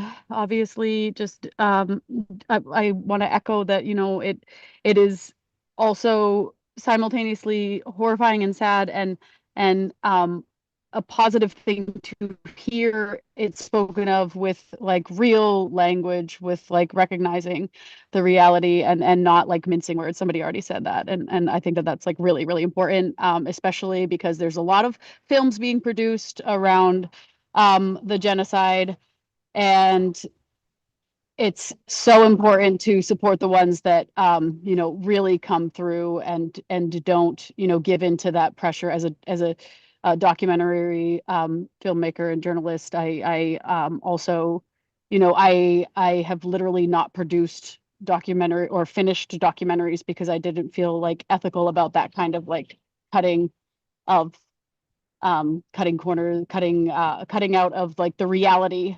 that sometimes like editorial teams and production companies and stuff get in the way and block you from being able to do. So it's really refreshing to see something so accurate and true and honest, which is really hard in our mediascape, and because who funds the media? There's like 6 owners of all of our mainstream media. There is, these major production companies that put a bunch of money. Who owns them? Rich people. And we know that this is, not only a race and ethno-supremacist problem, but it's also a class and capitalist problem. Another thing that I wanted to reflect on was I went to DC. I was there to advocate for the disability justice and disability justice for Gaza. And it was a really powerful experience. I was so grateful to be able to do that with these very, I am not really knowledgeable about that kind of advocacy. And so learning from Danya and Iman and everybody else that was there was really an incredible experience. I also felt, just to mention, that it felt like an occupation there, with the National Guard everywhere, and every time I took a step, seeing the PD, that was really intense. And I know that it's probably become really normalized for people there and for all of you that go all the time, but that felt really intense to me, like seeing them watch people who were, just Black people and people of color just standing on the street getting like stared down by these military forces within our country. And then finally, I just wanted to share a song. So last week I wasn't on the call because we had a in-person strategic meeting with our local coalition, and at the end there was like a really hard, everybody was feeling like a lot of emotions, and so I wanted to share a song that my sibling shared, and yeah, so I just wait. I'm sorry, I'm on the call downstairs. Sorry, people asking for care. So I wanted to just sing this because everybody here is like feeling a lot of emotions, and that was a really hard. So I'm not a great singer, but yeah. So, and it's just one line, and I'll find the right accreditation to where the line comes from and where the song was developed out of, but I don't know it off the top of my head. And feel free to join in if you want to. This is how we did it. We just all sang this together, and it's just this one line. They tried to bury us. They didn't know we were seeds. They tried to bury us. They didn't know we were seeds. They tried to bury us. They didn't know we were seeds. They tried to bury us. Tanya, join, They please. didn't know we were seeds. They tried to bury us. They didn't know we were seeds. Thank you. Thank you for letting me, be on here and talk. I appreciate you all. You're incredible, incredible organizers, and yeah, you are part of what is, kept me fighting, really.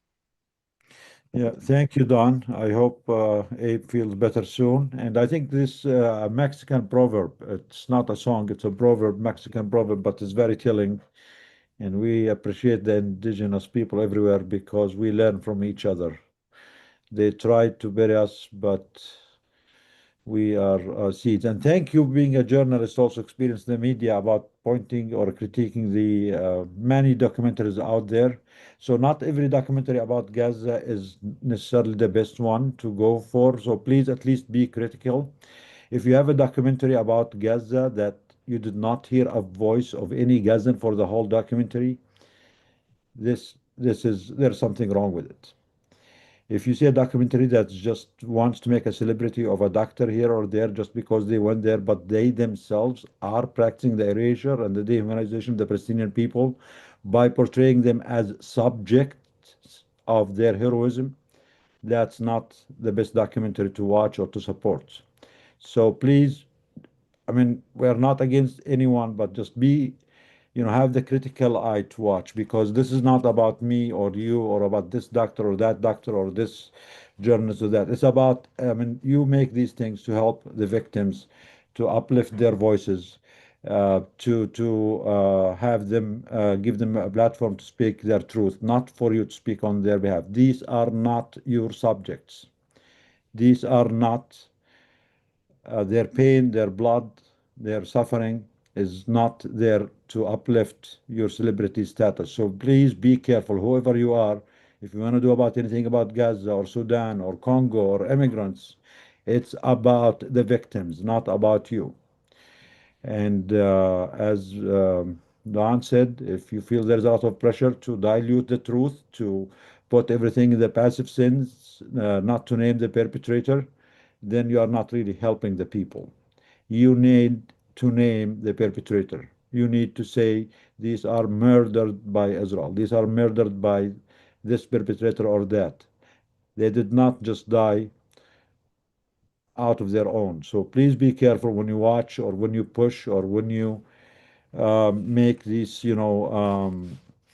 events for these documentaries, that the documentary itself need to be of good quality and has the moral integrity needed to help uplift the voices. It's not about pushing the agenda or the celebrity status of anyone.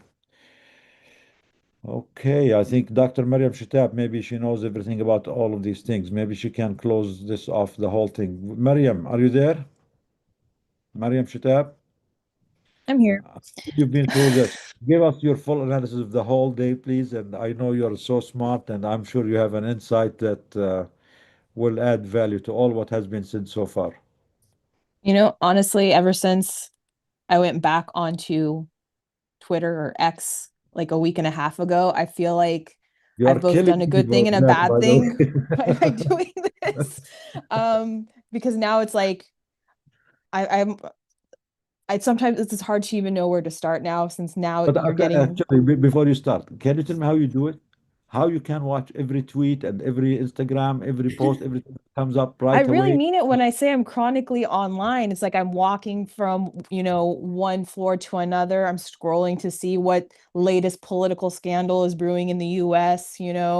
Then like I'm walking to my car and I'm like Twitter or X. You can tell how long it has been since I was on that platform that I still can't stop calling it Twitter. That's really just accelerated the issue. I feel like I'm starting to drive you guys crazy too by being like, look at this conspiracy unfolding in real time on Twitter, you know?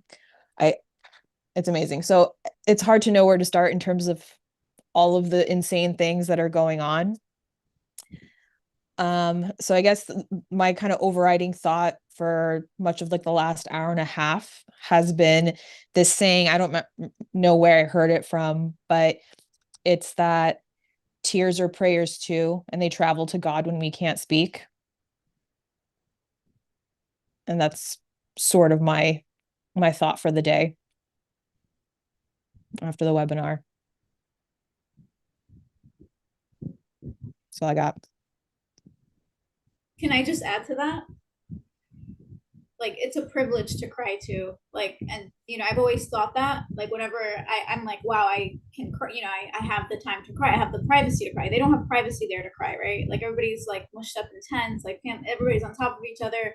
You don't have moments. So just acknowledging that when we cry, it's an absolute privilege. And hearing Dr. Yusuf say like that he doesn't get to, and just kind of reinforces that.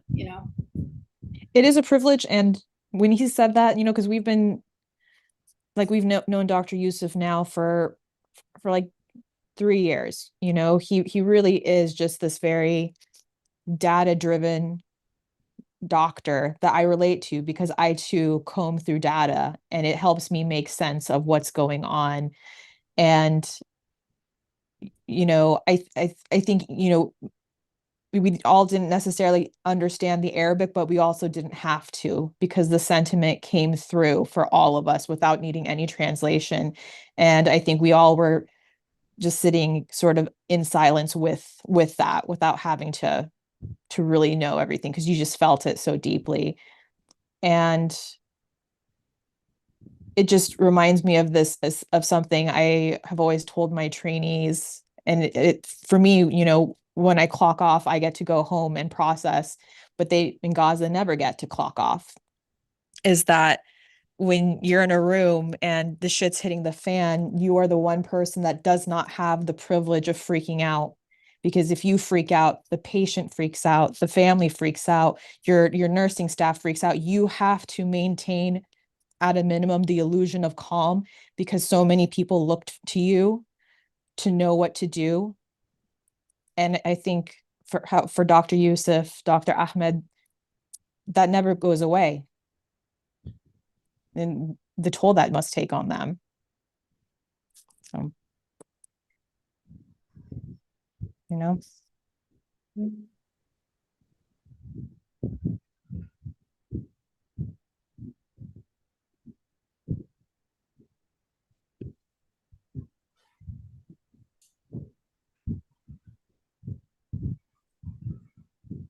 Karama?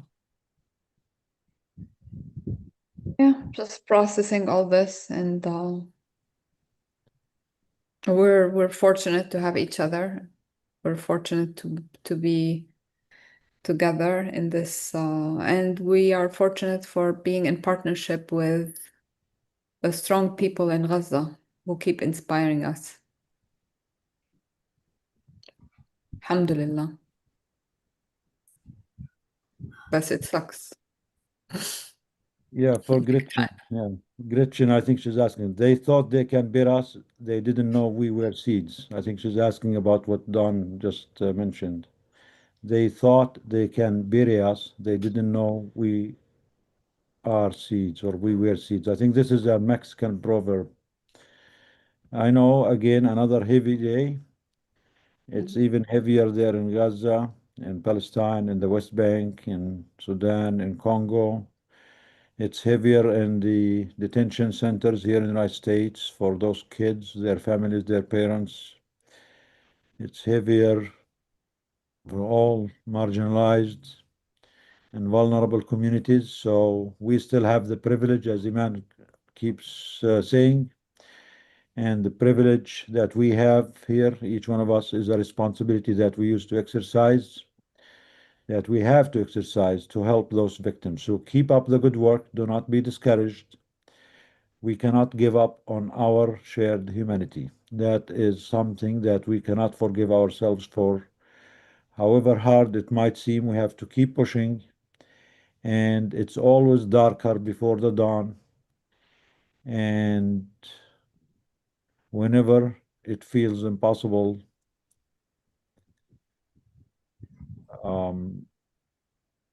what was the Mandela saying? Anyone remembers what he was said? It always seems impossible until it's done. Exactly. It always feels impossible until it is done. And I know it's a heavy day. It's a heavy time of our history. It's a heavy times for humanity, but we have to keep going. We cannot give up. Stay strong. Keep up the good work every way you can. Calling, making meetings, sending letters, teaching others about it, get more people, support financially, donate. Everything you do will make a difference. No action is too small. Each one of us knows their skills, their strengths, they know what they're good at. So please exercise those gifts that we have, the privileges that we have, and let's create a better humanity and a better tomorrow for all of us. Thank you, everyone, for being with us.